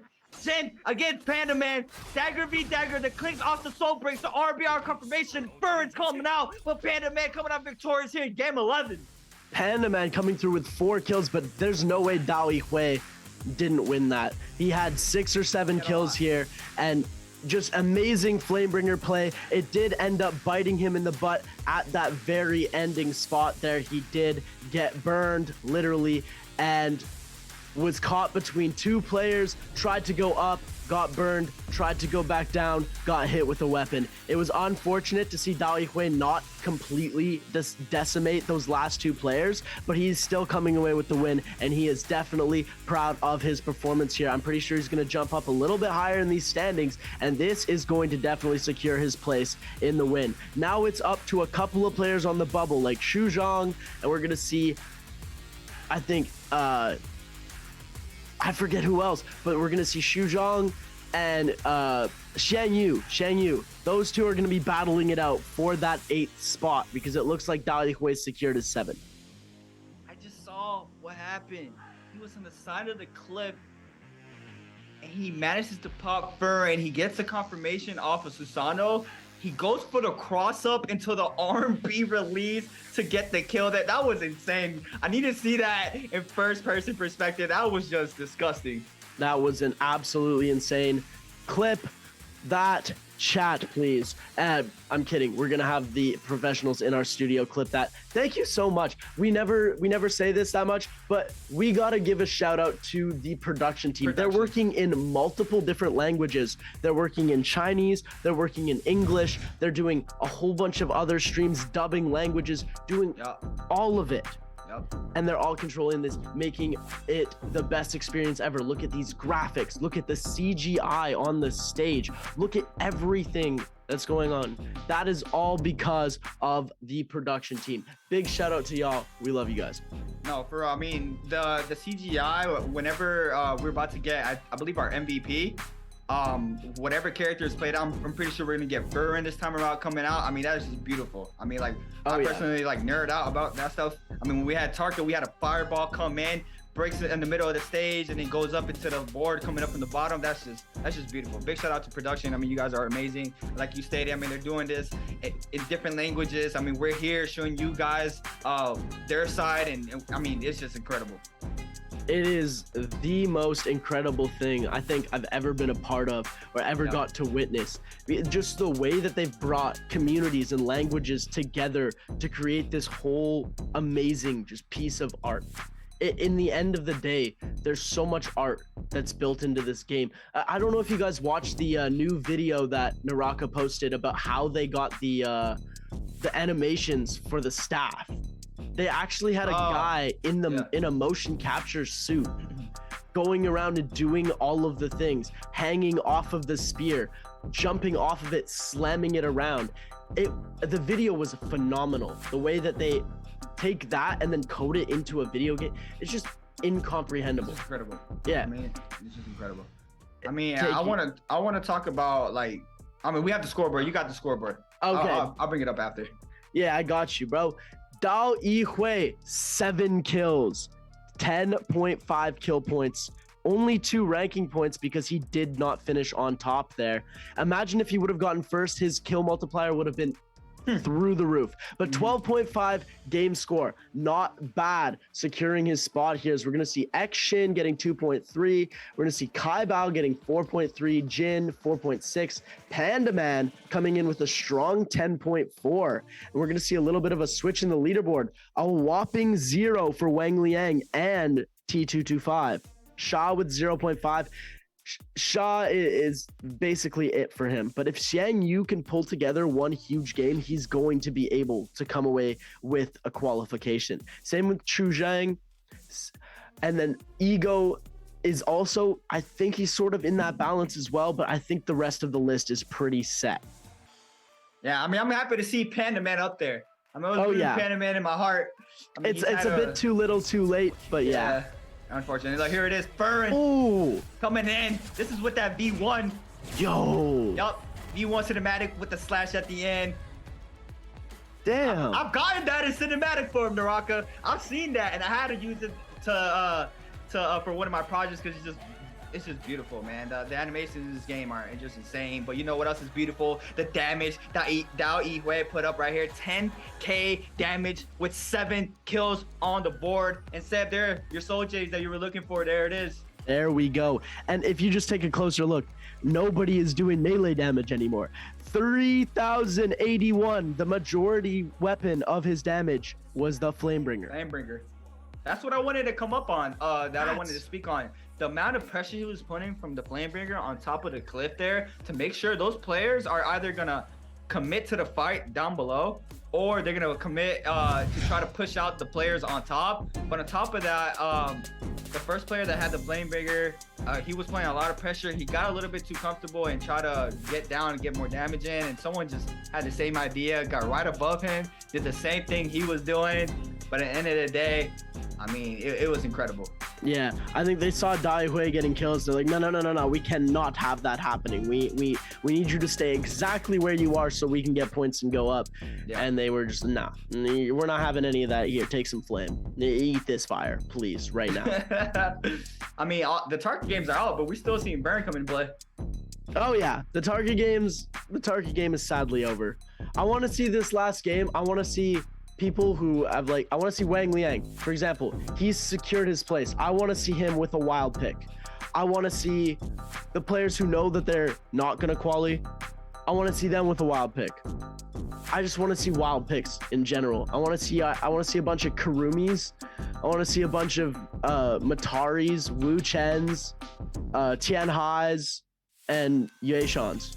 Look, I want to see a Karumi, and I want to see them go for the TOD off of the umbrella, off of the infinite katana into the umbrella reset into the Galvai. Okay, I'm probably you're dreaming for too much right now. You're dreaming. I'm asking for way too much right now. I mean, but we kind of got it. Before this night started, I thought that it wasn't going to be possible to see Takeda at all. Yeah. have a presence in these games. Sure, one player can play Takeda one time. It doesn't mean he has a presence in the game. We don't get to see him use his ultimate ability to get kills, to control the neutral, to be able to take control of that area and be able to fight like that, like we saw with an entire game of Takedas. My mind is blown. We've had, literally, it was the one game, Kaibao ruined it and played stupid Zipeng on that one game.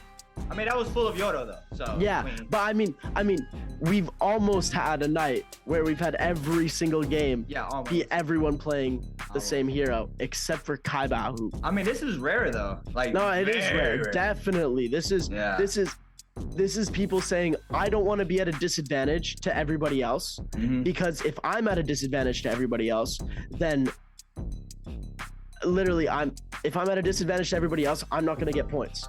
If everybody is playing the same thing, then nobody is at a disadvantage hero pick wise. When we see the outliers, they're like, okay, this is my comfort pick. I want to get kills. I don't want to use the Yodo Hime right away because I want to use her later on. And I want to use her when other people aren't using her. But now, since they're all trying to do that, they all decide, okay, we're all going to play this. Okay, I'm going to play this, right? And that's how we see it's so much more evenly matched skill wise, and they want to leave everything down to the skill. They don't want to leave it to, oh, he Valda ulted me, that's why I died, and he canceled my Yodo ult, or like, oh, he grabbed me with the F3 from Takeda and I lost my golden longsword and that's why I didn't win. If I would have been playing Takeda too, I would have been able to do this. Like, it takes away that element of gap between heroes, because there is obviously a gap between heroes, which is why we don't see Kurumi getting played in solos. We don't see Matari getting played in pro solos. Matari's a viable solo player, but we don't see it getting played in pro because there are so many more viable options. And if everybody went to play Matari, then yeah, it would be a viable option. But everyone is playing these other heroes like Zipeng, Takeda. We're seeing Yodo come out as well. Tarka. If you're one person's going to be like, I'm going to be different and play Matari, it's like, okay, you're going to be hunted for the entire game. Yep. You're going to have a huge target on your back, and you're not going to have the advantage that the other players have in these fights, because you're going to be the one person who's not doing what everybody else is doing. And conformity like this kind of sucks sometimes, but it is nice to see the fights purely based on macros and technique and skill. It's straight mirror stuff. Mirror fighter. Yeah, that is insane. I mean, the thing about how you were saying about Matari is probably, if not one of the only characters who doesn't have an escape. Her F needs to be used when after you get hit. She doesn't really have anything to play safe. I still think we're gonna see the Valdas out coming out for sure. I think I'm predicting now that we're gonna see it's either gonna be an all Valda game, or we're gonna see like some Valdas. Hopefully, Wang Liang, please play Tianhai.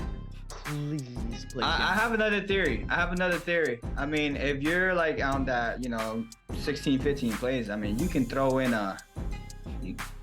we'll probably see a Kurumi or a Tianhai. I mean, at this point, like, that's what I'm saying. Yeah, I mean, because the thing is Wang Liang had his secured spot for finals, and he in Pro League Season 1, and he said, you know what? I have 3 games that I don't really need to play that well because I've already secured my spot.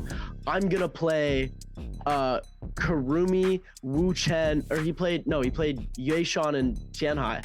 But that is going to be it from us for now, ladies and gentlemen. We're going to throw you some highlights. We're going to throw you a couple of vids, and then we're going to come back with the final game to decide it all.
Ladies and gentlemen, the moment you've all been waiting for.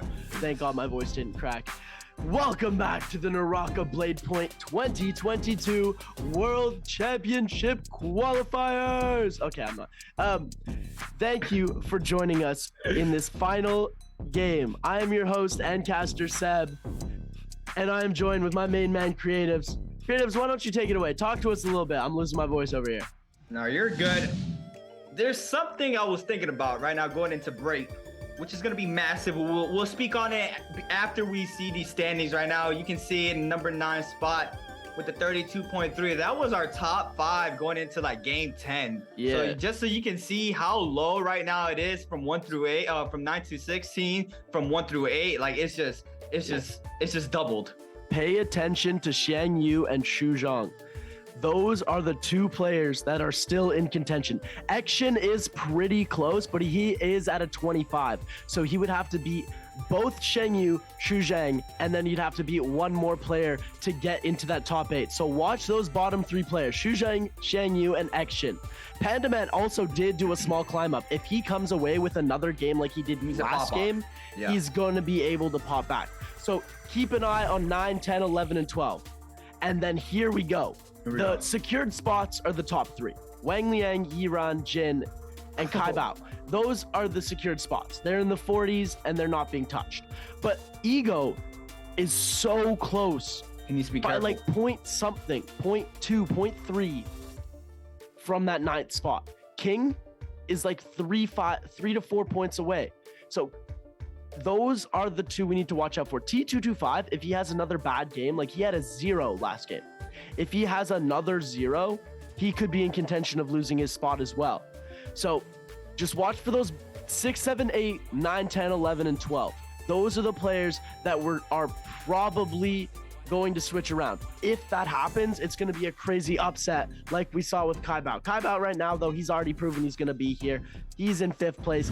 He is vibing just like I am to this music. All right. Now we see the crazy. I think that was 70.9 for Wang Liang. I mean, he going to Worlds. He's chilling. We've been saying that. We've been saying that since game 8. So I mean, he's straight vibing. But one thing I do want to speak on is how much different Worlds is going to be. Now with the new port system implemented into the game for solos and trios. But if you guys are not aware with the solos, there is a port system in play. But this is our next question. This is our last and final question, I believe, of the day. What time is called Dao Yihui's best time in a day? Oh my goodness, they gave you a real hard one. If you guys get this right, y'all better be getting some like 100 free chests. I swear to God. I don't even know this one. I don't know this one. I'm gonna guess 9 p.m. because that's demon time, and Dao Yihui's a demon. So I'm guessing 9 p.m. Okay, that was fire. That was fire. Okay, that was okay. I'm gonna agree with you. I'm gonna go with D 9 p.m. because of the same reason. 9 p.m. is demon time. I mean, I thought it was more close to 3 in the morning, but we're staying here. We're gonna go with D. I hope everybody at home. Gets the correct answer and gets a free legendary skin. But that's for the people that are in charge of that. So I mean, good luck everybody in this question. This question is really hard, honestly. Yeah, I have no idea what that answer is. Like, you guys wild guess and take a chance. If you guys get the correct answer, please let me know. I want to know what it is because I need to speak with Dao Yihui. Someone give me his WeChat contact so I can talk to this man. Ask him what his favorite time of the day is. You're gonna have to get that information somehow. Oh, for sure. But yeah, I mean, I keep trying to come back to it, but we just get this important information on the screen that we can't just look on over to it.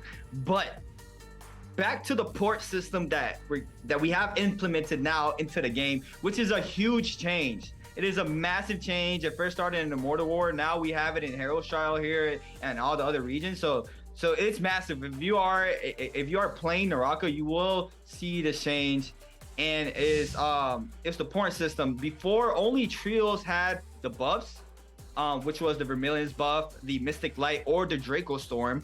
But now solos with the new system has 2 out of the 3 buffs available as well, which is the Vermilion's buff and the Mystic Light. If you guys are not aware of those buffs, I will go into the custom training room and I will go into the box and read it out exactly what it does, because you're gonna have to know that information now. I mean, that is going to change the game completely. You are in an isolated 1v1 situation with no third parties. If you come out victorious, you get the buff, you get the armor, and it's just massive. I mean, we've been seeing it with the previews of it right there, and it's just a big change, Seb. I mean, it's honestly one of the best changes I've seen. I've seen some of the NA scrims come in with that new buff in play, and it's just been a blast watching the 1v1s. It's crazy though, because they're so harsh about it. It's like, if you lose that 1v1, they're like, okay, you have 3 minutes left to live, find a soul bloom or you're done. Yeah, like that as well. I forgot about that. It's a high risk, high reward situation. So Correct. if you get into that ring and you're up against a really good player, like you start playing against an Azra, okay, so we're gonna see some Zippies and we're gonna see some Justinas. We totally forgot about Justina, didn't we? Yeah, we did. We did forget about Justina. I mean, but she's out right now. I mean, I'm surprised. I mean, yeah. I mean, honestly, no. I can't believe. Panda Man. Let's go, my Panda G. Holding it down, but it's a pain, bro. It's a pain. If he gets a punch off, he has to. If he gets a punch off on the Zaping, he has to off to set to just an LMB charge or a 1.0 charge off of that. I mean, there's another Tarka coming out. Who is from that? Dalihui. It's Dalihui. He has a Tarka coming out for us. I mean, that's the thing. Fighting as a ping, if you are Tarka, you have to be comfortable just getting the punch and releasing that 1.0, because that's the majority of the things you can do off of the bubble. If you manage to get the punch off of no bubble, then you can go straight into the infinite. But off of that, I mean, we just seeing where these players are landing. I mean, everybody's already posted up, ready to drop in here. Posted up indeed. We're going to see a lot of play on that northern east side of the map, closer to that Eventide temple spots, in and around with those gold zones. We're going to see a couple straight drops to Celestra, a couple at the Firefly locations, and the rest are going to be in and around those surrounding areas. And here we go, ladies and gentlemen, kicking off our final game. This is going to make or break, deciding who is going to be crowned champion, or who is going to be crowned qualified. And we're going to go straight into it. Wang Liang taking on Panda Man here. We're going to see the fists come out from Wang Liang, putting in some absolute work here. Panda Man actually able to go in and decimate the health of Wang Liang here, not caring that he has an F ability and is able to hit him right away because he did not have a weapon. Trying to go for his ghost there. A little bit of a...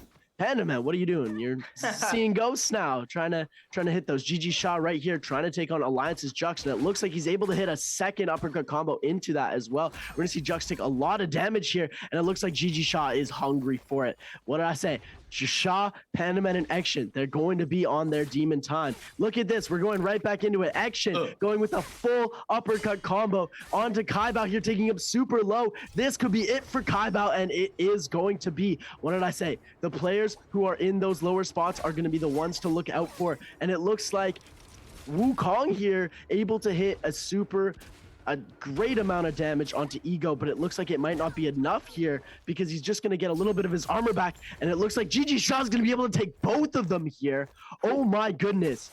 GG Shaw coming through, one hit is able to take all of them here. So we're going to see T225 coming around against the King here. We're going to see a huge parry come out from the King down onto 225, and he's going to knock out 225 the King here, coming through with a super crazy play. And look at TT5 just got knocked into 7th place here. So we're going to see Action hungry again on Jin, trying to make something happen. We're going to see the ultimate pop out from Action, not able to connect here, but he's able to go for the full combo, and Action picking up his second kill of the game, surpassing GG Shaw in points here. And it looks like GG Shaw as well, still hungry. Xu Zhang here is another player I said that we gotta watch out for. If Xu Zhang plays this right, he's gonna be able to do a lot more. Xu Zhang is gonna get the parry off onto GG Shaw. Shaw's looking a little bit frustrated right now. He's able to get the combo back over onto Xu Zhang, hitting that ultimate as well. Xu Zhang running as fast as he can, trying to recover that health. GG Shaw going for a pot, but is unable to hit it. Tries to use some of that meter, is unable to connect with the meter. Xu Zhang way more health than GG Shaw right now, using that meter to just defend himself, trying to find an armor swap here, running away as fast as possible. We're going to see the F come out from Xu Zhang, getting even more health back. Shaw taking a lot of damage. We're going to see the F come out from Shaw as well, getting caught in that grapple cancel here. We're going to see the scale rush come over. Shaw trying to make something happen with those nunchucks, and we're going to see the kill come out. GG Shaw is going to go down. Xu Zhang stepping over YZG's ego. And now Xu Zhang taking that 8th place point over 17JL's ego. This is what I'm saying. That middle of the pack is going to be super, super competitive, trying to get these kills right off the bat. I mean, we still have more scrap offs here in Temple. We have Shane Yu right now. Looks like he is trying to create some space. He has that common armor, so he might not want to fight. But we have Panda Man ready in this Tarka ultimate form. I'm looking for an infinite. I mean, I've been looking for it all night, but hopefully we get to see it here. He has that dagger in hand, common dagger in hand, tries to go for the soul break hit there. He does not get the confirmation hit. Now Panda Man is going to try to set up this punch. He does not find to get a nice spot to try to go in for the punch. But what a big parry coming in from Panda Man into the conversion from the infinite, from the parry. And Recky's going to be taken for a ride here. Panda Man showing up big here with the LMB charge release there. That was beautifully done from Panda Man. Nice. We got it. And you ask, you shall receive. Ego, though, here in the storm. In the scrap off with Kai Bao here. With a big pair coming in from Ego. He's going to pick up the kill as well with those blue dual blades in hand. We got to see it, Seb. We got to see it in the most beautiful way possible. Off an aerial parry into the infinite conversion. No. Shaw's fully eliminated. Shaw's out. He tried so hard. He had 3 kills and he was climbing up, but he was unable to. Luckily, though, for the lower players, Kai Bao is also fully out, which means that he is not going to be able to take any more points away from these lower players. Xu Zhang here trying to make something happen. Looks like he's going to try and dodge this fight since it is a third party coming around. If Xu Zhang is able to get 1 or 2 of these kills, he'll be able to climb even higher because YZG's ego has reclaimed his spot, but he is only ahead by 0.2 points here. Iran taking incredible amounts of damage, but it comes back, and it looks like we're going to have the third party coming in off of Sheng Wukong here, and it looks like everyone is going to try and take a reset here. Wang Liang and Aces Jin, no kills on the board. Yiran does have 1, but they don't need kills. They don't need kills. It's the other ones here. Dao Yihui doesn't need kills. YZG's ego, he is somebody who is in contention of losing here. So if he goes out early like he might here, this could be a huge problem for him. He is still in contention of losing his spot, but it looks like we're going to see a huge parry cancel into the fireball from Dao Yihui here, and it looks like he's able to get another uppercut combo on to Ego here. Ego's able to get the heal, though. Dao Yihui gets parried, but is in that ultimate, so he's able to run off, and it looks like Ego might be able to come away with the kill. Completely eliminated Dao Yihui. We're already down to 13 players. GG Shaw, Dao Yihui, and now Kai Bao are all fully eliminated. No more chances for them. J-Team's Action, 3 kills on the board, looking very strong right now, still has his resurrection as well, trying to fight off against OC Shang Yu. We're going to see Justina versus Z Ping here, seeing how this is going to pan out. We're going to see the grapple missing his shots off onto there. We're going to see J-Team's Action almost hitting a whole combo, hits that 1-2, and we're going to see Shang Yu hitting the same 1-2 again back at him. We're going to see the quick pistol shot come out as well, and J-Team Action is going to go for the reset.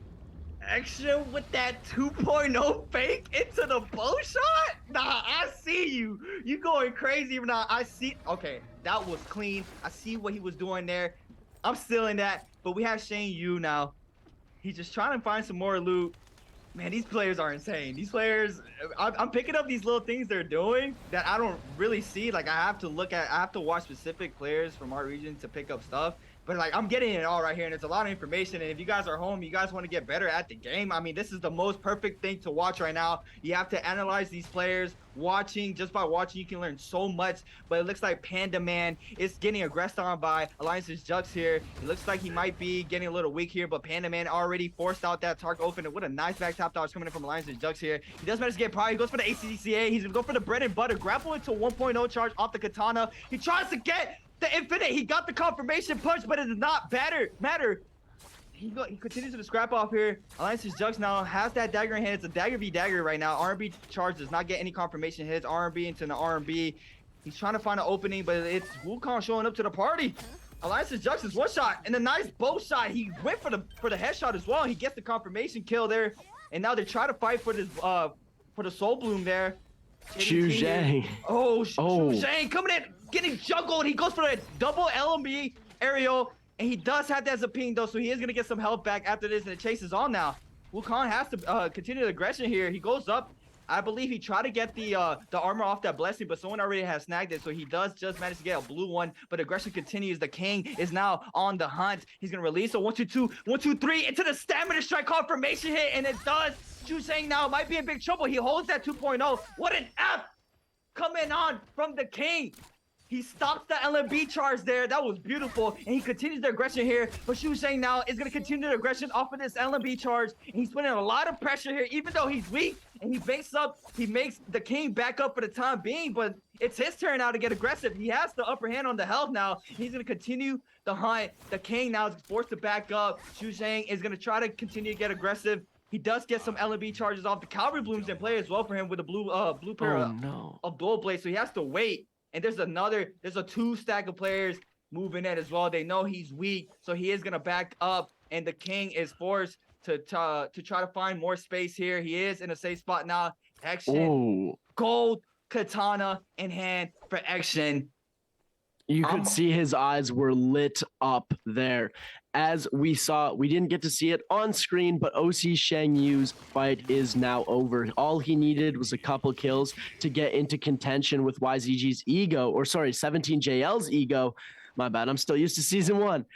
17JL's ego, but he is no longer going to be able to make it to the top here. Panda Man still trying to grind though, and J Team's action is still also in contention. If he just gets a couple more kills and places well, he's going to be able to get that 8th spot in which they're fighting for. 0.2 point difference between some of these players. Ventus is Reki here as well, looking very, very weak, but he's able to get that health back from the ultimate here. He's going to pot up as well, get a bit of a reset off before re-entering in this fight, and it looks like he doesn't want to take it, but he goes back around, hits the combo off onto 17JL's ego, takes almost all of his health away, and if ego goes down, this is going to be dangerous because it's going to allow Xu Zhang and Action to have a way better chance at climbing up and beating him for his spot, because he won't be able to score any more points here, and he's getting sharked like a maniac here. He does have his ultimate, so if he really needs to, he will be able to heal himself. And it looks like he's going to try and scale rush back around, breaking the ankles, using the F ability while he can, as soon as it recharges, to be able to hit a couple more shots. And he's just parkouring around the map as fast as he can so he doesn't get hit by anybody else. And it looks like J Team's action is getting a huge parry onto Ace's Jin with that gold katana, and he gets the hit confirm off into the combo, finishes the whole thing, but no, he still comes through with the kill here, as 17JL's ego coming through as well, trying to make something happen. We're going to see the F ability come in, getting that shield back, because wow, that kill was absolutely amazing. Going through that Z-Ping ultimate, saving the life, and still coming away victorious with the kill. 4 kills and 30 points. He is 4.9 points away from getting that 8th place from ego. I mean, he made that Zaping ultimate proc so quick there off of that bread and butter grapple combo, and after that, all he did was slide down with an R&B charge to confirm the kill, which is beautifully done. And with a gold katana in hand, it's just so much damage. And look, Action is gonna continue to apply pressure now onto 17JL's ego. 17JL's ego now forced to back up. He's trying to find a place to reset. He does manage to juke him a little bit, but Action, he is on the hunt. He hears him. If he pops that powder, he will hear him. Here it is. And he starts on the move on. He heard that. The resurrections are out now. This is life or death for everybody now. If you get taken out here, even though you had a resurrection, it does not matter. Grapple LMB confirmation to a 1-2 off the grapple. The dual blades trying to respond here from Ego. They both parry. Now the I believe that's F2 off the Zaping isn't be called out, so no staggers off of this. Only charge releases off of this are gonna hit onto Ego to get any stagger hits. But Action now is gonna continue his aggression. He's trying to find an opening. He has that damage dealing weapon, and he wants to find this player and try to pick up another kill on the board for himself. Currently with 4 kills on the board, and he needs these points as he needs them. He needs to clear out the most if he can. But now the scrap off continues once again. Ego with that blue pair of dual blades responding onto Action. Action now forced to pop that F1. He is gonna get that some of that armor back off of that. Yiran now showing up to the party with a purple longsword in hand right now. He's gonna look like he wants to go for the Justina. But we know how hard it is to try to take out Justina if they have that F1 and plus an ultimate. I'm not sure if the ultimate gives a freeze off in this patch. Like I said, I don't remember by the numbers of the patch, but the scrap off continue. Action now. He gets clipped off of that RB release from Yiran there, and he has to pop this ultimate now. He might use it to back up if he needs to, but he did manage to get an armor swap. So here he goes. He goes for the freeze, does not get the confirmation freeze off of that though. And there's 2 other players in the mix. He has to be real careful here not to get third party. So he's just trying to find an opening for himself. He gets released on once again, and he gets punished for it. He's gonna waste 2 dashes, and that's all he has now is the F. But Yiran is gonna continue the hunt here. He's not gonna let him go. He knows he's weak if he's trying to back up all the way into the storm. So now Action is forced to go into the 3-ban area from Celestia to try to get a reset, and he does manage to get a Vitalia off and as well as a powder. So it looks like he is going to get back to full health, going back into the zone. And Yiran did lose some, so he does not want to use a lot of resources for one player right now. It's still a top 8 situation, and this is zone 3 closing. I mean, it's just a bloodfest so far right now, Seb. Oh, it is absolutely amazing. We're seeing so many players die so early. There's 9 minutes left. Action with a huge parry coming in, almost able to take Yiran completely down here. We're gonna see a second parry come out, almost gets it off. No, Yiran coming back through with it, tries to go for the charge here. We're gonna see Action is going to end up shielding up here. We're gonna see if Yiran is gonna be able to heal up before the timer goes down, and no, Yiran is gonna die to the storm. J-Team's Action isn't even gonna be able to come away with the kill point. He is going to die to the storm. Unfortunate for Action. No! He needs to get out of the storm as fast as he can. Oh my goodness. With 1 health remaining, he is able to make himself back. Look at the concentration on his face right now. He knows he is on the brink of death. If he would have gotten 1 more shot in, maybe switched to his bow and tried to do something, he would have gotten that kill confirm, which would have put him just a little bit higher on the scoreboard, which he desperately needs right now. As we're taking a look at the cavalry bloom coming up from Xu Zhang here on OUG's The King. He is taking a whole lot of damage, and it looks like Ego is going to steal the kill from Xu Zhang, and that is detrimental. Xu Zhang here needed that kill. Ego now is almost 100% secured his spot. Unless he dies right now where he won't get his high placement points. Look at that. Ego coming through 37.7 points on the board. 36.1 for Xu Zhang. If Xu Zhang is going to be able to come across, he's going to need to score a few more kills in this match, and it's looking very increasingly difficult here. But Sheng Wukong here coming through a little bit too late, putting a few points on the board, and it looks like Ego is going to get hit by J-Team's Action here. And it looks like he doesn't want the smoke. He's trying to get out of it, and they're just fighting for space at this point here. Huge bow shot coming in from Action, trying to make something happen. They are fighting for this spot right now. There's 1 spot left that is confirmed to get them in here. Unless that by some miracle they get an incredible amount more of kills, 1 player gets all of the kills, this will be an absolute dub for the players who are already in the qualifying spots. The quick cross-ups coming in from Action. I mean, look at this. He needs to take out Ego here. Ego has that 8 spot right now. If Action gets this kill, he's 31.8 points right now. Ego has 37.7. If he gets this kill and he takes out the JDG member as well, and he gets those placement points, I mean, it's gonna be tough to try to kill Wang Liang. But I mean, if he manages to get a pop-off game with at least 7 kills, he can snag up that 8. That's all he needs. I mean, he can bring it back, and he has the weapon for the job. And it's just a matter of time. We're just going to have to wait and see what happens. Action now in a scrap off once again against Ego. They are going to back up for the time being. Oh, what a scale rush coming in from Ego now. The Justina ultimate is going to be invested for no full damage there with a big parry coming from Action into the freeze and the 1.0 release. And he gets the stagger off of that. And he goes for the freeze mid-air as well. And he's going to be able to Oh my God. Ego. Action might be able to do it here. Look, he jumps up.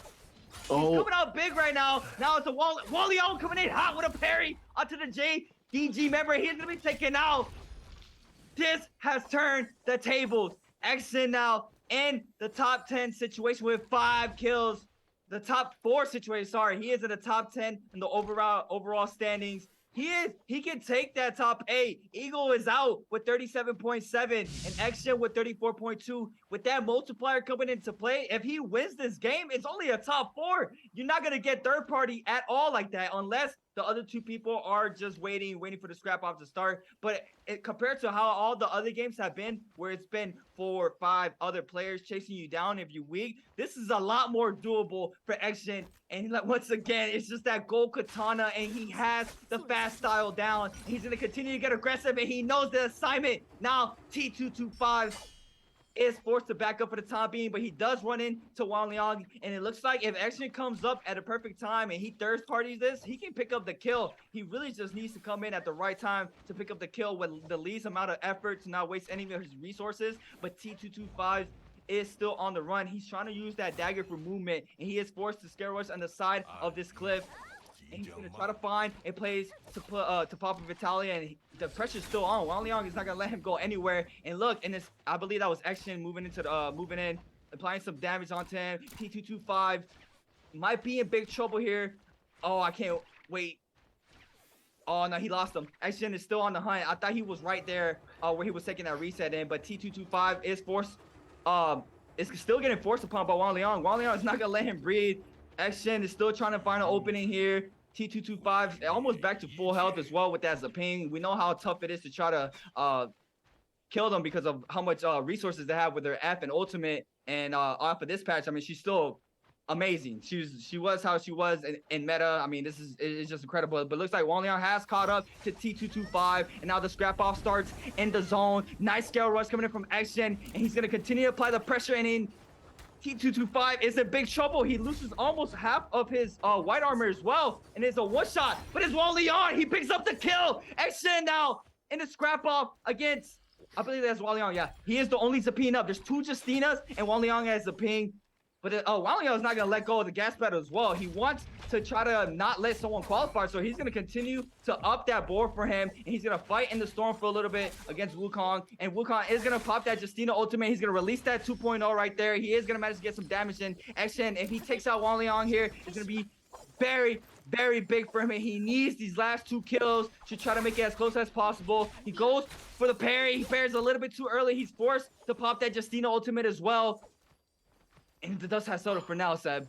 Oh my God, I am jumping in my seat right now. I am rooting for J Team here. Wang Liang, bro, got all of his health back right now. We're going to see a huge charged attack come out from J Team's Action here. He doesn't have any charges left on his ultimate here. He does have his F ability ready when needed. But as soon as one of these other players gets low, you got to keep in mind there's also multiplier and placement points that haven't really been factored into the score yet. So J Team's Action needs to at least place second. Wang Liang is just going to let them duke it out. Just vibing here, saying, my minions, fight it out. And they're, oh my goodness, this is super funny here.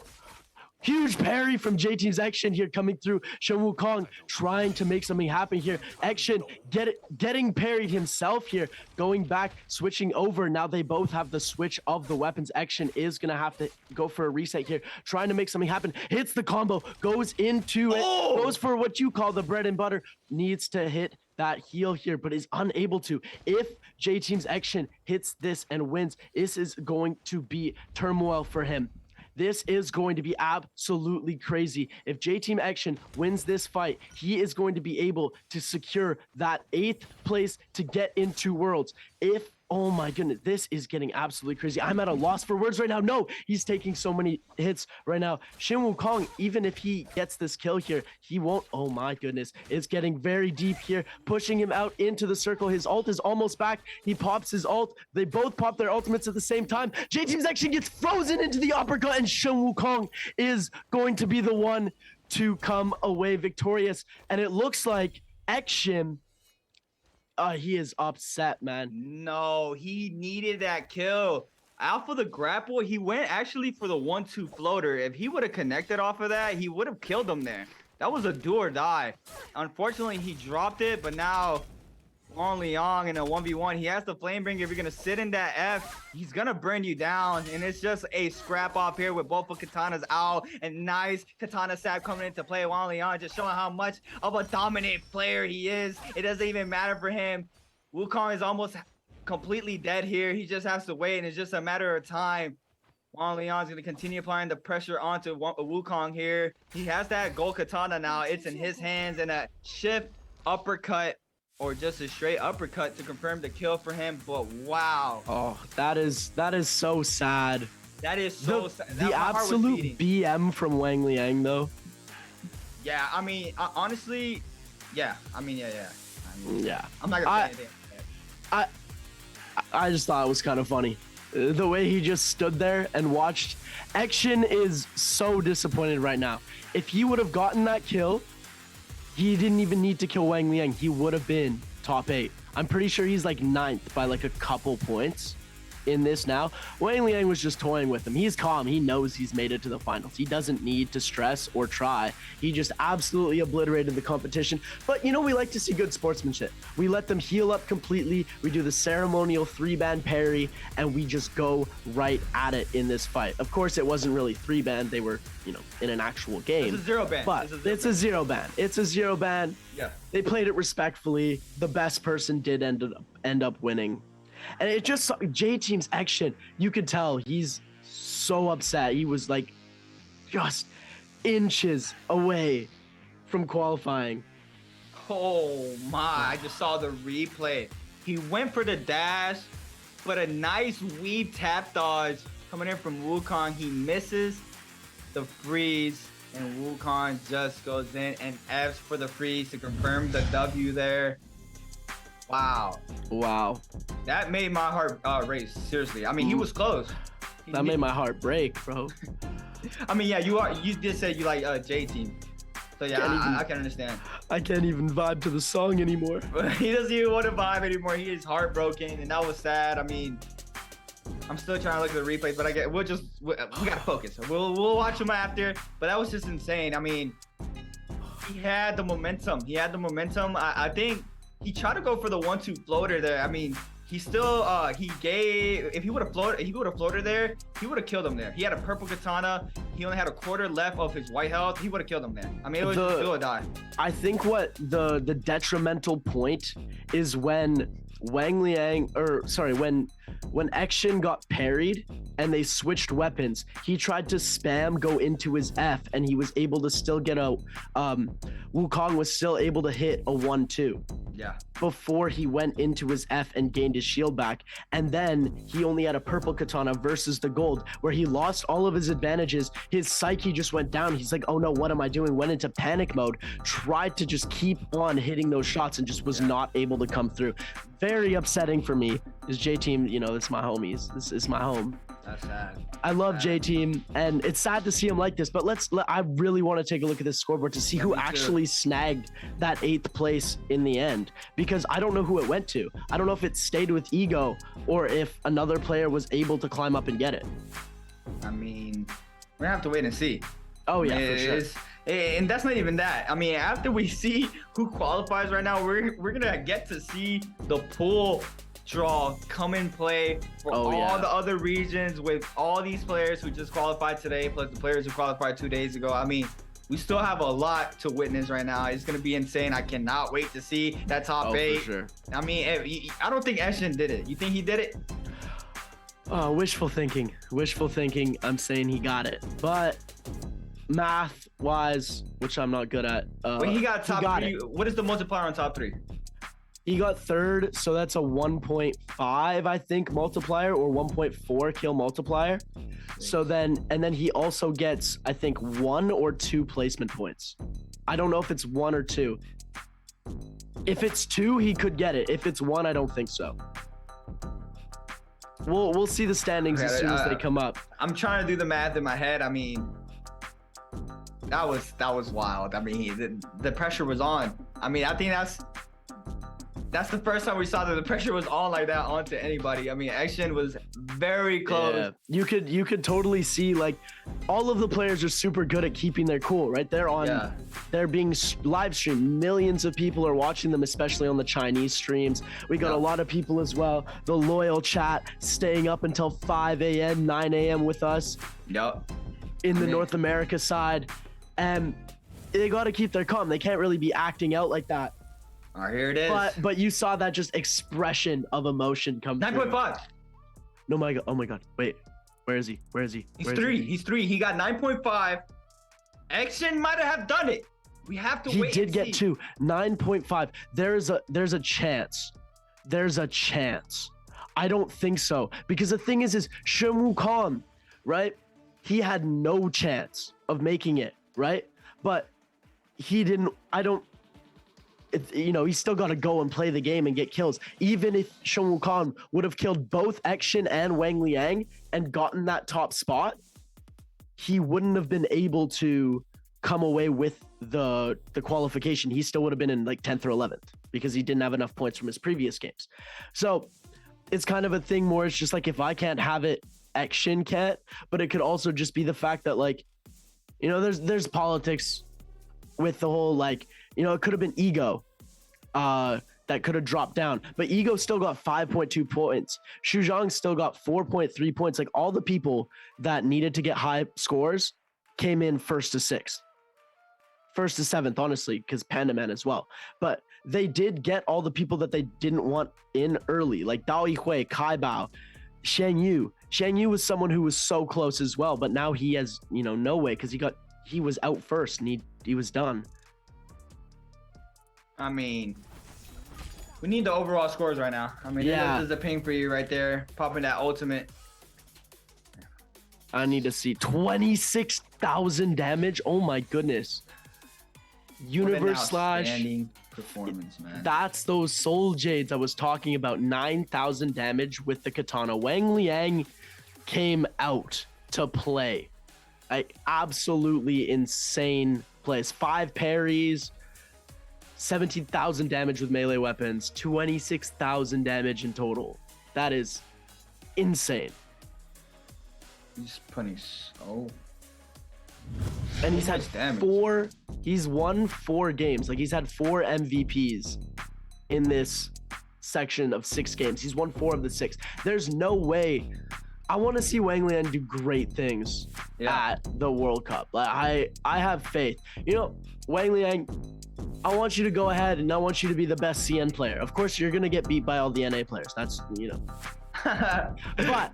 but I want you to go ahead in vengeance, or what's it called? We're going to go really quickly into an interview, and then we're going to come back.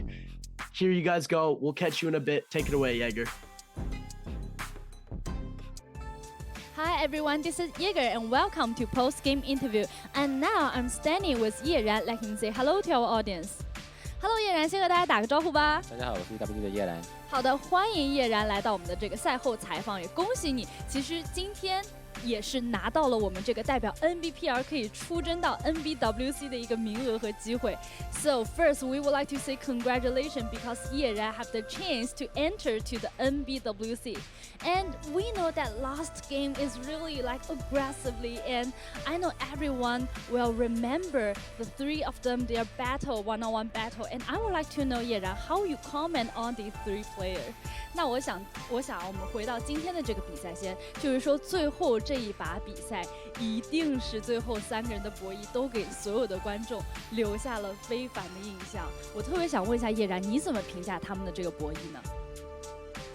首先我是知道，就是小心神是刀很硬的，然后呢，就是当时我看的是，因为我死了，我看的是王良的视角嘛，就我没看到他们2个打的时候，就是我只看到了2个正刀之后，就感觉小心神的博弈就输了。是的。我觉得把2个只能用太刀之魂打下来，我觉得非常精彩吧。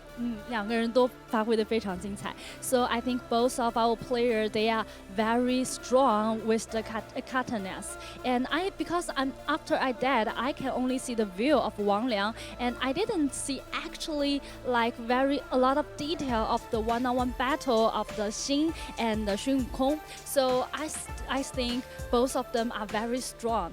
So how you comment on our new player？ 那我特别想问一下叶然，因为孙悟空作为我们这次这个晋级赛才来到赛场的这个选手，你怎么评价这位新选手呢？我跟他博弈了2波吧，就最后一把的时候，我博弈了2波，但是就能感受出他是那种就是刀法很硬的人。因为就是我每次博弈都是输的。是这样子的。对，我没就是比如说我想去抓他的闪的时候，他就是不闪，所以我每次博弈都是输的。我觉得他的刀法压制力还是有的。I think our new player Xun Wukong is very strong because like today in the last game, I battle with him, one-on-one fighting with him for twice, and every time I think he can catch my steal and also can parry my weapon. I think he is very strong. But you know that you guys still enter to the NBWC, but our new player didn't enter. So you think what's the error he made nowadays in the race? 那我特别想问一下，因为叶然作为老选手，虽然你说新选手非常的强，而且2波博弈看起来你都失败了，但最终可以进入世界赛的还是我们这些老将。那在这方面，你觉得自己跟他们就是或者说是新选手们比有什么优势？他们在之前会犯什么错误呢？我觉得一点是心态的问题吧，然后呢，还有就是大赛经验嘛。我觉得如果新选手能有像蜘蛛侠那样的心态的话，我觉得也是很有机会的，都会非常的强。So I think both of the psychology and experience is very important in the race. I think if everyone's psychology is just like Spider, and NBPL will be very strong. So we know not so long we are going to have the NBWC, and Ye Ran, you and also Spider and a lot of our Chinese player, you guys will represent our NBPL and enter to the World Championship race. And I would like to know, did you guys learn from each other, and also, or you have anything want to say to the other regions? 那我特别想问一下，因为叶然马上就要代表我们的 NBPL， 包括还有我们其他的一些选手们一起要代表 NBPL 出征这个世界赛了。想问一下，因为刚才我们讲到了蜘蛛嘛，会不会在出征之前，我们的单排选手们也互相交流一下，想好在世界赛怎么打，然后有没有什么就是立 flag 呀，或者宣誓的话要对其他赛区的选手说呢？我觉得交流的话，应该就是我觉得可以去交流一下，就跟我们单排选手也去交流一下。好的。然后呢，对其他赛区的话，就说就是，虽然说你们都感觉我们赛区很强，但是我觉得就是你们也会有属于自己的那个成绩吧。就我觉得大家都想争冠。那我们就共同努力。好，加油！也希望不管是 NBPL 还是其他赛区，我们大家一起加油，期待你们带来精彩的表现。So I think after the NBPL, we will teach each other and learn from each other communication in the NBPL. And for the other regions, I think whatever where we came from, and I think you guys think NBPR is so strong, but I also think because you can come to the NBWC, you are also very strong. So we were looking forward to have excellent performance together. And cheer up everyone, we will see you at the NBWC. 好的，谢谢叶然，感谢你接受我们今天的采访，也再次恭喜你。接下来我们就期待世界赛的表现。Thank you 叶然 for today's interview, and we will get back to our casters. Ladies and gentlemen, welcome back. We have finished 6 entire games of solos, and we have now decided the top 8 who will be going on and competing in the Naraka Blade Point World Championship 2022. Now, before we do anything, we want to let you know that we are going to be having the pool draw. And we explained this to you before. Let me just explain to you the rules again. Here, we have 24 solo players that are qualified for the Naraka Blade Point World Championship. They're going to be divided into 6 pools, and these pools will be sorted into 3 groups. Now, these 3 groups will be classified as Group A, Group B, and Group C. And this will give everybody an equal chance to fight each other. So we'll have, because we can't have all 24 players in one game, it's just too hectic for pro play. 16 player games is what we've gotten our format down to. So we go A versus B, A versus C, and then B versus C to give everybody an equal chance to fight against each other. So there's no upsets. There's no, oh, this guy's fighting this guy all the time, so it's an easier matchup for him. There's none of that. It's a random draw. They draw it out of a hat, out of a ball, actually. So we're going to see that after we see the results of who is actually qualified, because we got to know that first, and then we get to figure out that. And we will be taking you guys along through that journey the entire way. I mean, we just have to wait and see. I mean, I have a little faith. I'm not gonna lie. I don't know, for some reason I think Action did it, but I don't know. We're gonna have to wait and see for the last standings. I know. Theoretically, it's probably not happening, but have faith, I mean, my friend. Have faith. Yeah, we have to have faith. I mean, the 4 that already qualify, I mean, those players are very scary. I mean, fighter.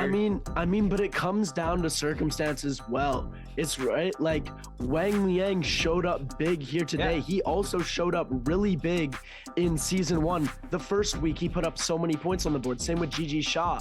But then as the seasons progressed, they started falling down. Wang Liang was getting so many 0-point games back to back to back at the end of the NBPL, which is why he wasn't able to come through and compete for that spot now.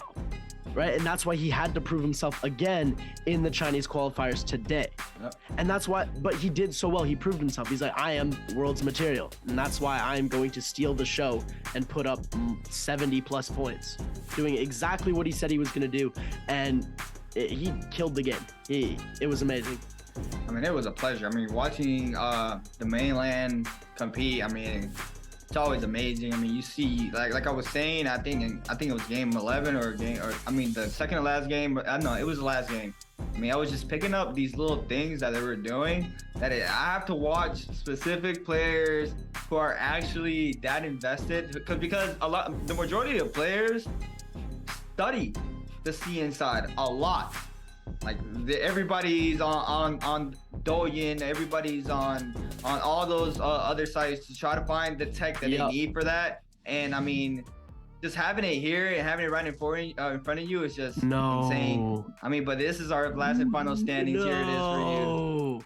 Go ahead, you can take it. Okay, so JDG's Chu Zhang, 36.6 points, just shy of 8th place. J Team's Action, 34.7 points, not even close. Unfortunate, but it had to happen. Shin Wukong came from 15th and got to 11th, so props for him for doing that. But I mean, he's still not making it to the finals. So Shang Yu as well, he had a hot chance. He was in 9th place, but then he got 0 points on that last game. Unfortunate for him. Pandaman putting on a great show for us at the end as well, getting us that infinite shot as well, doing crazy things. We love to see it. Sad to see them go. Taking a look, these are our qualifiers.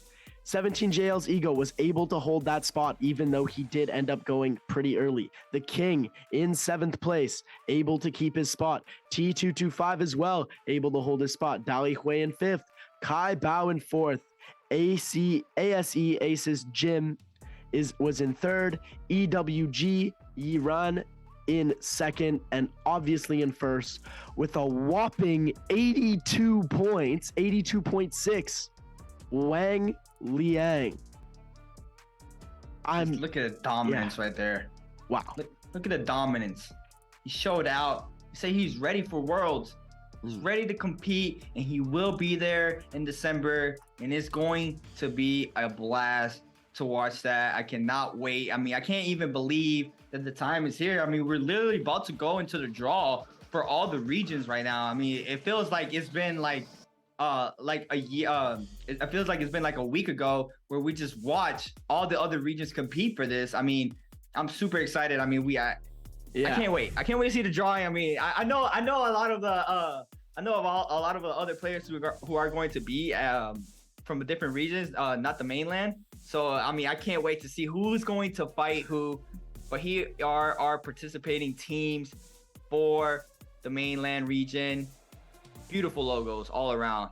Here it is. We have this is all the regions actually. Okay. We have the mainland from all the top 8 plus the 4 that qualified 2 days ago. They're going to hop on over with the EU side. Not familiar with the I think that's Hype. It might be Hype, I believe, or HYP. But we also have Volume Pink competing, or this is for solos, I believe. Yeah, this is solo. So this is straight Volume. Big shout out to Zay. We have all the other regions right there. Oh wow, I can't wait. Crazy. I can't wait. I'm so excited to see this Poland. You must be proud. You're seeing your own. It's crazy. You're seeing VL in the Worlds. It's crazy. And let me one more time just explain the draw rules so everybody's clear. We don't want nobody asking no questions in chat. I mean, you can always ask questions in chat, but we want everyone to be clear on these rules. 24 solo players. We just saw all of the lists of the teams for solos. Divided into 6 pools, which will be then divided into 3 groups. A, B, and C. The way that the games work is they're going to play around 12 games like this, where they're going to play A versus B, B versus C, and A versus C until they reach a top certain amount of players after a certain amount of games. So after 6 games, they're going to have their other players. They'll see, okay, these are the top 8, and then they're going to the finals because there's still a group round. Here are the rules up onto the screen as well. 24 solo players qualified for the 2022 NBWC and will be divided into 6 pools. These pools will be sorted into 3 groups of 8. Group A, B, and C for the group stage. And then after, when it goes into the finals, they take the top 8 out of the 24 and the top 8 solo players, I'm pretty sure, or the top 16 solo players, fight it out to see who is going to be the winner of the Naraka Blade Point World Championship Solo 2022. We're seeing Glitch, Team Glitch represent, shout out Runekeeper, Team VL, shout out Creative, shout out Casper. We're seeing a lot of great teams here. Bamboo Esports was a menace last year here. I'm sad we're missing KRT. KRT was the underdog Korean team last year that came through and had an absolutely amazing game. Didn't place, they had their comeback story. They basically, to make it into finals, they had to do an insane amount of kills. They achieved it and then came last in finals, but it's whatever. They still got to the finals. Nah, this is too much for me right now. I mean, seeing all, I mean, I can't even speak, Seb. I can't even see. I just seeing that logo right there is just throwing me off. So, I mean, and I have Casper in the chat already trolling me. He already knows how to troll me. So, it's just incredible, man. I mean, all these players who are going to be put into the draw are just phenomenal players. I mean, every single one of them has put the time and effort to compete in the world stage, and this is going to be a battle of titans. I mean, I know from Glitch, we have Tenoshi. He comes from the C region, and Tenoshi just is a dominant player all around. I've seen him compete multiple times in the C region, and he is just at the top of the top all of the time. I wonder, I'm trying to figure out which one is which one is Tryhard. But it is #1 seed, which is Tryhard. He is also our only double qualified player for NA, so he will be competing in solos and in trios. So that is a big accomplishment all around for any player, especially him. I mean, he's very young. He's 17 and he's doing young. all of this. Jamal Johnson. Absolutely crazy. I love you, Jamal Johnson, but I mean, it's just everybody here is just set. I believe C1. Who else for C1? Zay for volume. Tenoshi for glitch. We have Tryhard. I'm not really familiar with the AS in the Vietnam League. I can't think about the top of my head. But C2 for pool 6, we have, like you mentioned, Bamboo Esports. They have some very strong players. C2, LT, that will be Light Hypernova for C2. But here we go. We're about to get the live drawing, Seb, for all the regions who are going to be competing for the Solos World Championship. Here we go. Our first Group A pick will be, there are 3 balls in this jar. We're gonna have to wait and see who is going to be picked. Huang Fly. Huang Fly, baby. Huang Fly going into Group A for Bao Dao. Oh, this is exciting. This is very exciting. It's Group B now going to be picked. First Here we player go. for Group B. Oh my God, Spider! It's gonna be Spider. Okay, so they put the qualifiers. They put the people who were qualified first, like WBG, Baoda, and GBL, all in the same bucket. Okay, so to see which groups they're gonna be in. So it's gonna be GBL Shin on this one, I'm pretty sure.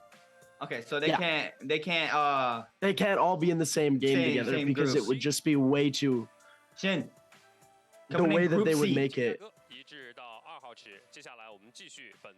Going to be moving back to Group A. Yeah, moving back to Group A, we're gonna see the picks of either NPG, XCG, or EWG. And it's gonna be NPG's Dubai. So we're gonna see Huang Fly and Dubai in the same lobby. That's gonna be super dangerous. Yeah.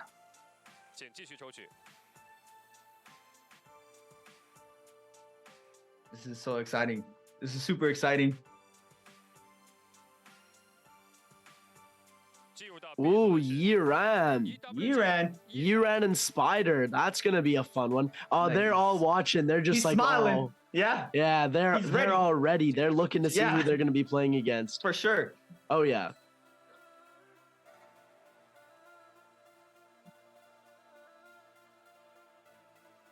It's XCG. Wang Liang versus Shin. That's a really good fight. I've seen a lot of that happen in Season 1 of the NBPL. They have such good fighting chemistry against each other.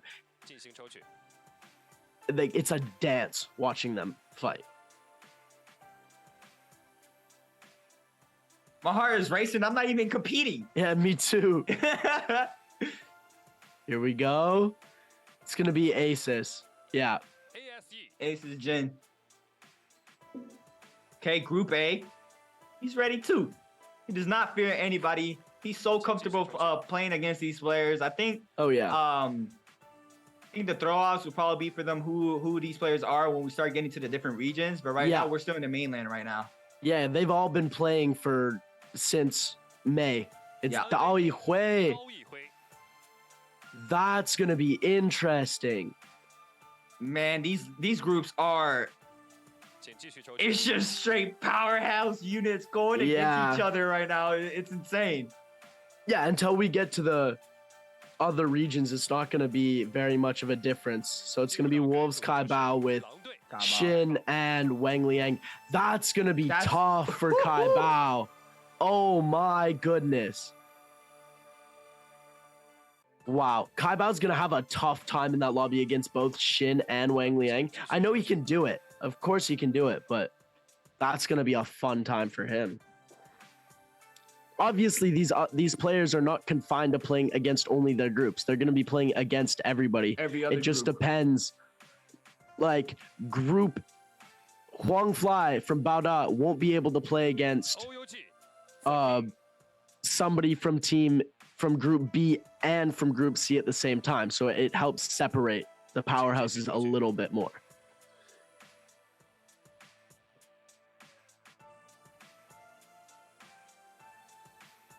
$17JL, I'm calling it. Yep. Let's go. Ego. That's gonna be a good lobby. They're all so good so far. Oh yeah, of course, yeah. We're not even halfway through yet, and they're all setting up. Like, it's insane right now.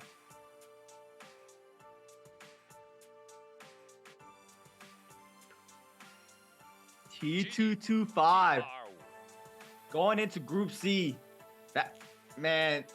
But yeah, we gotta pronounce his name correct. We gotta TRRU. Okay, you got that. Yeah, I got that. We're chilling. Okay, now we're going into other regions. Here. Here we go. This is Zay, Tryhard, and I'm not sure what's the third. Orion, Tryhard. Here we go. He's gonna be with. Oh, bro, he got into. He's getting into Group A. Oh no, He's been wanting to play against Spider. Tryhard is finally going to get the chance to do it in the same group as Spider. No, he's not in the same group as Spider. Spider's on WBG's in Group B. WBG, yeah. Yeah, but he's still gonna get the chance to play against Spider. It's gonna be fine. Yeah, it is. He's in Group B. I got confused with something else. With Baoda's Huang Fly. No, I know Huang Fly, but I thought the other logo, but I'm just. You're good. Yeah. Oh, here we go. Zay. How does it feel to have your name? Yeah, someone clip that. Best moment of your life right there, eh? Someone clip that and send it to Zay. He has to make his notification sound. VL. Zay. Bro, this announcer, he's such a homie. I got to meet him when I was doing Worlds last year. Group A, man, this Group A, boy. Group A is some demons. Woo!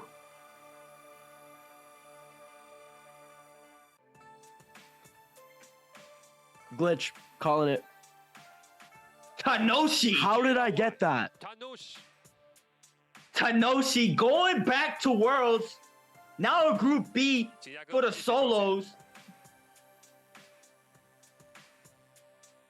Group C. LT. What if it's light? Oh no. Nah, okay. BSC. BSC. Okay, that's gonna be a fun Group C. So yeah, Group C is nice. Group A is just looking so scary right now. It is. He gets put into this poll. That makes sense. Okay.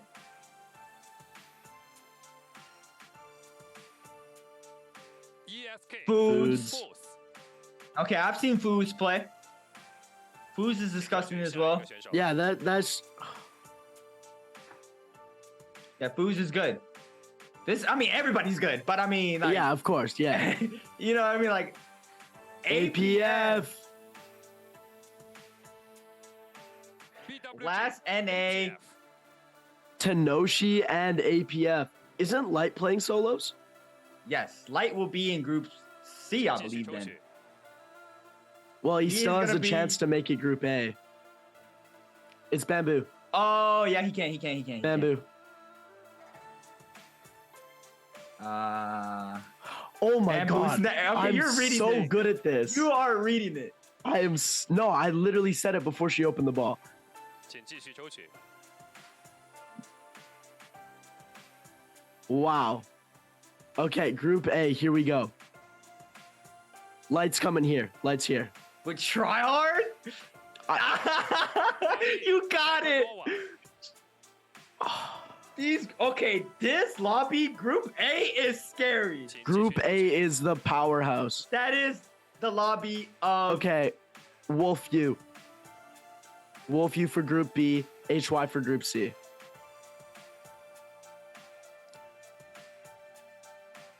You can't stop me. You got it. You can't stop You got me. it. You 100%. You just 100% the predictions. You had it with all the heroes. You had it with the predictions on the draws. 抽取。 I'm a caster curse god. Our last and final player getting into Group C will be Chile. He is from the EU region. Wow. He is from the EU region. He was the second seed going into Worlds for solos. 我们把画面交还给解说席。 So Chile. Wow.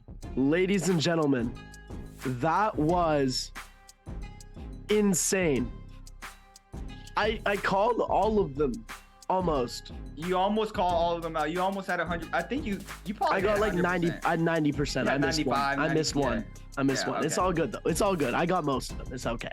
But those are some scary players. Group A versus C is going to be my favorite face-off because I want to see the likes of GBL Shin going up against people like VL's Tenoshi.